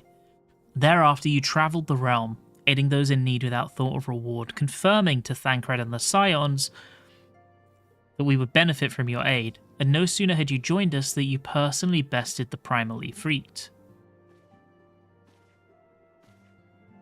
You have achieved a great deal in a short time, and won fame in doing so. Alas, fame does not come without a price, as you will soon discover.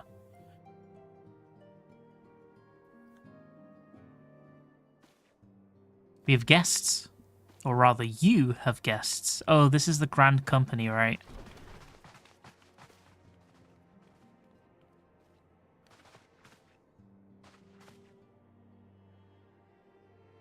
Ah, Lady Minfilia, radiant as always. I'm given to understand that the Scions of the Seventh Dawn have but recently welcomed a new hero into their midst. I am here on behalf of the Maelstrom, Grand Company of Limsa, to offer said hero a place within our ranks. As you can see, your recent exploits have garnered you the attentions of the Grand Companies of Eorzea. Each organization would have Ifrit's Bane for its own. You mean Titan. They would have Titan for its own. To this end, all three have sent officers to court you. They would not ordinarily go to such lengths to enlist a new recruit. That they have is evidence of their high regard for you. I find myself wondering how word of Titan's deeds spread so quickly. That the immortal flame should know of her triumph is to be expected, but what of the other Grand Companies? Yeah, Tataru, what are you doing? Your reputation precedes you, Mistress Banana. 'Tis no ordinary woman who can face a primal and emerge the victor. The Order of the Twin Adder has need of valiant women such as you. Join your strength to ours, friend, and together let us ensure that peace never reigns over that peace ever, not peace never, not peace never, peace ever reigns over the Twelveswood. What a pleasure it is to finally meet you. My comrades speak of you in the most glowing terms. Why, even before you aided us against the Amalja and their dread primal, yours was already a respected name in Uldar. Our people know you and love you well. A woman of your talent belongs with the immortal flames. Join your strength to ours, and together let us secure a prosperous future for Uldar. The Admiral was not exaggerating when she said you have the look of a hero. Full often does she speak of you, friend. It is only natural that we should want you for the Maelstrom. Join your strength to ours, and together let us see the grand vessel of Limsa to the shores of glory.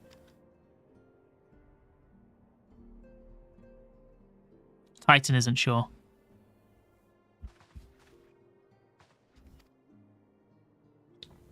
Very well. Though I'm quite sure you need no reminding. Mayhap a brief summary of the situation. No, we don't need exposition. Mayhap a brief summary of the situation would help you clarify your thoughts on this matter. As you know, the Grand Companies are all-encompassing organizations empowered to call upon the martial, economic, and technological resources of their respected city-states in times of strife. There are presently 3 such organizations in Eorzea: the Maelstrom of Limsa Lominsa, the Order of the Twin Adder of Gridania, and the Immortal Flames of Uldar. Serving a Grand Company means serving the nation to which it belongs. You will be charged with its defense and tasked with advancing its cause. In return for your faithful service, you'll be furnished with various rewards, some of which may well prove useful to you in your other endeavors. If you're agonizing over which one of the Grand Companies best deserves your loyalty, be at ease. The commitment you make this day need not be permanent. Should you wish to shift your allegiance at a later date, you're entitled to do so. And yet I concede it is no small choice you face. A thought occurs to me. You will of course recall that the 3 city-states are planning to hold remembrance services. Well, as part of the proceedings, I'm given to understand that the leader of each Grand Company will deliver an address. Hearing these addresses ought to make you help you make an informed decision. What say you, my dear officers? Oh, they're into it. A fine suggestion. You are as wise as you are beautiful, my lady. Very well. Let Ringan hear our leaders speak, and then return her here with her decision. Okay. Cool. I forgot that we had to do this. We eagerly await your answer.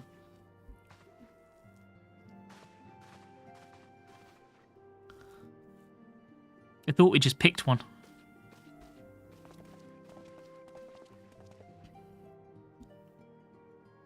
I know full well that adventurers are by their nature a liberty-loving breed, and not best suited to the discipline of military service, but I strongly urge you to join a Grand Company nonetheless. While the promise of reward is enticing in itself, it is not the only benefit. You are possessed of great power, and with it you're capable of doing untold good. Yet know that great power is wont to attract attention, not all of it friendly. There will be those who wish you ill, and you must needs be on the lookout for them. Yet however vigilant you are but one woman. In the midst of a Grand Company, however, you will be one woman amongst many, a friend amongst friends. Your achievements will be shared, and so will the danger. I can think of no better arrangement. Of course, joining one organization need not mean leaving another. I hope that we can continue to rely upon your aid. The 12 know that we will have need of it in the days ahead. The Grand Company seek to protect their own nations. We Scions, on the other hand, seek to preserve the future of Eorzea as a whole. Similar, yet not quite the same. Now then, I expect that you'll be afield far more often in the future. As such, I would have you carry this link pearl with you at all times. It will allow us to stay in touch regardless of location. Eorzea is changing, and you have the power to help shape it anew. None can say what the morrow will bring, but so long as we believe in ourselves, there is naught we cannot achieve. Now it is time you made ready for your journey. Before you depart, be sure to speak to Tataru. She will apprise you as to where and when the remembrance services are due to take place. This is a lot of exposition, actually. I think this genuinely might be the biggest chunk of just in-your-face fucking exposition so far.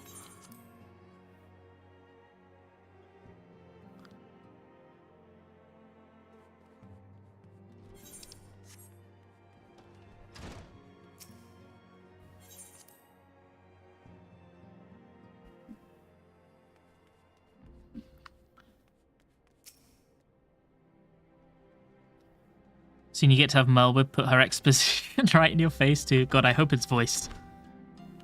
That was a lot of speaking right in a row. I'm sorry about all the attention you're getting. I might have sung your praises a little too loudly and often to a few too many people. Next time I'll be sure to hold my tongue, literally, if necessary. Anyway, I expect you want to know where and when the remembrance services are taking place. If all goes to plan, Gridania's Grand Company, the Order of the Twin Adder, will hold the first of the 3 services, and Elder Seedseer Kani Senna will deliver her address at Miketo's Amphitheatre. I should probably mention at this point that due to the organisational challenges involved in assembling all of the involved parties, it's possible that the order of the services might change. Still, there's not much we can do about that. So make Gridania your first port of call.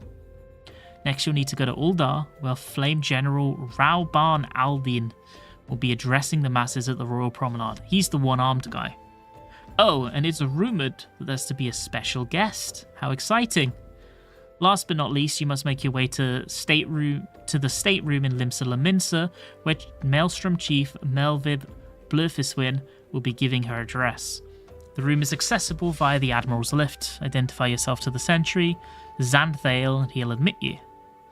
Well, off you go then. Hope you find the remembrance services suitably educational. I suggest visiting the city-states in my prescribed order, though with your record of impeccable timing and luck, the schedule may well change in favour of your preferred travel plans. So they just let you do whichever one you want. Okay.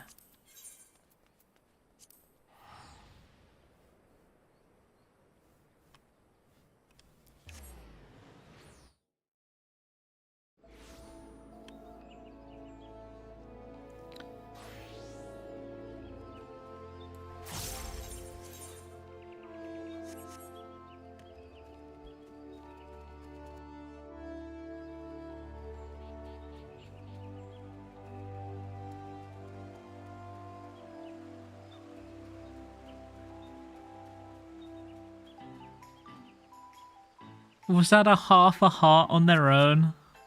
That's so sad. Like this if you cry every time.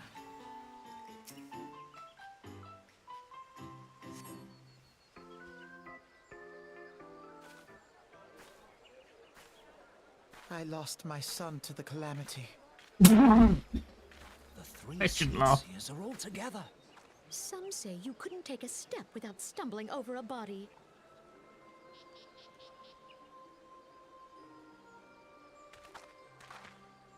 I lost my son to the calamity.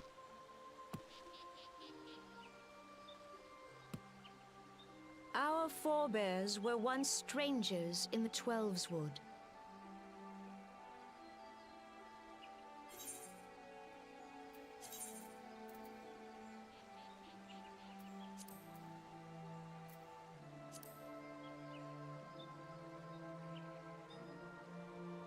Fearful of the Green Wrath, they hid themselves in the dark recesses of the earth.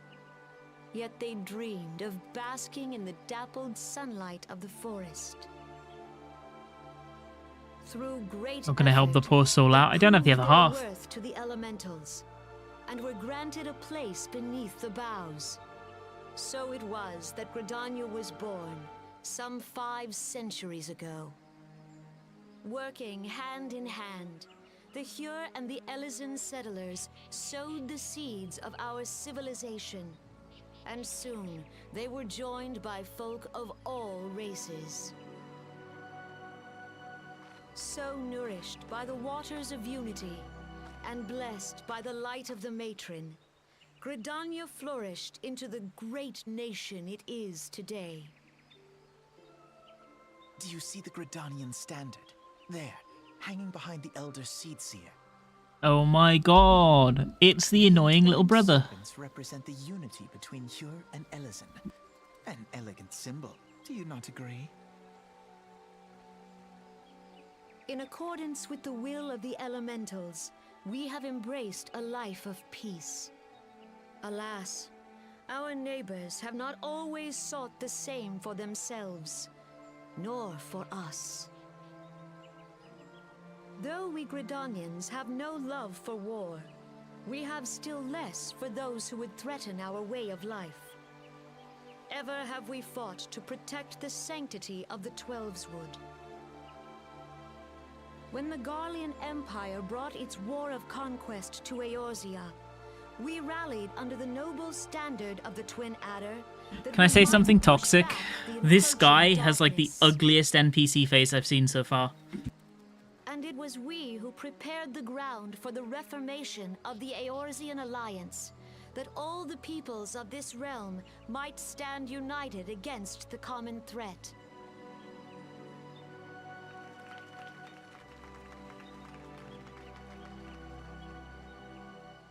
"5 years ago, the Alliance met the armies of the Empire upon the fields of Cartano. It would prove the bloodiest battle in recent memory. Countless Gridanian lives were lost. As Supreme Commander of the Order of the Twin Adder, ever shall I bear the weight of our people's sacrifice. Alas, their loss was not the only tragedy to befall us that day, for soon came the calamity.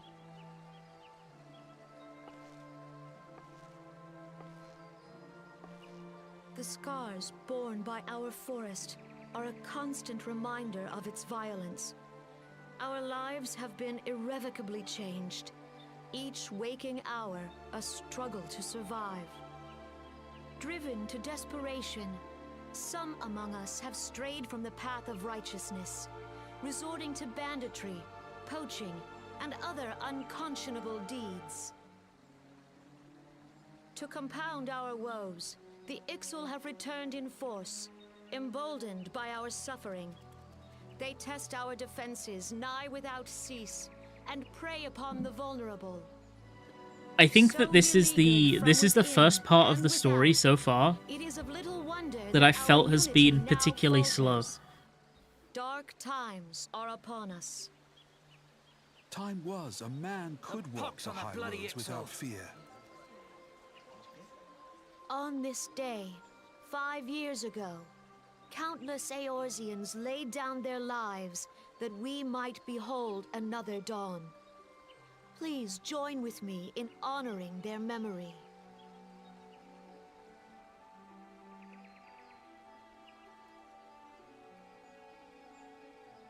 And how do you propose to honor the memory of those you cannot remember, pray tell?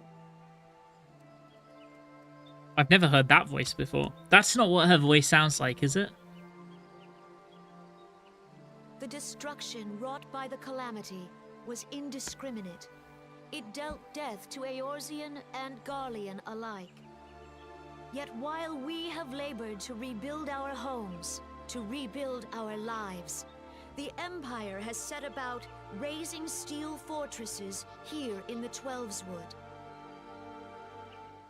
Yeah, this is like a huge chunk of exposition back to back. Threat to our survival.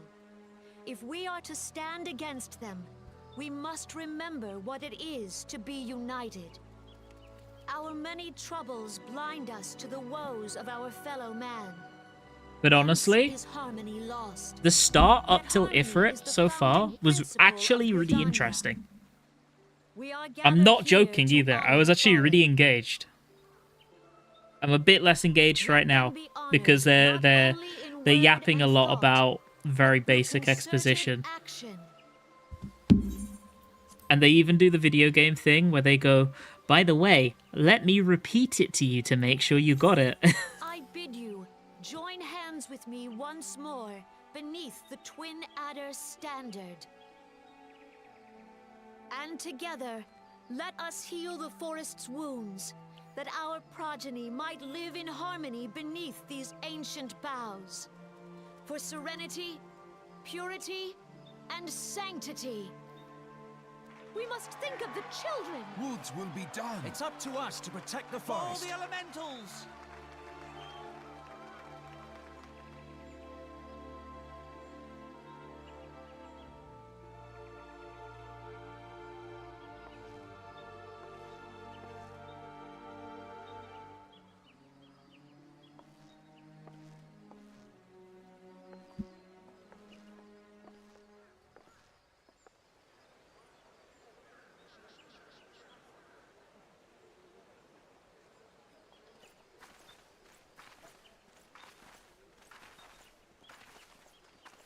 think there are compounding problems. The introduction of grand companies is boring, and Gridania is somehow consistently boring. Got him!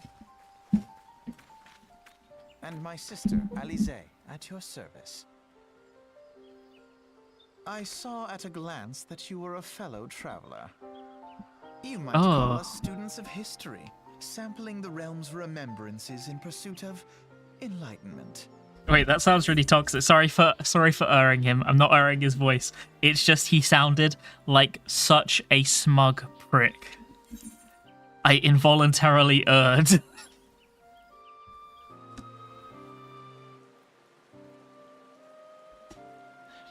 The Gridanians are unfortunate enough to have to contend with 2 beast tribes. The Ixal are unquestionably the more troublesome, being of a naturally warlike disposition and want to summon their bloodthirsty primal Garuda. The Sylphs, by contrast, are peaceful in nature, being mischievous rather than malevolent, and have long been on friendly terms with the Gridanians, until recently, at least. Alas, they've grown aloof, a change observed at roughly the time they summoned the primal Ramu.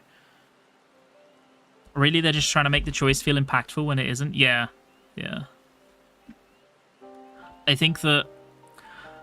I honestly think that one thing they maybe could have done is, you know these 3 speeches that we're going to go to one after another? Obviously, I haven't seen the other 2, but I feel like they could have condensed them into one cutscene.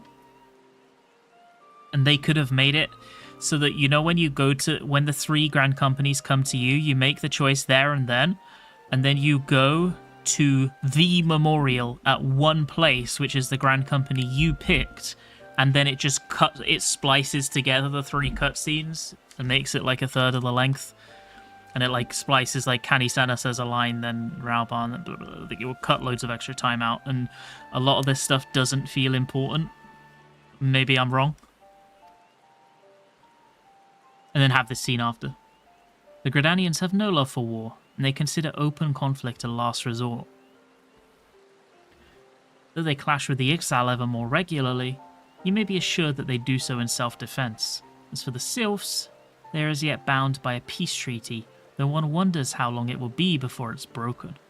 The Twelveswood was grievously wounded during the calamity, leaving Gridania vulnerable to attack. The people are hopeful that restoring the wood, and thereby the power of the elementals, will put an end to their woes. Yet how long will that take? Centuries, I'd wager. Meanwhile, the Ixal will continue their incursions, spurred on by Garuda and her insatiable appetite for destruction. Whether the Gridanians like it or not, sooner or later it will come to an all-out war. And when it does, the Order of the Twin Adder will need all the help it can muster. How valuable might the aid of a capable adventurer prove to them?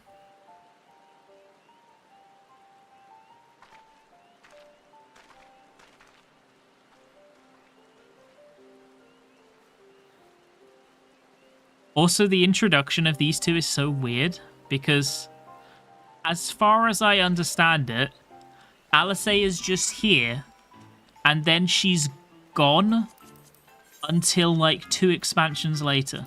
Why is she here? Like, what is this introduction? Why does she get introduced like this, and then she just fucks off for 5 years? I know she's in Coil. I don't know what she does in Coil, but I know she is in Coil. Like, why do they do that?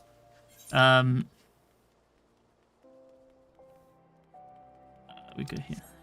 And then, why do they make Alphino so goddamn unlikable when they introduce him?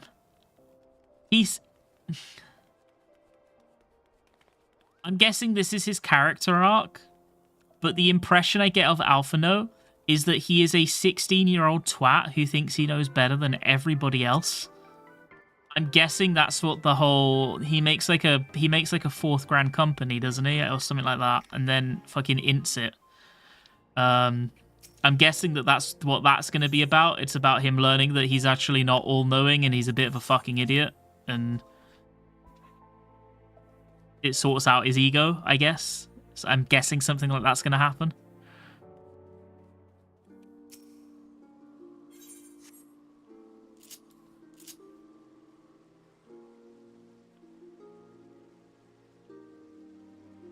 That's his character, is it? You doing the ARR store? Are you doing the MSQ properly? Yeah, I am. Yeah. Finally. I think the voice makes up like 80% of it. Yeah, maybe. The voice was serving cunt. Behold, 'tis the Sultana Nanimo herself! And Roban as well!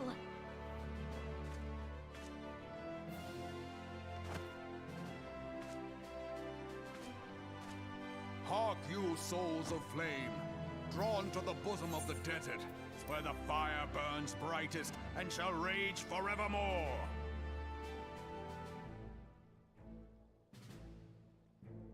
Come on then. Hurrah! There you go. Rauban! Where since antiquity, under the sage and judicious rule of the Ul dynasty, we have wrought sand into gold.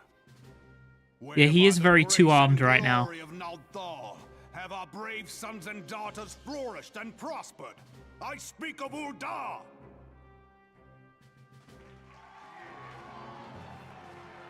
There, at the Flame General's back flies the Grand Company's standard. Note the sigil. The golden scales of order balance the jewel of prosperity with the flame of might. Why is he here again? Why is he being smug again?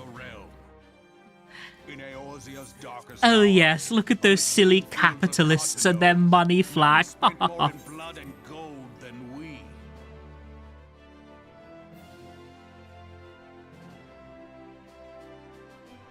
Come on then. There we go. Was the 7th Imperial Legion laid low. So that's how it happened. How soon history forgets. Yet many left our gates, never to return. Let us pray for our absent brothers and sisters, that they might know happiness in the great beyond, as Thal's honored guests. If the fates were fair, the price we paid that day would have bought us victory. Alas, they are not.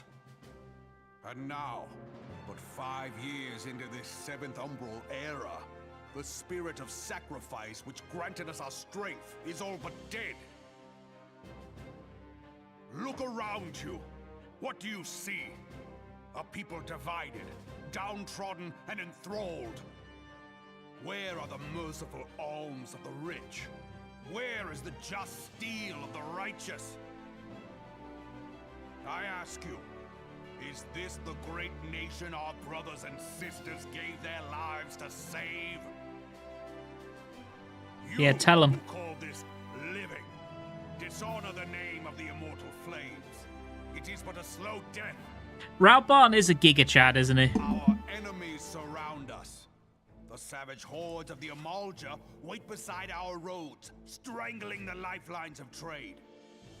Meanwhile, the Garleans make mock of our borders and despoil our land of its natural wealth.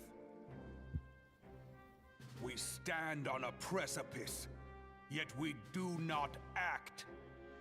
Whether trader or soldier, monetarist or royalist, all must recognize that a divided Uldar stands to fall. I didn't realize about his arms until like the 3rd time we met him. Ye who seek glory and wealth, look not to what little you can snatch from your neighbor, but to the boundless wealth of the world beyond. Now is the time to unite. Now is the time to ride forth. In the name of the Sultana, I beseech you. Line not your own coffers, but those of the immortal flames.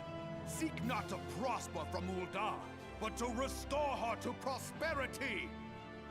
As the realm prospers, so shall Uldar. As Uldar prospers, so shall his voice doesn't work for him. Yeah, like I don't think his voice acting's bad, but I don't think it suits him. Together we are one.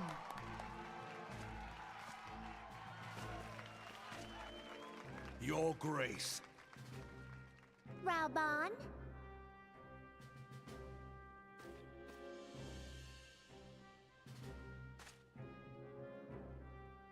People of Ul'dah, I, Nanimo, 17th in the line of Ul, address you. Much They should have the old go viral, yeah. Ul'dah. Yet those who measure that wealth in coins and carats are gravely deceived. For the true wealth of Ul'dah lies in the health, happiness, and hopes of her people. Beloved subjects, I bid you raise aloft the torch of Ul'dah, that her flames might serve as a beacon for all Eorzea to see. Long live Nanamo! Glory to the Sultana! For victory and fortune, stride fearless into the Inferno, for we are, by fire, reborn! I can say that if this was my choice, so far, the flames are way better than the serpents. I fancy meeting you again. See, okay, no normal human talks like that. No normal human goes, fancy meeting you again. Nobody does that. It's not real. He's not a real person. The Uldans have a long history of conflict with the Amalja, the beast tribe that worships the primal Ifrit. Judging by your look of distaste, I take it you've encountered them. The Uldans do not shy away from confrontation. I swear I've seen that in a spud bro. Oh yeah, you sent me one of those today, didn't you, Vanas? Let me find it. Oh yeah. Vanas sent me a Spud Bro short and said, we don't do the beans first. We just don't. What I want you to do, Vanas, is I want you to eat. I want you to purchase and cook and eat jacket potato for lunch one day. And I would like your review. If aught threatens their precious prosperity, they will seek to crush it. Yeah, with beans and cheese. You'll like it. It's good. So have they dealt with Ifrit thus far, smothering his flames each time he is stoked to life. Yet he is but one of several problems. But they've been quiet these past 5 years. The Garleans have not gone away. I'll put the cheese on after the bean. Yeah, you're allowed. That's fine.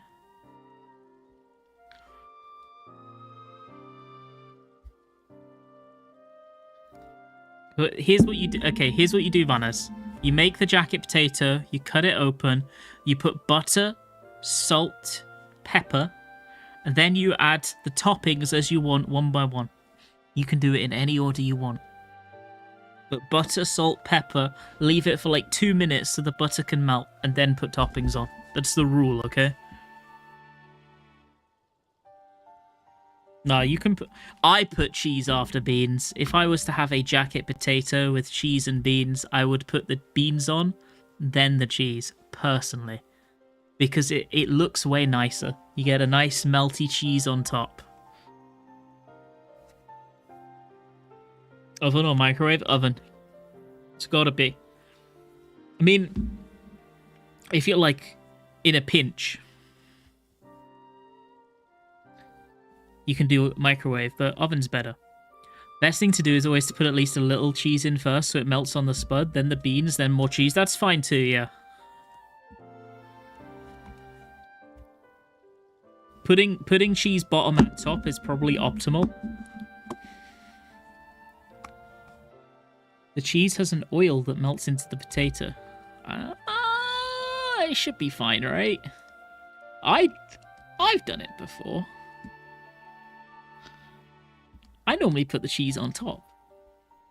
Meanwhile, refugees continue to arrive in droves, and Ul'dah has no clear policy on how to deal with them. After all, not even the Sultanate's coffers are bottomless, and even assuming they had the coin, resources will ever be finite. Which brings me back to the subject of Ifrit. It has been observed that the Amalja are summoning him with ever-increasing frequency. Every time they do so, the Uldans send their forces to smite the Primal, and though they invariably succeed, each victory is bought with blood. It is a war of attrition, which they cannot well sustain. Small wonder, then, that the Immortal Flames are eager to recruit more members. In such a desperate hour, an adventurer of your experience would be a most welcome addition to their ranks. For their sake, I hope... You're actually right. I hope that the Flame General's words struck a chord with you. Isn't this really weird, actually? Some random 15-year-old and his non-verbal sister have just randomly approached you, and he's just started spewing shit. He's just yapping. He's like, actually, hello, let me tell you all the things that I know about this place. Why is he yapping like that?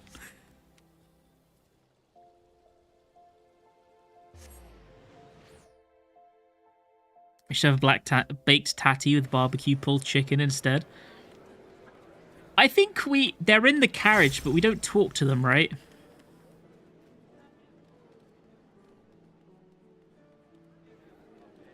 Let him info dump.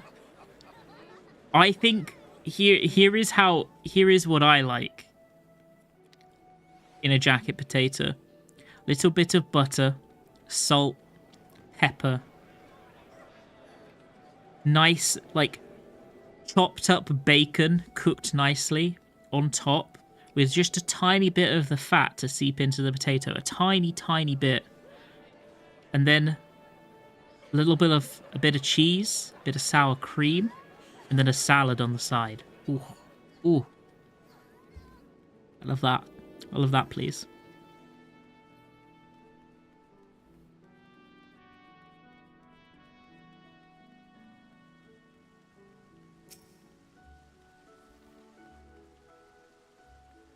Here to attend the remembrance service. Be quick, the Admiral is due to give her address at any moment. The Garleans are another matter altogether. So much for our alliance. It's sunk beyond the seabed.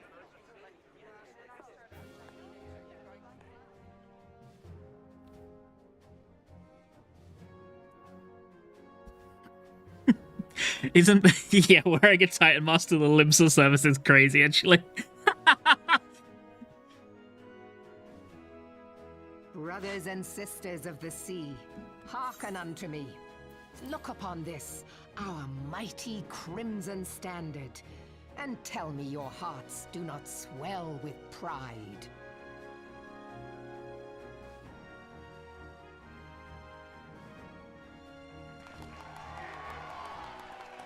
I think next time I do a shop, I'm gonna buy jacket 700 potatoes. summers have come and gone since our forefathers first ran aground in this fertile bay.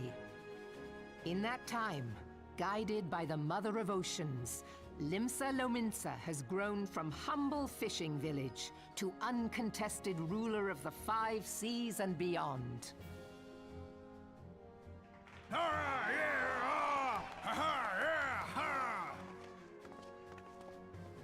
Did you look as the Admiral bid you?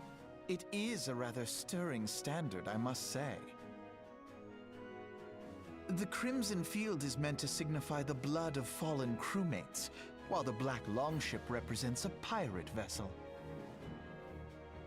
When the Garlean Empire Flags are his marched special upon interest at the we moment. assembled beneath the Maelstrom standard, and our grand company was reborn. All answered the call, from the Knights of the Barracuda to Hilthier's bloody executioners, and together we met our would-be conquerors upon the field of Cartano. That day, the world bore witness to the united strength of Limsa Lominsa. I swear to you, no army ever fought harder or with more courage, yet many of ours did not survive. Join me now in remembering those who fought in the name of freedom and fell. May their souls be returned to the sea.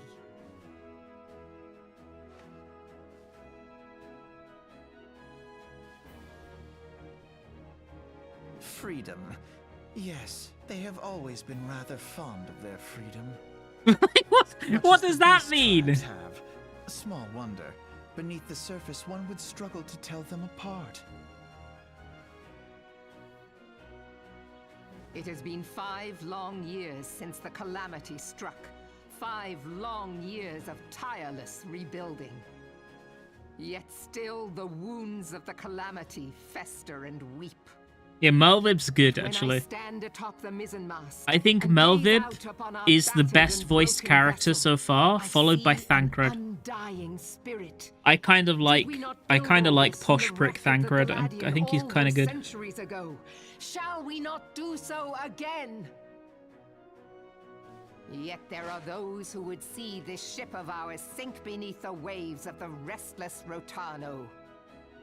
The Sahagin creep ashore seeking blood for their accursed god.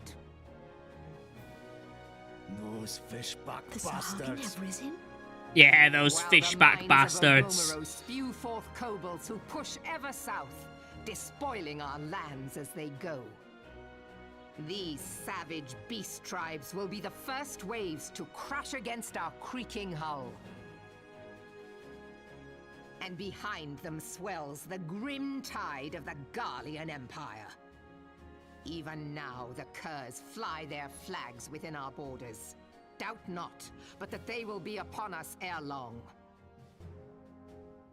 We are well nigh surrounded. Yet there are those among us who would rather turn their swords against their crewmates than our cannons against our foes. How can we hope to repel our many enemies when mutiny breeds below deck? Oh my god, it's Minfilia! Wow! There is but one course left to us. One bearing that will bring us victory over the beast hordes and the Empire both, and see this ship safe to port.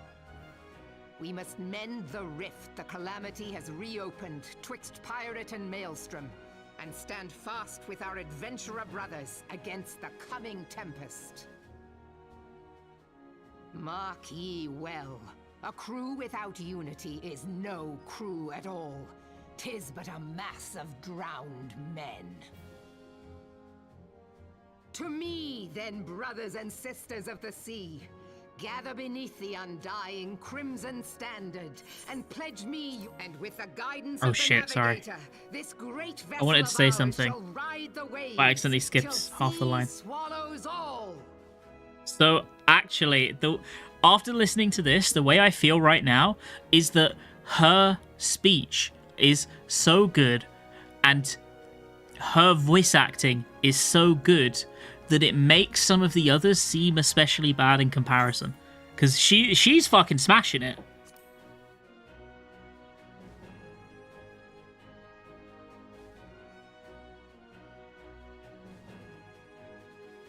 Long live the Admiral! Admiral Melvin! Gather the lads!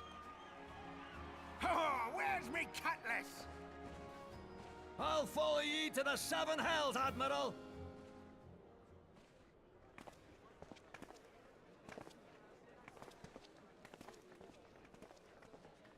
Oh, there he is again. Fancy meeting you again.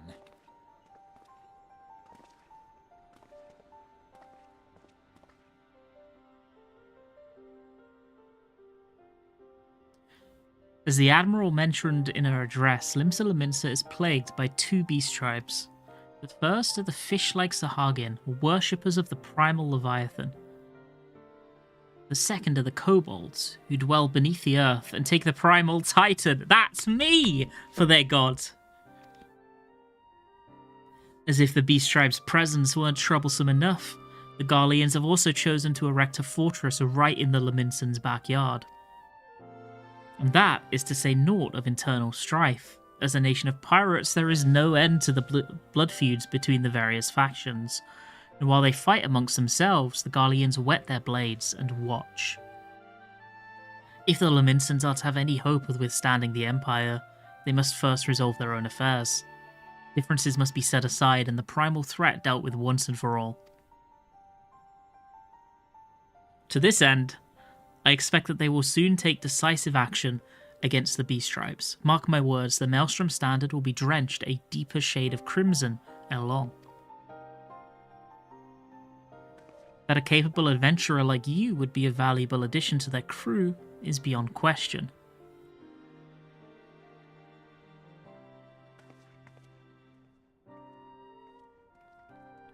I feel like Minfilia's hired this guy. She like slipped him a little like 10,000 gil and was like, okay, I can't be there to exposition dump, so I need you to do it in my stead. Ringan, this is Minfilia. You're well, I hope. Would I be correct in thinking that the final remembrance service is now concluded? A moment ago, you say. What a coincidence. Jesting aside, I trust you remember our guests from the Grand Companies. Well, delighted though we are to have them here at the Waking Sands, it would not do to keep them in suspense any longer than necessary. In short, Gamon love. They don't know I'm Titan. Actually, that's so funny. They don't understand that I'm the primal. They don't know I'm the primal of Limsa. Should we go Maelstrom? I think it makes the most sense that Titan would go Maelstrom. But I will leave the final decision down to chat.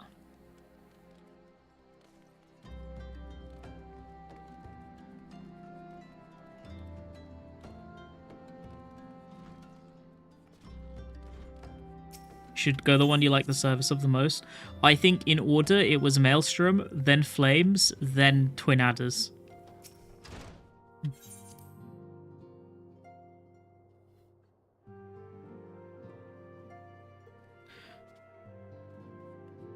The worst thing about the Twin Adder one was actually, it wasn't just the fact that I think it was the worst delivered, but it was also the fact that Alphino spoke the longest afterwards as well. His exposition dump took forever. Welcome back. Were the Grand Company leader's words as illuminating as you'd hoped? Or like twin bladders? You remember when, before you could freelance in PvP, so you were locked to your Grand Company, they would call them the twin badders, because they always lost? Aye, each nation is beset with problems. I trust you see now why your services are in such demand. Would that there were more of you, Ringan. You must be tired from your journey. Why don't you rest a while, and take a moment to reflect on your decision? Once your mind is made up, pray give the Grand Company officers your answer.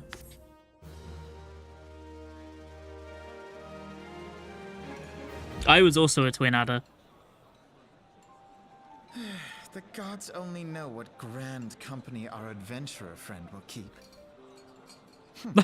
The wheels of change. What's are in motion this? Regardless. He's like snootily turning his nose up. The 3 cities, it is all below me. Like, what the fuck? Brother. Are you certain this course is best? Whatever do you mean, dear sister? The so-called remembrance ceremonies were little more than standard waving rallies. As though the Calamity and 7th Umbral era warranted scarcely a mention. Well, of course they were standard waving rallies.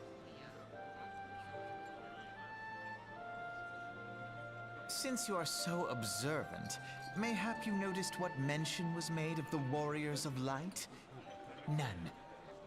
I suppose they must have forgotten the heroes who spared Eorzea a fate worse than the Calamity? See, this doesn't come across to me initially as like 2 protagonists of the story talking to one another. This comes across as mid-boss villains talking to one another. I don't know if it was intentional that they were both supposed to come across as really unlikable and with not the best interests of the player at heart, but that's how they come across right now, as an initial impression. No, dear Alizé, they haven't forgotten these details. They have elected to omit them. Deep are the wounds the Calamity inflicted upon Eorzea. So deep, in fact, that the realm still bleeds. Needless to say, the beast tribes and their primals do little to alleviate the pain. So, the task of salving Eorzea's wounds falls to the Scions of the 7th Dawn, with a little help from our friends, the Grand Companies. Remembrance will yield no remedy, If our world is to heal, we must put the horrors of the calamity behind us. Our grandfather would never entrust the fate of the realm to despots who rewrite history to their convenience.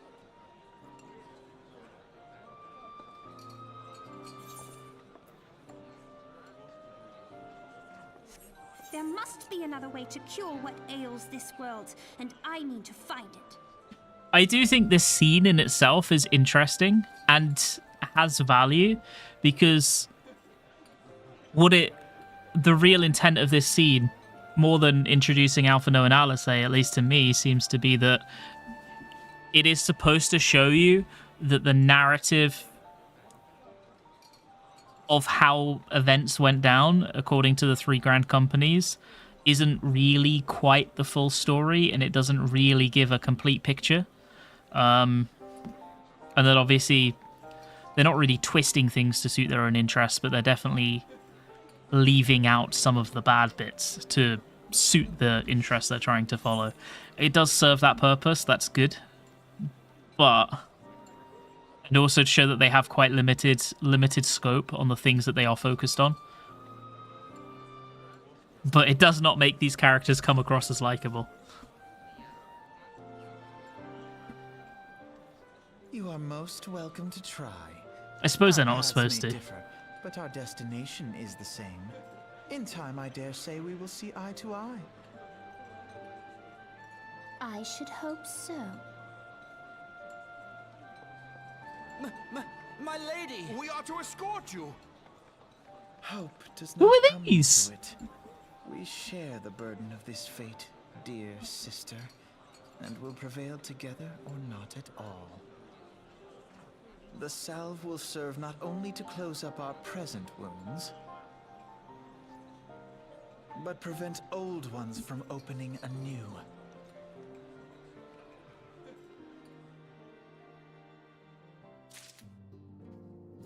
Okay, we're gonna go Maelstrom. How was the Admiral's speech? Ah, but you need not explain. That you stand before me now is answer enough. You resolved to join the Maelstrom, have you not? That's the spirit, lass. With allies like you, how much stronger is our crew? Let us brave the seas together, friend. Now the choice is made, it is time to add your name to our rolls. Make your way to Limsa and seek out our Grand Company's headquarters. Maelstrom Command is located on the upper decks. I will send word to our personnel officer to expect you. The duties of a Maelstrom soldier can be both arduous and challenging, but I promise you, you will not regret this choice. May your passage be swift and your bearing sure.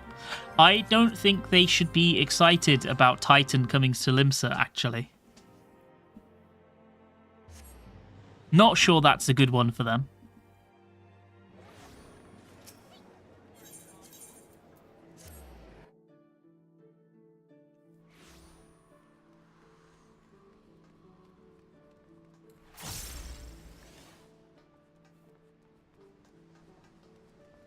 Water beats rock.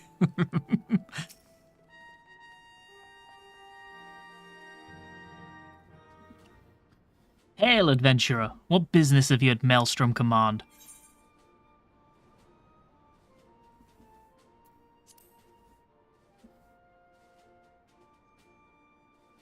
Then well met, and welcome to the Maelstrom.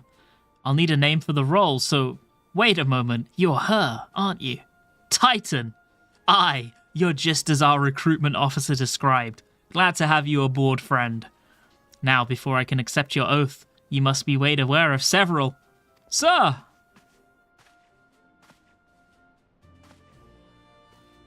What is it, Private? And this had better be important. Sir, we've received a report from a lookout in Lower Lenosia. Is it Lenosia or Lenoskia? I think it's Lenosia, right? Imperial forces have fired upon a Highwind Skyways airship. The vessel is in a bad way, sir. Nosha. Lenosha. Okay. It appears to be banking for an emergency landing in Cedarwood. Nosha. Nosha. Nosha. Cedarwood? Damn it. We have no troops available in that area. The bulk of our inventory is bogged down on the coast, skirmishing with the fishbacks. Banana. This is highly irregular, but I fear your first duty in service to the Maelstrom needs to be unofficial. Our man in Lower Lenosha is correct. The airship will come down in territory crawling with Imperial scouts. If there are any survivors, we must reach them before the Garleans do. Make haste to Cedarwood, locate the airship, and if any of its occupants are alive, make sure they come home. Make sure they come to no further harm. Fucking hell. We'll see about swearing you in upon your return.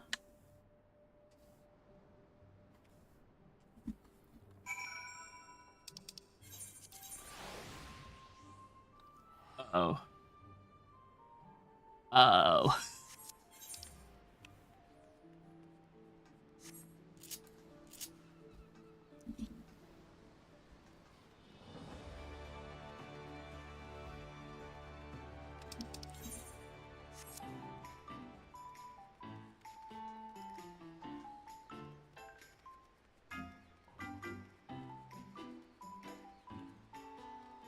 Okay.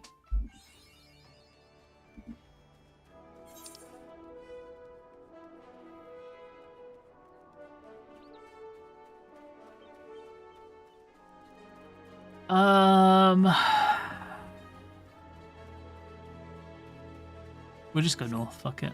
I don't really want to go all the way south to unlock the teleport. This is going to bite me in the arse, by the way.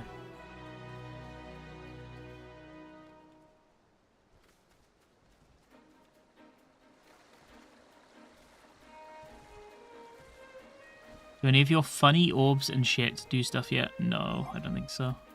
I mean, the only one I even have is a 2. See? So the two, like this increases the potency of this, but that's it. Nothing else does anything. Because I only have Boot Shine and Snap Punch, and then the 2/2s. I don't have Dragon Kick or Demolish yet.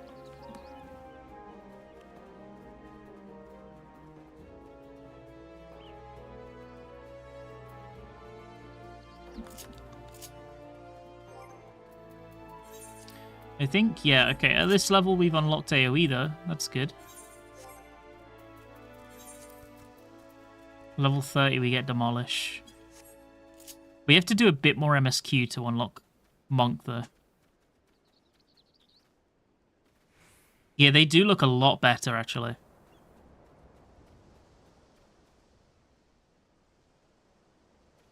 Game's pretty, man.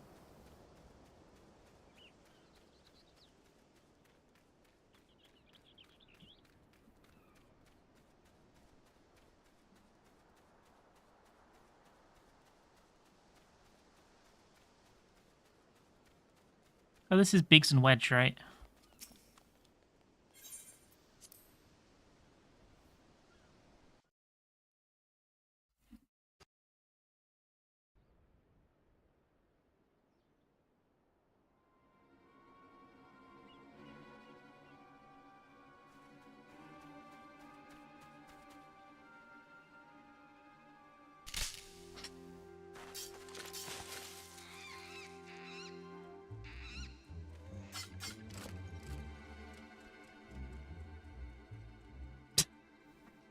An adventurer? What are you doing out here? No, wait. Let's find some cover first.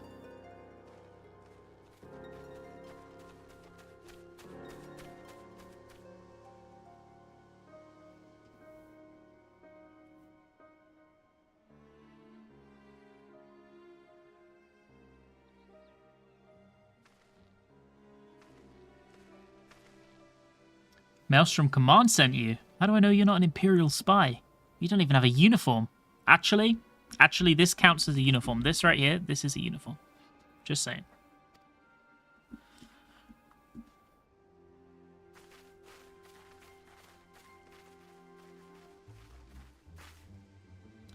Be at ease, sir. We are of the Maelstrom. You're a Garland Ironworks engineer, yes. One of our lookouts reported the attack on your craft. We're here to rescue you. You must be Banana. Good work on reaching our friend here before the Imperials.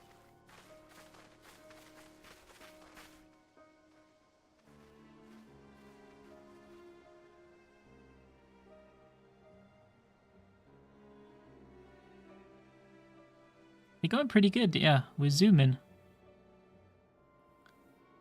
I've never seen a craft of this design. Must be Garland's work. Is there no end to the man's treachery? The secrets of Magitech belong in Imperial hands. They are not to be squandered on Eorzean savages. We're taking this craft back to the fortress. Dismantle it if you must. And bring the engineer. Someone must pay for Garland's crimes. Well, there's no people there. There's just an onion. Scouting party from Castrum Occidens, I'd say. Seems they want your ship, engineer. Wedge! You have to help him. That fool of a Lalafell was hiding inside the tiny Bronco. The tiny Bronco? Isn't that the new design people have been whispering about? The first airship we've built since the Calamity. The first since Master Garland. Well, since he went missing. After years of work, she was finally ready for her first test flight. She was soaring, she really was. Till those bastards blasted her out of the sky. Alright, pay attention. We're going to hit these Imperials hard and fast. If they want a souvenir from Eorzea, they can have a knife in the gut. But they're not getting that ship. Oh, and don't forget to save the Lalafell. What say you, Titan? Ready to give a hiding to those curs? Titan is ready. Like a tidal wave, lads. Charge. Woo, let's go. Kill the guys. Yeah.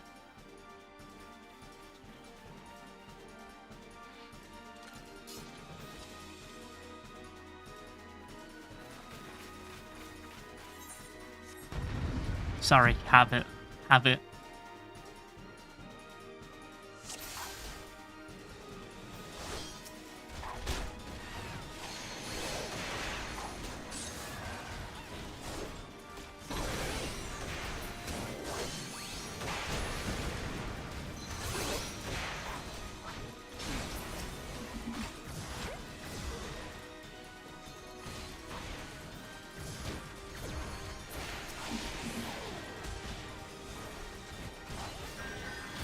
Bum, bum, bum, bum, bum.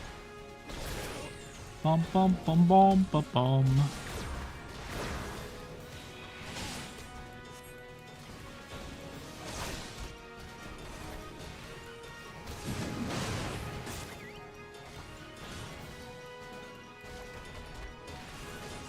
How the fuck is it? Oh, here it is. Oh. Sorry, I was being greedy.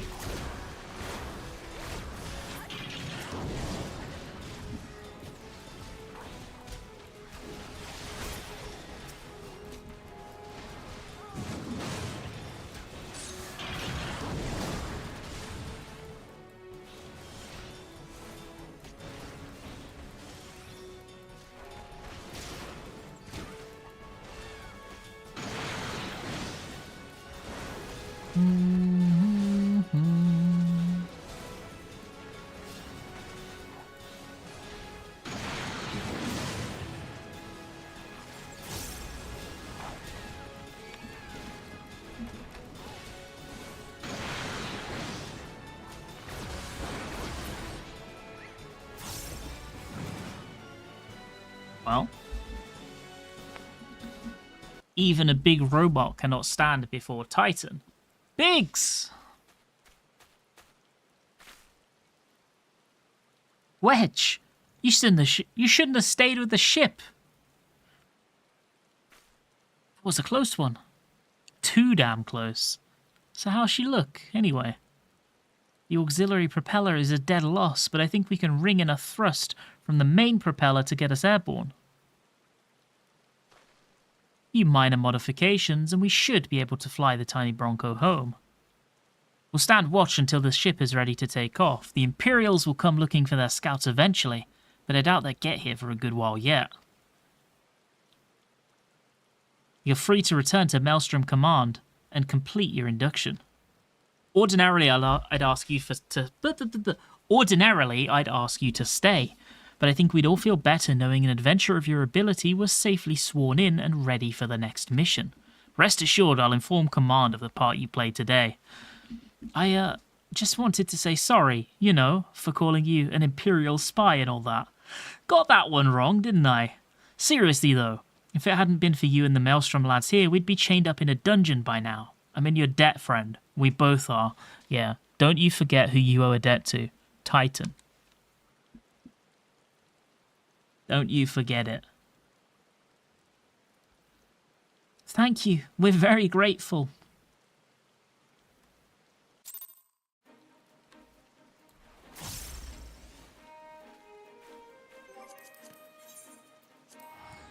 Yeah, what's up, Zix? Yeah, Titan the tax collector.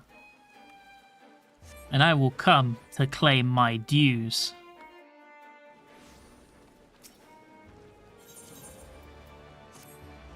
How's MSQ? Pretty fun so far. I'm having a good time.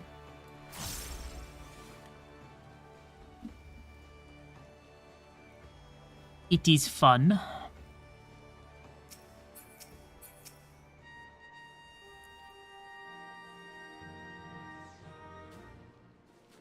Welcome back. Just heard the report. You needn't be concerned about the engineers. They completed their return trip without further Imperial interference. I must admit, I had my doubts at first, but it seems the stories about you are true. I look forward to seeing what else you're capable of, after you're properly inducted into the Maelstrom, of course. Now, speaking of your induction...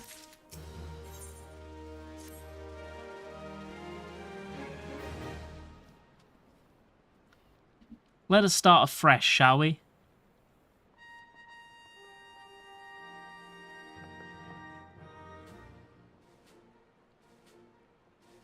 You are welcome here. Titan! That such a well-respected adventurer would choose to join our ranks is most heartening. Before you swear your allegiance to us, however, it is only right that I tell you exactly what it is you'll be joining. A grand company is more than... No, not the exposition dump again! No, don't do it to me! A grand company is more than simply a collection of soldiers. It is an all-encompassing organization which draws upon the resources of an entire city-state to form a united military force capable of standing against a nation's deadliest enemies. We of the Maelstrom are charged with meeting the threats posed by the Primals and the Garlean Empire, and solving the many problems caused by the calamity. Every man and woman who serves under our colours has a role to play in keeping the great warship that is Limsa Lominsa afloat, and on whatever heading Chief Admiral Melvib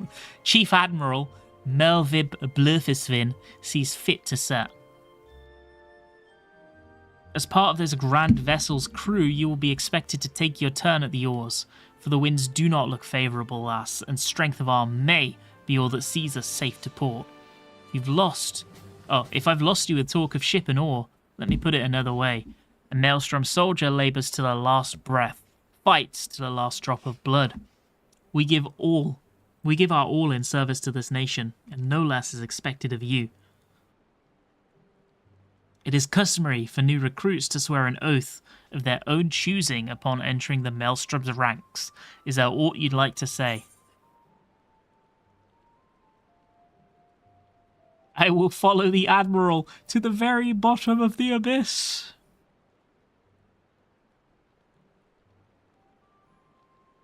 As would we all. A capable crew is one thing, but unswerving loyalty is a trait that cannot be trained or bought. Well said, lass. I hereby assign you the rank of Storm Private 3rd Class. You are now officially a soldier of the Maelstrom. Welcome aboard, Private. May you serve Limsa Lominsa well, till sea swallows all. They give us like the shittest job title ever. Yeah, that's it. Applaud for Titan. Pirates.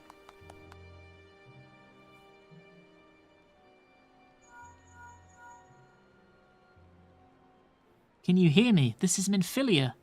An officer of the Maelstrom contacted me with news of your enlistment. My congratulations. I have no doubt that you're eager to make the acquaintances of your new comrades, but I would first ask that you pay a visit to your old ones first.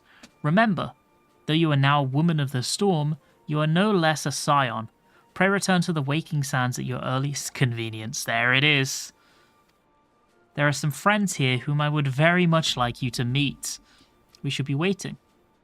No rest for the wicked, eh? Before you make yourself scarce, I recommend having a word with Commander Ricky. Might be worth your while.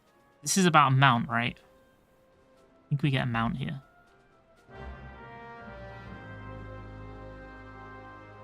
I believe this is about a mount.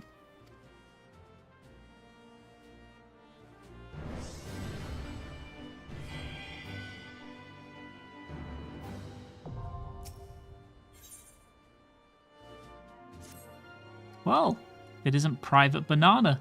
I must say, the tales of your deeds have been an inspiration to the troops. Our duties take us far and wide, and I'll wager you've slogged across quite a few miles of countryside on naught but your own 2 feet. Such a sterling soldier of the Maelstrom deserves her own steed. Let us see about having one issued for you. All you need to do to obtain a Storm Chocobo issuance by exchanging company seals. Oh, fuck, that still exists. With the Quartermaster. Once you have this deed, present it to Freygame, and she will see you saddled up in one of our trusty birds. Do I have any?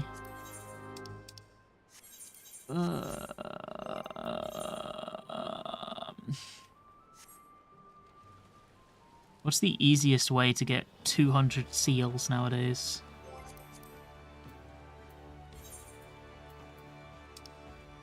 Maybe that.